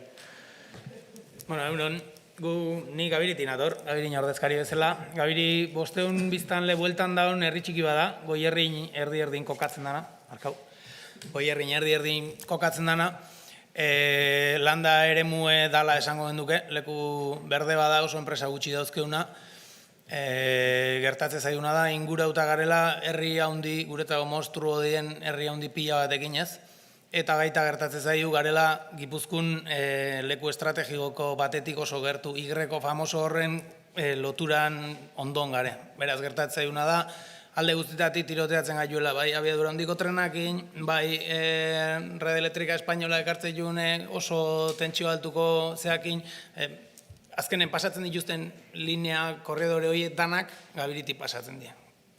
Garbi gauko dan bezala gu kontu neukibe. Orduan, herri bezala horrek igual bultzatzen gaitu komunidade sentimentu kristona eukitzea eta hortaz harro gare gaina.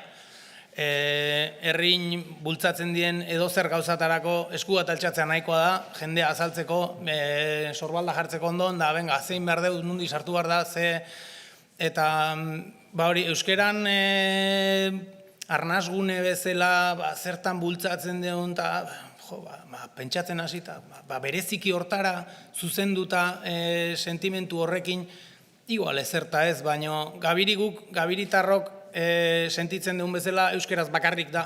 Orduan, arnasgune izateko modu bakarra guretzako hori da, eta gabiri izateko modu bakarra ere bai.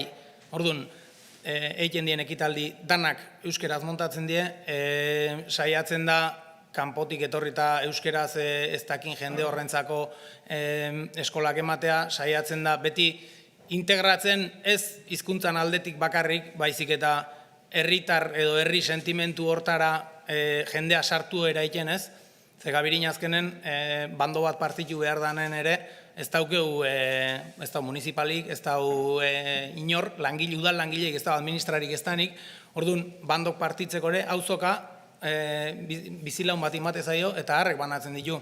Herribide garbitzeko garaiedanen auzolanen funtzionatzen da. Auzolana deitzezu eta hoi 30 lagun azaltzen die. Gosarin truke laneako prest. Orduan, guk egiten deun lana, iruitze zaiuna fundamentala eta inundik ere zehau ezin dana, aparte utzi ezin dana hori da, ez? Sentimentu hori. Eta arrotasun hori, kapaz gehalako, geu daukeun, eskun daukeunakin, daukeun apur horrekin, herri bezala funtzionatzeko, eta horri esker, horri esker azkenen, edozein ekitaldi montatzeko.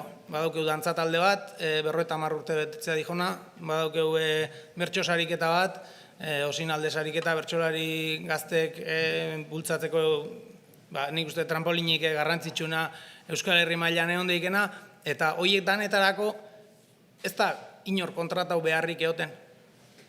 Herritik irtetzen do, herrin dau jendea, bultzatzeko gogoa daukena, eta hola modu honetan funtziona nahi dona, ez? Herrik asko ematen diu, arrotasun hori horreati daukeu, eta guk herriri bueltatzeko modu hori da, ez? Orduan, gabiri ulertzeko modu simple bat, hoxe izango litzeke. Ados, eskerrik asko, Oier.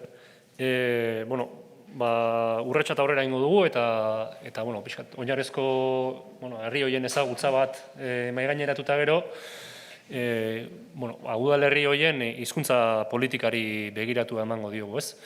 Eta honen inguruan, pare bat galdera luzatuko dizkiet, biak jarraian erantzuteko, ideiak lotzeko abilidadea ikusi du badagola, orduan jarraitu ezagun horrela.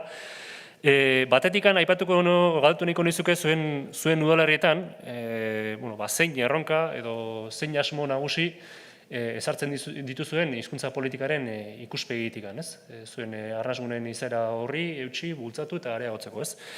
Eta bestetikan, nola ikusten duzuen zuen udal politiketatikan edo zuen hizkuntza politiketatikan nola bultzatu rileken eta bain aipatu ditu hainbat kontu horri lotuta Oierrek, herri bizitza, komunitate bizitza, hemen ere aipatu da horren garrantzia arnasgunen garapena, beraz, bi galdera horiek, ez?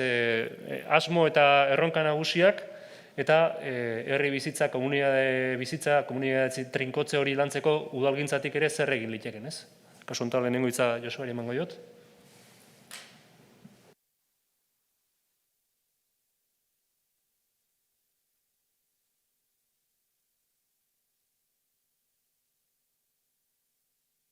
Ara, bai. Orden, aipatu bezala, pentsatzen dut udal gehientsunetan erronka beretsuak izanen ditugula hizkuntz politikari buruz, ez? Batez ere, herritarren ezagutza nahiko kozkorra den ingurunetan. Beraz, horietan erronka nagusia erabilera da. Eta erabilera pixka segmentatzen baldin badugu, populazio atal desberdinen artean, gaurko egunean, gazteen artean, erabileran ikusten da, hoixen, olako gainbera bat kezkagarria dena, zenbait arlotan, eskolaz kanpoko arlotan, eguneko bizitzako arlotan, zenbait ingurune, horietan ere lan egin behar dena, horiek euskalduntzeko, batez ere,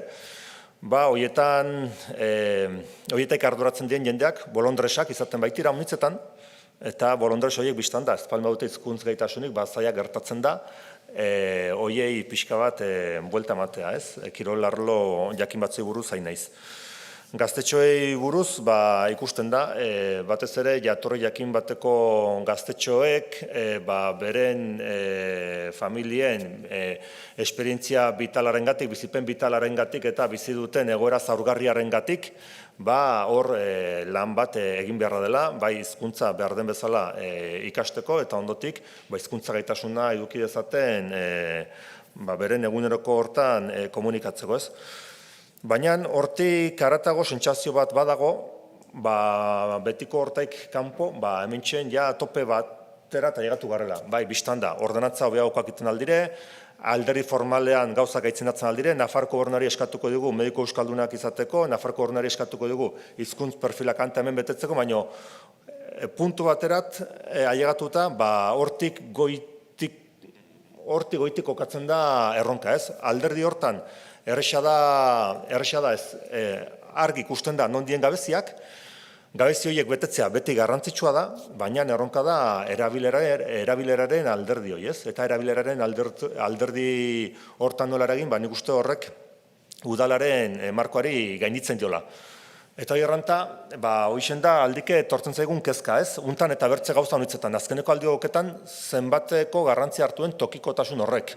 Eta biztan da, tokiko eskalatik gauza honitzen daitezkela, eta goizean ekonomiari buruz Josuak aipatu ditu gauza zenbait, baina gaur den egunean tokikoari ematen zaion egitekoa, ez dakit bat ote datorren tokitik dauden almenei buruz, bai,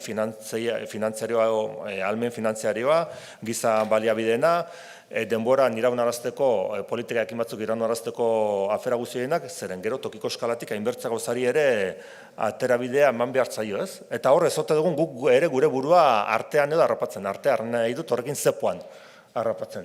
Oai, eta pixka dibagatzen, ez? Gaitik ateraz, iazko urte hasieran, Frantziako estatuan, liburu aski interesgarri bat argitaratu zuten, eta tokikotasunaren ilusioa, l'ilusion lokalist. Eta, hor baute pixka bat gauzak ikusteko modu jakobino batez, eta herritar ziudadanoa, eta eskubideak, eta estatua, eta auta bertze, baina, pendula bertze aldera doaie, eta bapatean badirudi, hainbertze gauzari tokiko eskalatik behar digul erantzuna eman, ez? Eta ez da, tokiko eskala den hainbertze gauzari erantzuna emateko toki egokina. Bistan da, politika behar dire egokitu toki bakotxerat, hizkuntz komunitate trinkoa duzun tokian, zenbait gauza egitanako dituzu, bertze tokitan ezin direnak, eta horrek eskatzen du behar bada burua gehi ostutzea, baina hor badira inbertze dinamika kultural sakonekoak direnak, eguneroko erabilera hortan eragina dutenak. Eta hoi, udaletxeko kultur programazioa euskara hutsez izatearekin, baiarako kultur eragileen programazio hutsarekin eta ez dakit hoi lehiatzen den. Eta orduen hor badago bertze joko zelai bat, eta behar bada hor erantzunak eman beharrekoa bertze batzu dira. Eta aldike, guk gurean dena euskaraz egin nahi izategatik, beldur horrenkin, kanpoan uzten ditugu, gai guziz garaikideak direnak, behar bada gure tokitarat ere behar ditugunak ekarri bertze mintzo batzuetan. Ez dakit, argi mintzatu nahi zen. Adibidez. Edo elfikoz. Baina, bai gertatzen da, garaikideak diren hainbertze kezkari buruz, eman dezagun klima larrialdi hau eta bertzen, orai hasi da Hego Euskal Herrian ere pixka bat gaiaz mugitzen, baina Pirineen hegoalderat horri buruzko pentsaketa nagusia Euskal Herritik kanpo eman da. Eta kezka garaikideak dira. Eta horren kezka garaikide horiek gure inguruetat ekartzeko ahalmena dugu, eta gero guk gure buruan erengan segurtasuna baldin badugu, guk ahalmena izanen dugu, gero gurera itzultzeko eta gero lantzeko, gu garenetik, gure hizkuntzetik, gure idiosinkrasiatik eta, baina aldike, zenbait mintzo gurera tezkartzegatik ez programatzegatik gisa guntan, ustentugu, eta guk guretik bakarrik landuko dugu gai horiek. Eta hori ez den, epe erdirat edo epe luzerat gure kontrak hartzen zeren. Guk hartzen dugulaik, iniziatiba garaikideak diren kezka horiekin, beti ez daudenak agenda publikoan, baina hor jenden ezin egon hortan direnak, guk hartzen dugulaik zerbaitetan eitzindaritza, gero guk horren eitzindaritza eramaten dugu. Eta gero gure buruarengan segurtasuna baldin badugu, gero horri behar den trataera emateko ahalmena dugu gure tokietarat egokituz eta baita gure hizkuntz erronketarat ere bai ez. Eta orduan, guretik zer egiten alde, nik uste tokiko eskalatik egin daitekena Nafarroan gutienez hor tope batea taiatu garen eta hortik gorako hortan zer egin dagoen erronka ez.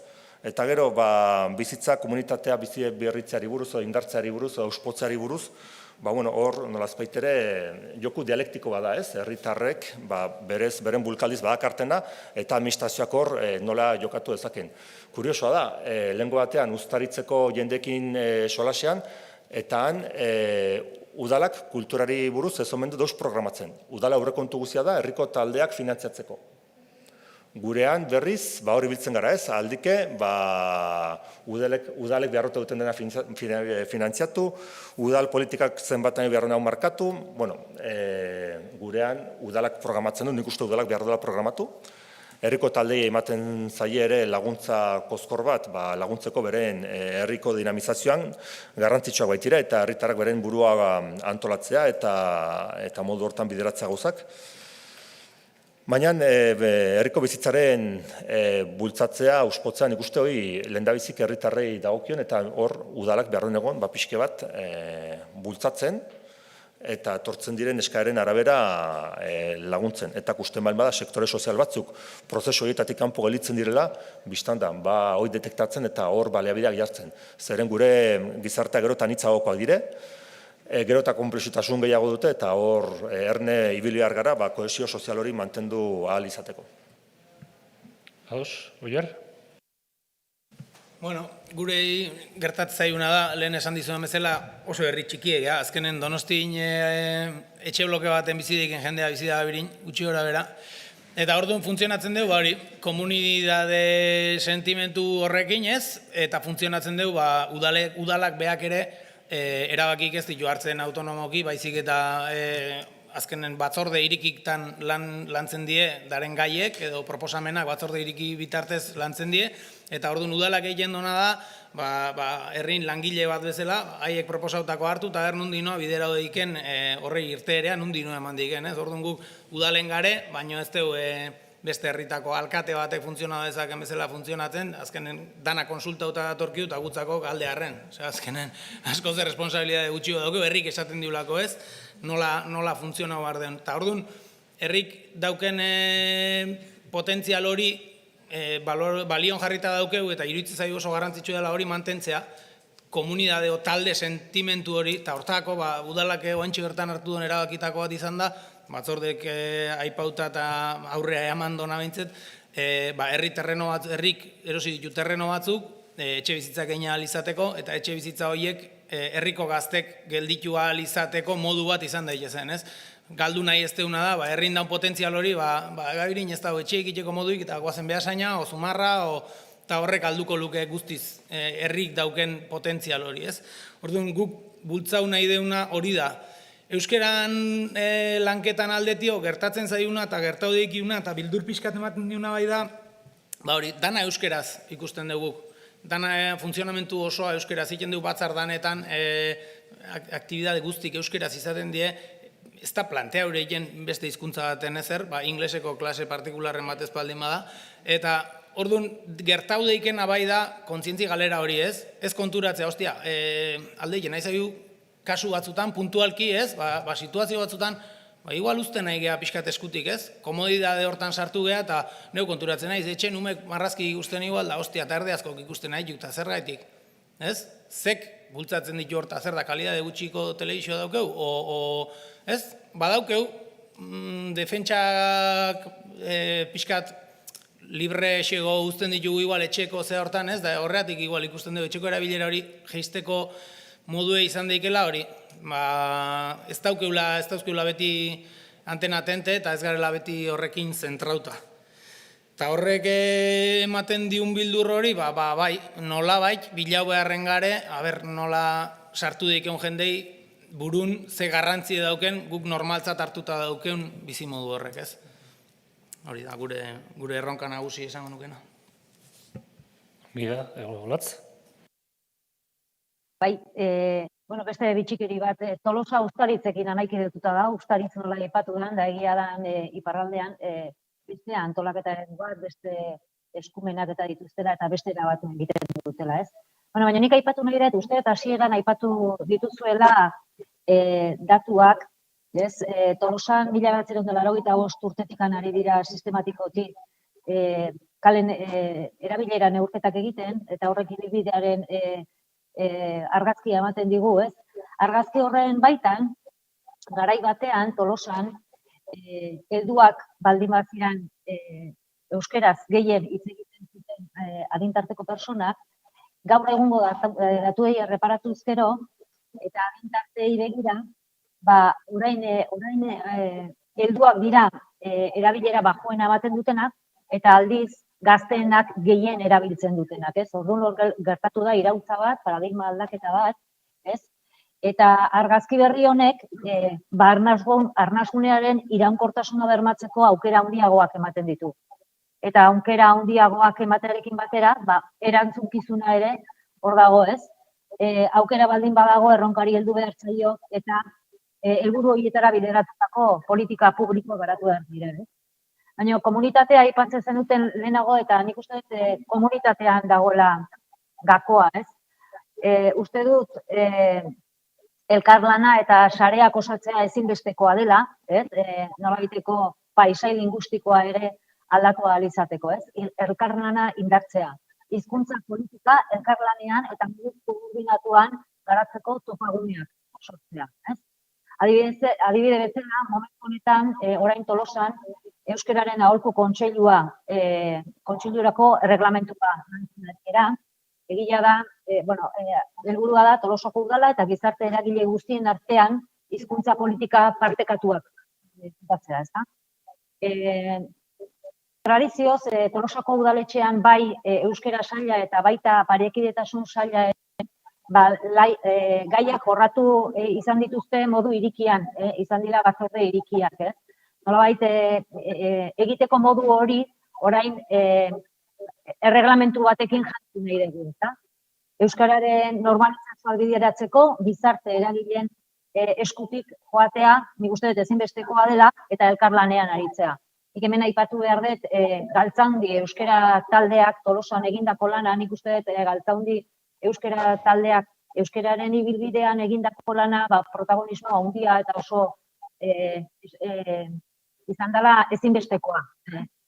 Gaur egun, Galtzaundi Tolosan sortu zen, baina gaur egun eskualdatu eginda, eskualdeko taldea da, eta plangintzak eta programak elkarrekin egiteak, nik uste dut modu eraginkorra izan dela iruditzeko. Eginkizunen artean, kontseiluaren eginkizunen artean, lirateke plan estrategikoak diseinatzea eta garatzea, kudeak eta planak diseinatzea eta jarraipenak egitea, Tolosaren euskararen erabilera normalizatzeko lanekin zerikusia duten gai guztiak aztertzea, eta gero sortu litezken kezkak, kexak, iradokizunak eta bar bideratzea, ez? Parte hartzaileak lirateke udaleko euskara eta hizkuntza saila, euskaltegiko zuzendaria, UEMako ordezkaria, udal talde politiko guztietako ordezkariak, eta gero talde eragileak, Tolosaldeako Galtzaundi euskara taldea, euskarazko komunikabideak, Tolosako eskola eta ikastetxeetako ordezkariak, eta baita ere herriko kirol eta kultur talde ezberdinetako ordezkariak. Eta gero asmoak eta erronkak aipatzerakoan, aipatu behar dut, Tolosaldean, badagola egitasmo garrantzitsu bat, urtean lanean gabiltzana, eta da eskualde mailan euskara mai bat. Eta euskara mai horrek duen helburua lortzea izango litzateke Tolosako udalan ere dugun nagusienetarikoa, ez? Ditu lan ildo estrategiko, bata da hizkuntza politikak eskualde mailan definitzea, hori izango litzake ja salto bat kualitatiboa eta kuantitatiboa importantea, herri mailatik eskualderako salto egitea, baliabideak adostu eta abian jartzea hizkuntza normalizazioa erreala lortzeko, gobernantza eredu berri batean oinarrituz eta sostengatuz eragile instituzionalez gain, eragile sozial eta kulturalen elkargune eta erabakigune bat sortzea, eta gizarte esparru guztietako eragileekin elkarlanean bermatzea euskara bere eguneroko jardunean hizkuntza nagusia eta komuna izango dela, ez? Gainera, mahai horrek berrikuntza eta paradigma aldaketa bat ere badu bere filosofiaren baitan, eta izango litzake garapen sozioekonomikoarekin uztartzea alde batetik, eta gero bizikidetza eremu zabalago baterako elementu behitularra izatea, ez? Barneratzea, bizikidetza, generoa eta aniztasuna bezalako kontzeptuak. Ados, eskerrik asko. Bai Tolosaldean aipatu da, ari direla eskualde mailako begiratua lantzen eta osatu asmoz. eta Baztanen ere, Baztanek badu halako eskualde izaera ere maila batean, eta pixka bat, aipatu da gainera, eta aurreko hitzaldeetan ere bai, tokiko udalerriak eta egin dezaketen esku hartzeak eta baditula bere mugak, baditula bere abantailak eta aukerak ere bai, baina baditula bere mugak, ez? Eta Josuak ere aipatzen zuen pixka bat bazituztela bere muga horiek, beraz, nahi dugu pixkanaka eskala hortan gora egin, ez? Eta lehenengo eta behin eskualdeari begiratua eman nahiko genioke, eta plantatu nahiko nukena da, zuen udalerriek, azkenean eskualdearekin zer nolako hartu emana duten, zer nolako arazoak edo kezkak edo zalantzak sortzen zaizkizuen zuen eskualde harreman horretan, eta zentzu hortan, planteatuko bagenu eskualde mailatikan edo arnasguneen garapena ardatz hartu beharko litzatekeela, gaur egungotik edo ze aldaketa proposatuko zen dituzketen, ze egokitzapen egin beharko litzateken, arnasguneen garapena eskualde mailatik ere bultzatzeko, ez? Kasu honetan, Goierri emango diot lehenengo hitza, nahi duzunean. Lehen esan dizudan bezala, Goierrin kokauta garegu, Goierriko herri danok elkartzen gehanen, guk ikusten deun arazo nagusina, hoxe da, ez azkenen arnasgunek ardatz bezala hartuta ez dela funtzionatzen. Funtzionatzen da, ekonomia ardatz hartuta, turismoa ardatz hartuta, eta orduan, funtzionatzeko modue zuzena izan daike, azken baten, Ordizi, Beasain, Lazka olako herri handik dare, ez? 5.000 biztanletik gorako herri batzuk tarten, eta beraiek die, azkenen boton balion arabera, ez? Beraiek zuzentzen due Goierriko ekimen gehiengoa, ez? Esango deuna da, goimenek, goiekik egiten dituen lanetan, lanketa horien ardatzak nundinoa jun behar duen, azkenen herri handi horiek zuzentzen du, beraiek ezartzen du, ez, dago azkenen botu sistrima daukegu hor, eta kontu neukitzen gaitue, justuko, ez, kapitala hundiketan badanen ordaintzeko, eta gutxi gehiago.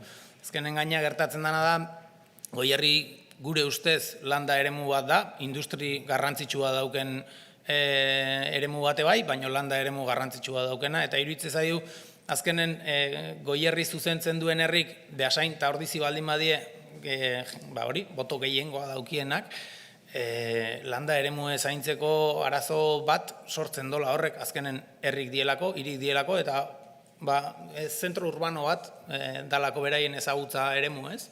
Orduan herri txikik bai pixkat aparte ikusten gehala, eta klaro, euskera ardatz hartuta lanketa bat egin nahi baldin bada, eta kasualidadea Goierrin euskeran erabilera gutxina daukien bi herri baldin badare hor, funtzionamentu justu kontrako behar lukela iruditzezat. Guztiz aldau behar litzekena, arazoi gutxina daukenak eta indar gehiena daukenak zuzendu beharko luke ez, arazoi gehiena daukenak nola inber ditun gauzak. Horre eskuartzea nahiko zaile daukeu eta hori txikin da undin arteko gerrea, beti biltzen gehanen eukitzen deun gerra berdine. Eta hori saiatzen geha, hotxa egiten, baina herri txiki izateko ise dauke. Mugak, esan duzu muga hori. Olatz? Bai, nik aipatu dut 28 udalerrik osatzen dute Tolosaldea, ez? Eta Tolosaldea eskualde burua da, zerbitzu asko kokatzen dira gurean, tamainez eta izaeraz herri diferenteak osatzen dugu eskualdea, ez da? Batzuk oso landa eremukoak dira, eta beste batzuk urbanoagoak. Tamainaz Tolosa handiena baldin bada, bigarren herria handiena Bilagona izango litzateke, eta Bilagona ez dakite datu zehatza, baina uste dut 6.000 biztanlera ez dela iristen, ez? Ikusten dira aldeak, ez? Gure eskualdean norbaitekin alderatuko bagenu Goierrirekin alderatuko nuke. Oso eskualdea, antzekotasun handiak ditugun eskualdeak era, ez? Eta hor, Gabiriko ordezkariak aipatzen zituen, ez? Bere kezkak eta bere eskualdearekiko. Guk lehengoan garapen agentzian ikurraren aurkezpena egin zuten aste honetan eta egin zuten olako eskualdearen definizio bat eta aipatzen zuten. Eskualdearen ezaugarririk nagusiena da atomizazioa. Osatzen dugu 56.000 biztanlek, 28 udalerrik, 4.000-tik gorako enpresa establezimenduk eta 54 industriagunek. Eskualdeak Tolosarako joera izan du beti, eta Tolosak eskualderako joera baita ere. Nik uste dut, modu naturalean eta muga gehiago jartzen ditugula askotan, muga administratiboak ezautzen dizkigutenak, mugarriak, herrietako mugarriak, beste zer baino. Naiz eta egia esan, herri bakoitzak bere nortasuna mantentzen duela, hori ez da oztopoa gero, edo ez du eragozpen izan behar, hartu emanak modu oso naturalean eta normalean izateko, ez? Herritarrak hori oso modu naturalean egiten dutela eta batzutan administrazioak, kasuan udalak, eragozpena jartzen ditugula, ez? Nik uste elkarlanerako aukera horiek sortu egin behar direla, saretzea oso importantea dela, ez? Topagune horiek sortzeko. Eta saretzeko aukera horiek ematen digutela baliabideak modu eraginkorrean kudeatzeko, baita ere helburu handiagoak lortzeko, eta baita ere epe luzerako estrategiak lortzeko, ez? Begiraga pixkat urrutirago jarrita, ez? Ez bakarrik motzean, ez? Arazoak baino, nik aipatuko nituzke erronkak, ez? Euskal Herriko zonalde euskaldunen artean dago Tolosaldea, biztanleen 75% euskal hiztuna gara eta beste 10% ulertu behintzat egiten dute. Horregatik, nik uste dut hiztun komunitateak behartuta gaudela ahalegin berezi hori egitea, ez? Hizkuntzaren etorkizuna mantentzeko, indar berritzeko eta normalizazioan ere erreferente izateko beste eskualdearekin, beste eskualdeen ondoan, ez? Urrats sendoak egin, euskararen etorkizuna bermatzeko eta euskara eskualdeko hizkuntza nagusia izatea helburu duen gobernantza eredu berritzailea eta erreferentzizkoa eraikitzeko. Euskalgintza instituzionala eta sozialaren arteko elkarlana, erronkatako bat. Eta beti ere eskualde ikuspegi batetik, estrategiak eta helburu komunak adostuz, ez? Eta horretarako Tolosaldean, euskara hizkuntza nagusia izateko estrategia berritzailea eta inklusiboa egitea, hori izango litzateke erronka nagusienetakoa, ez? Eskualdeak ez gara gai, estrategia horiek adostea gatozen gaietan, zertan ba, eta euskaran ez baldin bada, zertan ba, ez? Nik uste dut izan litekeela aukera oso ona eta oso egokia. Lana izango litzake, ohituta gaudelako, beste modu batera funtzionatzen eta aldaketak beti suposatzen du. Esaten duten bezala, zure erosotasun horretatik ateratzea, baina nik uste dut helburuak merezi duela, ez? Eta gero, guk ematen ari geran, egiten ari geran bideo honetan, aipatuko nuke zein dan misioa, zer dan bilatzen ari garena, ez, aldaketa guzti honekin. Eta orduan, idatzita dagoen bezala irakurriko dizuet, eta Tolosaldeako euskarara mailaren misioa litzateke, Tolosaldean euskara indar berritzea eta bere erabilera normalizatzea, berdintasun eta aniztasun balioen oinarrietatik benetan komunikazio eta kohesio hizkuntza nagusia izan dadin bere lur eremu osoan, ez? Uste dut, erronkak merezi duela pixkat mugitzea, ez? Naiz eta zaila dan, errexa ez dan izango esan nahi nuen. Gida, Josua. Bai, gurean eskualdea, bastan bidasoa eskualdea da, bidasoaren goiko aldea, eta hortan bortziriak dago, Malarreka Bertizarana eta bastan. Bortzirekeko udal guziak ueman daude, Malarrekakoak ez, naiz eta Malarrekako udal guziek uemako irizpideak beteko lituzketen, eta bastan ere ueman dago ez, beraz hor badago olako lurralde eremu zabal bat, baldintza soziolinguistiko jakin batzuk dituena. Nola nahi ere, eskualdean, beti eskualdeaz mintzo gara, baina eskualdea ez dugu termino administratiboetan egituratua, beti da nahi bat, baina egundaino bururatu ez dena, eta nik uste martxa honetan bururatuko ez dena ere. Zeren, badaude zailtasun batzuk, biztan dena. asmentan aipatzen duen ez, Nafarroan nola den udalen finantziazioa eta idirute direla kontu administratibo eta burokratiko grisak, baina batuzte beren ondorioak ez, zeren eman dezagun. EAen, baztanen baliokidea izan daiteken udal bat, Balmase da, biztanleko puruz, Bizkaiko transferentzia arrunten funtsaren bitartez 8 milion euro hartzen dituzte. Guk 2 milion. Eta hola udal guztietan. Gurian nabarmenagokoa da, guk dugun lurralde konplexutasunangatik, baina, karo, udalek muga horiek baldin baditugu, gero gure nahiak egi bihurtzeko tenor hortan, hor badago sekulako aldia, gure bultzadaren eta gure giazko baliabideen artean, nahi bada zerraitere egituratu udala gainditzen duen eskala batean, edo nahi bada ez da gizero, nahi bada bertzia.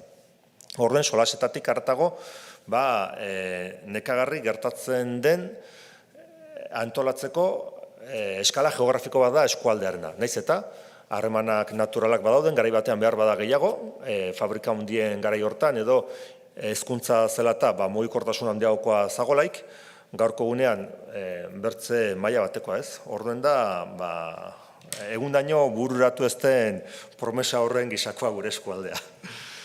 Potentziala, biztan da, potentziala baduela euskararen normalizazioan urratsak aitzinerat emateko. Aipatu dugun bezala, badagolakoz ezagutza handi bat, badagolakoz erabilera bat, badagolakoz transmisio natural bat ere bai, eta badagolakoz bizi bat, bizia dena euskaraz ere bai. Baina gurean euskararen komunitatea beti itentzei konzeptu bat, ez dakit, azkeneko aldiuntan arro modan jarri alde guztietan tokikotasuna ezala, baina konzeptu pixke problematikoa ez, komunitatea. Baina, gure hizkuntz komunitatea ez, gure herrien biziraupena, neurri handi batean pasatzen da, goizean aipatzen genuen horrengatik, ekonomia puroaren gatik, krisi testu inguru batean, 2008 urtean gogorra hasi zena, irauten duena modu jakin batean, dualizazio sozioekonomiko testu inguru batean, prekarizazio testu inguru batean, eta horri gainera gehitu behar dugu, nahi eta nahi ez, ondoko urtetan ezagutuko ditugun hainbertze ertsapen klimatiko, energetiko eta bertze gisakoak ez. Orden nola berrasmatzen dugu gure, nola berrasmatzen ditugun gure buruak garai berrietarat, modu justu batean, bidezkoa deneundako ez, txalupan denok elkarrekin gateko. Inore botatzen ibili gabe. Ikusiko da hori nola datorren, baina gaurko gunean gure inguruneoken biziraupenak plantatzen dazkigu galdera berriak eta erronka berriak orai arteo mai gainean eduki ez ditugunak.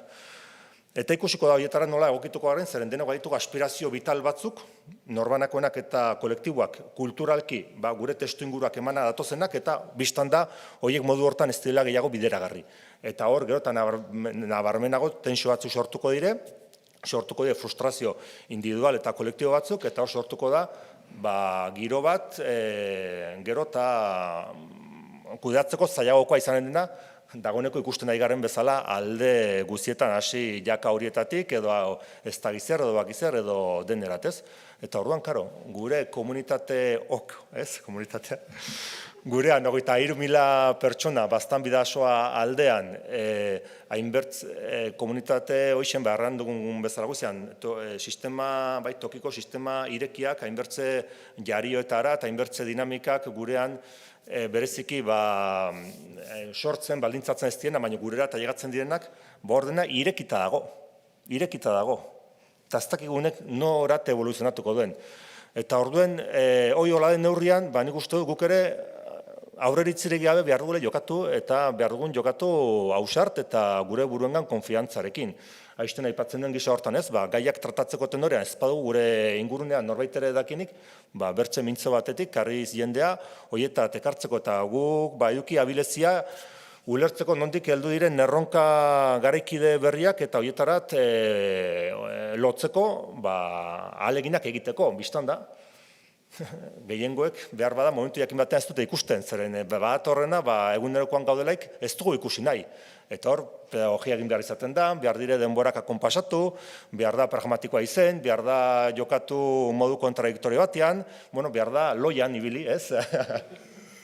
Baina, noi da tokatzen zaiguna, pixke bat, datorrenaren jakitun izanik, ikusten dugulaik, Europa guzia nola bihurtu dugun, olako zerrakura handi batean, mundutik, hainbertze egoera gogorretaik, iesi heldu diren jendeak, sarraz daitezen, aldi berean, 5G-arekin norai dena instalatu nahi dugulaik, eta horren koltanna, eta gero autoelektrikoen litioa, eta gero ez da gizere noi zurrupatzen segitu nahi dugulaik, hor plantatzen dire, hainbertze gauza, gure tokiko eskalatik, neketan egitenako ditugunak ez, eta gure poligono industrialetan produzitzen dugu eramateko ez da gizar bakinorat, eta nazional eguntagoita bat errepidean 10 milioi euro inbertituko dire, 3. errei bat egiteko, nazioarteko zamagarraioak segitzeko, arat unetako hortan, toki bakoitzeko, abantaia kompetitiboak baliatu, zalik eta merkeen ekoizteko, eta hau eta bertze, eta orduan, karo, gure tokien iraunkortasunei buruz mintzo garrela, gai gara gai potolei buruz, eta hoi da, maiz tokiko eskala gainditzen dutenak, ez? Eta orduan, hoxen, eutxi. Bueno, koska bat gora hori jongo gara, eskala hortan.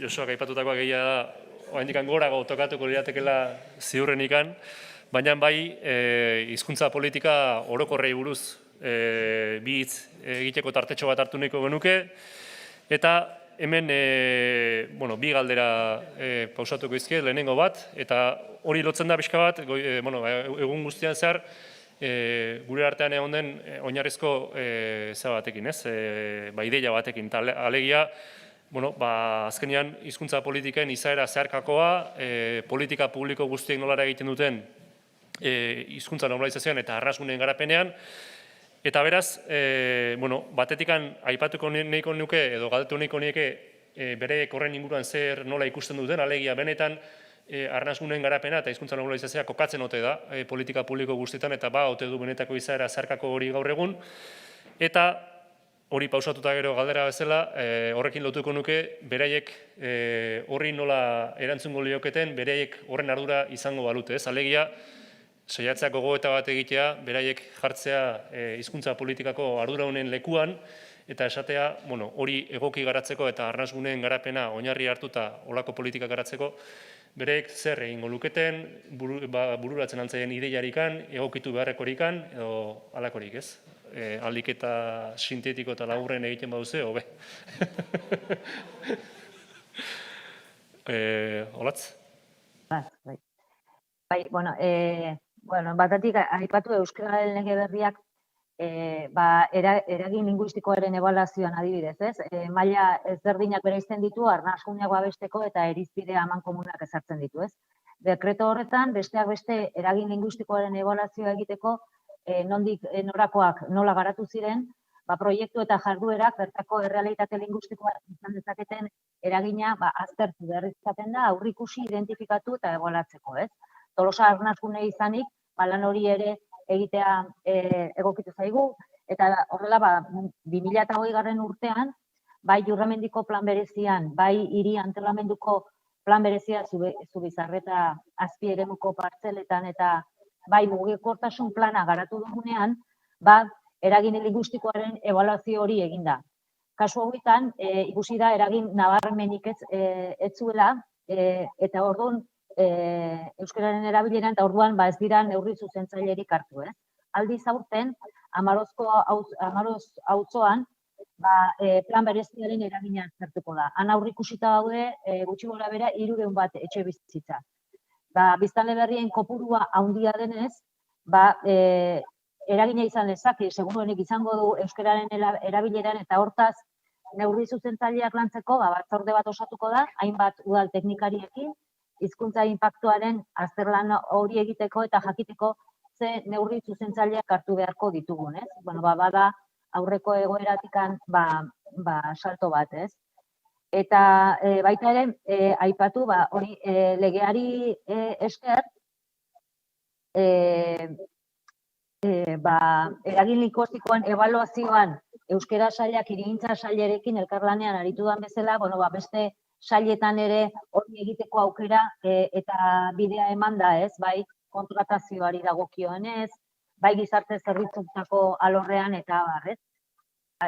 Eusko Jaurlaritzaren prozeduraren hizkuntza inpaktuaren azterlan hori alor guztietan egiteko jasota dauden irizpideak ja markatuta daudenez, udalei ere lanlerro batzuk ematen dizkigutelako, ez? Baita ere, nolabait aztertzeko bertako kultura sorkuntzan, ze hizkuntzatan eta ze ohiturak sustatzen gabiltzan, edo aisialdia antolatzen den garaiean, kirola eskaintza egiten den garaian baita ere, ez? Azkenen,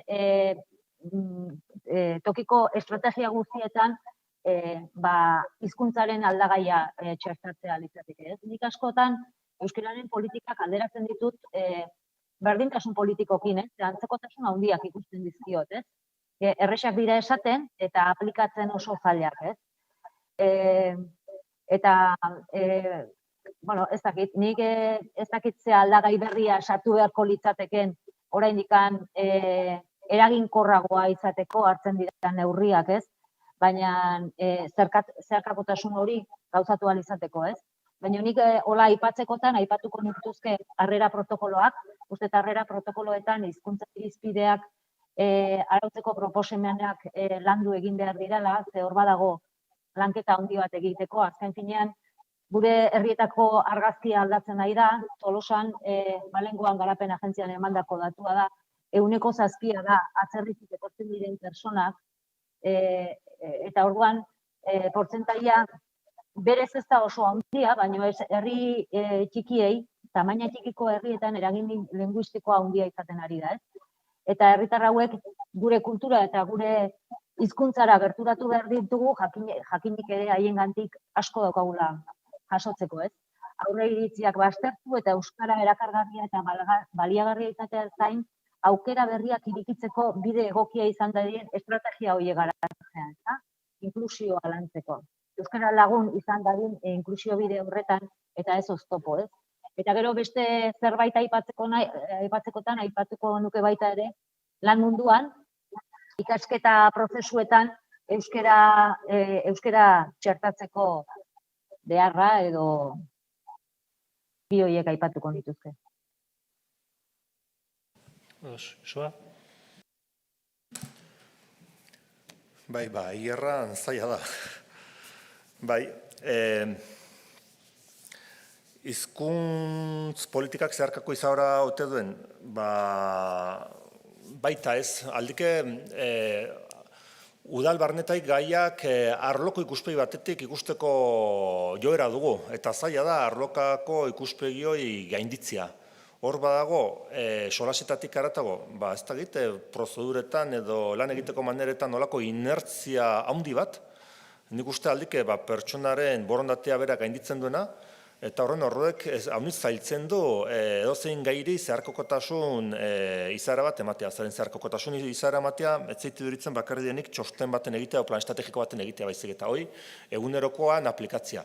Eta hoi nik uste hurbilago dagoen artetik administrazioaren funtzionatzeko maneratik, ez?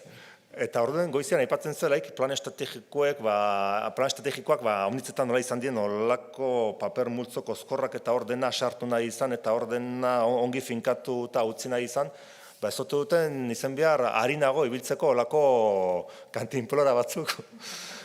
Eta prozesuan berian ibili alden bezala, ez? Helburua garbi izanik, 2-4 helburu garbi izanik, eta gero gehiago artearen kontzeptu batekin hori kudeatu eta sartu. Bistan da, ez da gauza dela udal handi bat, udal txiki bat, edo udal ertain bat. Orduen denetan ez da modu berean inondik ere jokatzen alez.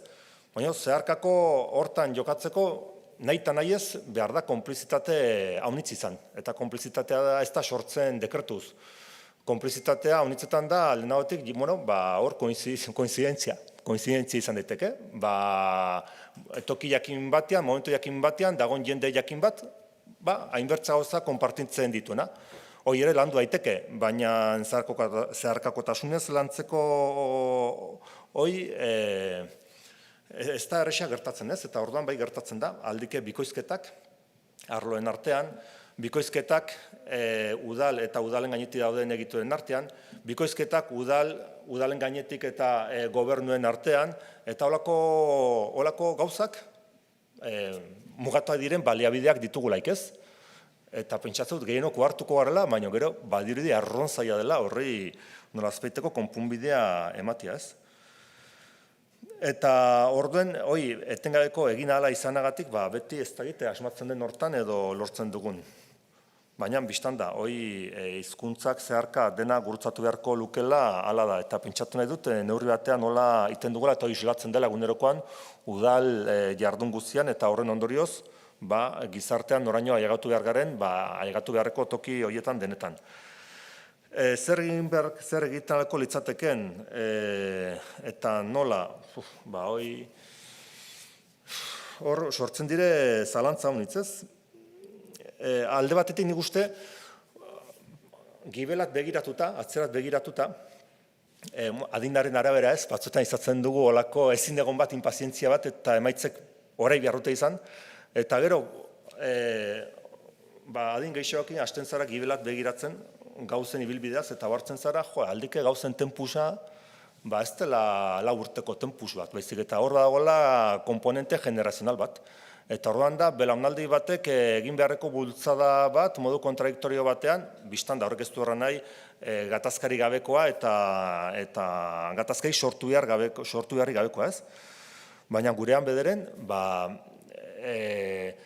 baztanen elite politiko-kulturala erdalduna izatetik, neurri handi batean, ez nahi eta nahi ez Euskararen kontrakoa zati bat bai, gaurko gunean, eman dezagun, gu elite politiko-kultural balen bagara,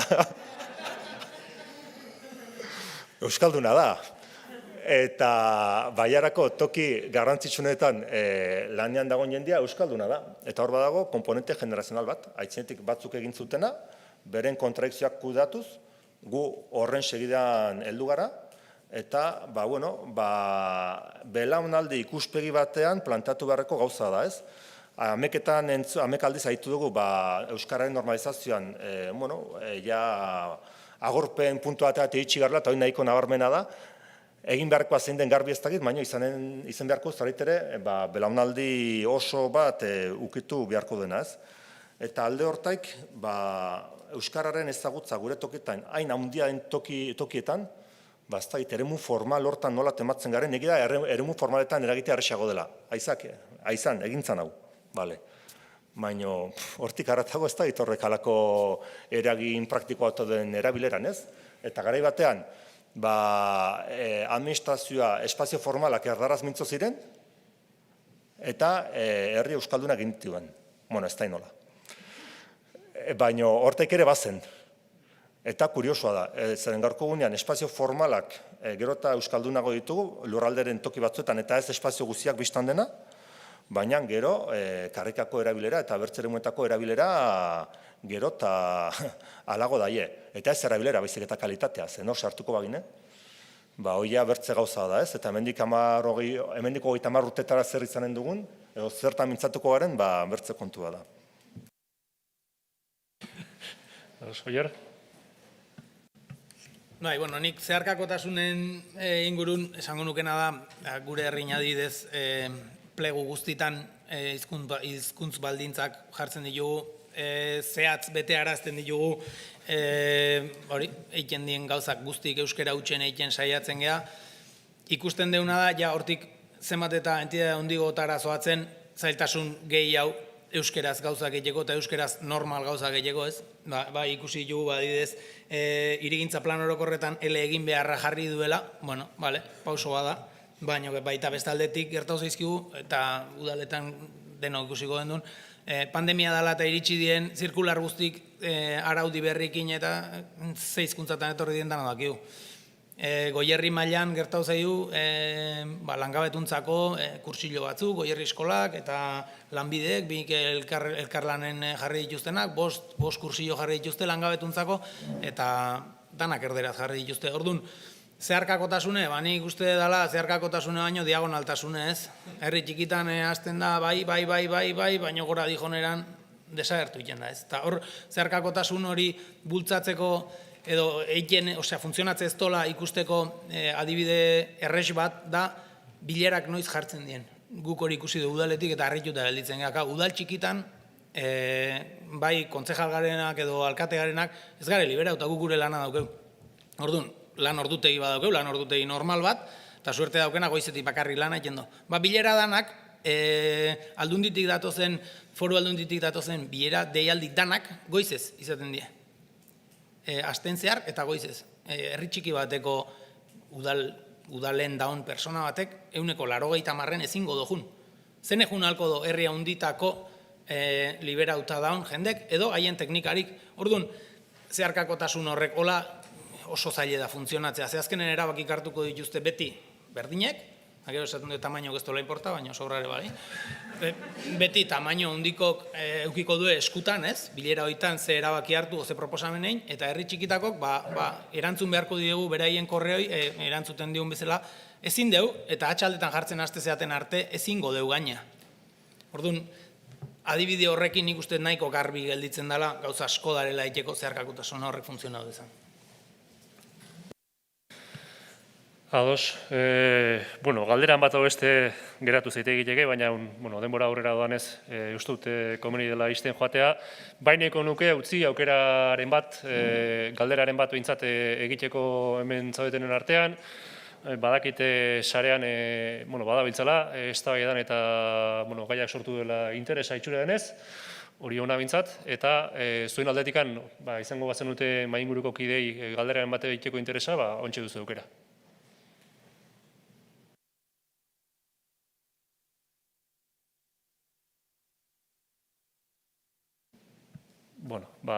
Ez baldin badago, nik bai, ohartxo batzuk edo pixka bat apuntatzen joan naizenak mai inguruan zehar aipatzeko, hola itxera bezala, ez dira inondik inora sintesi bezala lertu behar, baina uste dut ideia hauek bai ateratzen joan diren ideiak badirela, eta uste dut gaurko saioan zer ere aipatu direla, batetikan, hasieran aipatu dugu ez, garapenan ikuspegi zabal bat izan beharra arnasgunen ikuspegiak, arnasgunen garapenak behintzat eskatzen digula, eta hor garapen sozioekologiko, soziokultural eta sozioekonomiko eta hitz egin izan dugu aurreko jardunaldietan, uste dut hauetan ere azpimarratu dela ikuspegi zabal hori izan beharra, eta garapen sozioekonomikoak pixu nabarmena hartu du jardunaldi hauetan arnasgunen beharretatik hitz egiteko garaian.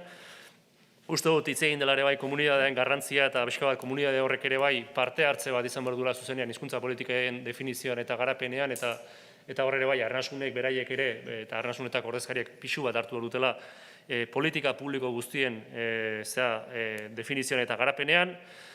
Tokiko eskalaz hitz egin dugu eta ikusi da hemen bai aukera dezente ematen dituela, baina bere mugak ere izan badituela. Beraz, tokiko eskalatik aruntzago ere bai zabaldu behar dela bizkat politika publiko horiek egiteko garaian eta politika publiko horiek zabalago eskualden baian edo aruntzago egiten direnean arnasgunen garapena erdigunean jarri beharra, eta ikusten dela gaur egun beste interes batzuk, beste joera batzuk dela eskualdeko garapena hitz egiten denean, beste gai batzuk dutela nagusitasuna, eta hori buelta marko litzaiokela, eta pixka bat zeharkakotasunen inguruan bai hori landu beharra, eta Oiarek esan duen azkeneko kontu horiekin geratuko nitzakela, ez? Azkenean, arnasgune edo herri txikietan zeharkakotasuna erresago, naturalago txertatzen den zerbait badela, eta aldiz eskalan gora joan ala zeharkakotasun horrek izaera hori galtzen joaten dela, eta pixka bat ez dela aplikatzen, ez? Hortaz hori da mai inguruak eman duena, eta bukatzeko, uste dut ondorioen atalera pasako ginetekela, jardunaldien itxera egiteko. Eskerrik asko.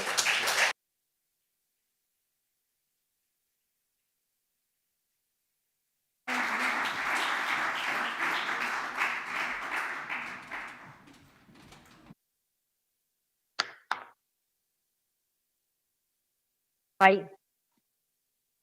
Bueno, mila esker, agur. Agur, agur. You are now muted. You are currently the only person in this conference.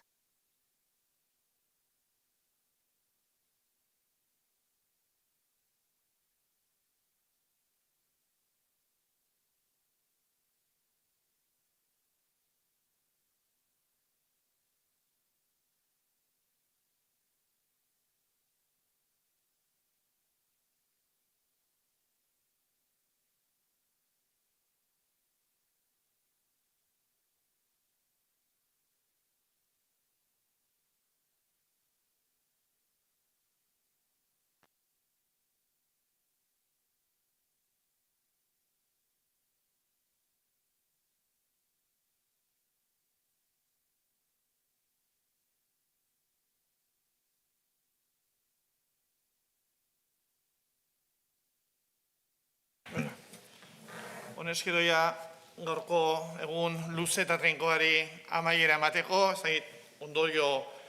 ondorioak deitu edo bai guretzat urrengo jardunaldi begira nolabait orubea prestatzen hasi, ezta?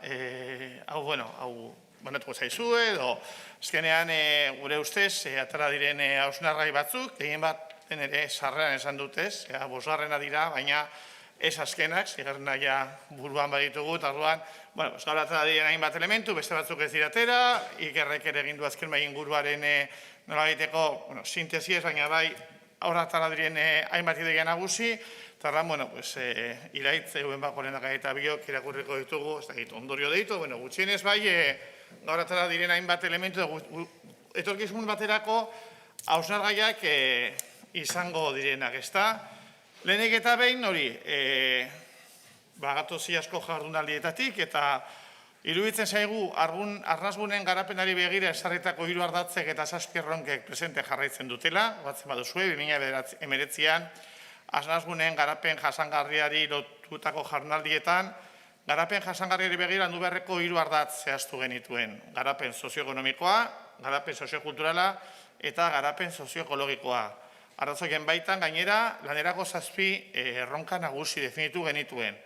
Garapen denbolimistiko jasangarri eta orekatua, garapen sozioekonomiko, sistemiko eta endogenoa, tokiko oinarrizko zerbitzuen garapena, hizkuntza komunitatean ardazutako garapen soziokulturala, balio aurrerako eta komunitarioetan oinarrizutako nortasunaren garapena, arnasgunen saretzea eta edapena eta hizkuntza komunitatea ardazuten politika publiko. Iruditzen zaigu, gaurko jardunaldian zehar ere, aldez edo moldez, ideia horiek, baino gehiagotan atera direla, eta beraz, aurrera begirako lanketarako baliagarriak izaten jarraitzen dutelakoan gaude.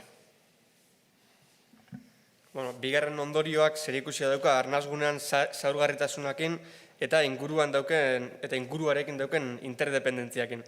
Behin eta berriz, aipatu izan dugu, pandemiak inoiz baino ageriago utzi dituela hainbat gizarte sektoreren zaurgarritasuna eta interdependentzia.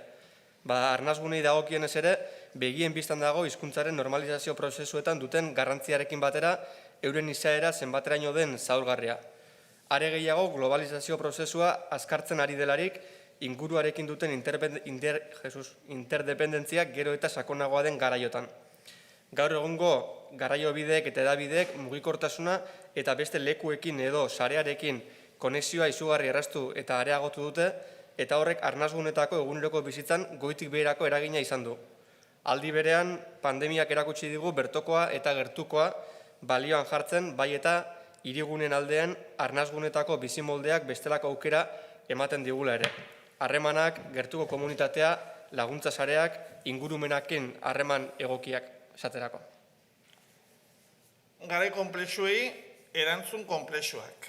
Argi dago, garai konplexuak bizi ditugula eta iraitzeke aipatu bezala, gero eta ageriago dago elkarlotutako tenguruarekin elkar eragin etengabean bizi den gizarte baterantz goazela. Horre gure ustez, lehenik ere aipatu izan dugun bidetik, politika publikoetan hizkuntza normalizazioa zeharkatuzunez lantzea eskatzen du ezinbestean. Sozioekonomia, lurra antolaketa, arkitektura, eta beste hainbat gai jada ezin dira planteatu ezagutza eta esparru iragazgaiz gisa. Eta beharrezkoa da, horietan guztietan hizkuntza normalizazioaren begirada txertatzea. Horrek noski, arlo horien garapenerako planteamenduak egitea zailtzen du, baina ezin dugu ezikusien egin. Ez eta arlo horiek hizkuntza normalizazioan duten eragina baztertu egin. Horretarako, Irlandako galtazen bilakaerak erakutsi digun bezala, ezinbestekoa da arnasgunetako kideek politika publikoien definizioan parte hartzea eta euren ekarpenak aintzat hartzea. Bai eta arnasgun horietan hizkuntza komunitate bizia eta kontzientziatua, edo azken boladan esan nahi dugun bezala komunitate ahaldundua egotea ere. Ondorio horren bidetik jarraituta beharrezkoa da politika publiko guztietan arnasgunen garapena aintzat hartzea. Politika horietan, erator litezkeen esku hartzen, eragin linguistikoen ebaluazioa aztertu eta horren arabera egokitzen neurriak proposatzea baino, arnasgunen garapenaren ikuspegia hasiera beretik txertatu egon beharko litzateke. Hizkuntza politiketan beraz, jardunaldian aipatu bezala, ondare ereduaren hizkuntza politikak baztertu eta biziberritze ereduan eta arnasguneen garapenean oinarrituta hizkuntz politiketan sakontzeko bideak urratu beharko lirateke. Horrela, hizkuntza politikaren baliabide guztiak baliatu behar dira norabide horretan urratsak egiten joateko. Plangintzak, araudiak eta gainerako baliabideak. Eta azkenik, arnasguneen garapenerako lege markoa. Horreko jardunlegitan aipatu bezala, EAEko toki erakundeen legeak eragin linguistikoen ebaluazioak egin behar izana urraz garrantzitsutzat jo genuen arnasgunen prebentzioen ikuspegitik. Azkeneko bi jardunaldi hauetan, prebentziotik garapenerako jauzi eman beharra ezinbestekotzat jo du. Horretarako, L aplikatu ala hainbat ikasgai eta irizpide jasotzen ari gara, eta hasian aipatu bezala, iasko jardunalietan ere beste hainbat oinarri ezarri genituen. Hori guztiak oinarri gizartu eta uste dugu arnasgunen garapenari bermea eta babes juridikoa emango dion lege markoa garatzea beharrezkoa dela. Horretarako, baliagarria zaigu Irlandako aurrekaria. Gaurkoan bere onurak eta gabeziak jarri nahi izan ditugu mahai gainean eta utxuneak utxune tresna horren potentziala eta beharrezkotasuna agerian jarri direlakoan gaude. Horiek dira esan bezala, gaurko jardunaldiaren bueltan, eta ditugun ondorioak edo, gure ustez, atara dien ideia batzuk, beste hainbat ideia jaso dira, eta esan bezala, badakagu berriro, eduki berria, hau bat, bueltak emateko. Lehengo izan aipatu dut, lehenengo jardunaldietako hitzaurrean esan bezala, hau triangelu bat osatu dugu, orube bat eratzen ari gara triangelu horretan, triangelu horren azaleran, 3 erpin garrantzitsu daude, instituzionala Gipuzkoako Foru Aldundia eta UEMaren bidez, akademikoa UEUren bidez eta soziala kontseiluaren bidez. Eta hortaz, espero dezagun, bide honi jarraipena ematea, emango diogu, eta orduan, hurren urtean, espero dezagun, maskarari gabe, testu inguru gozoago batean, eta, badakizu hori zer den, berriz ere elkarri ikusiko dugula.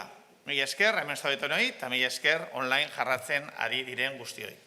Eskerrik asko.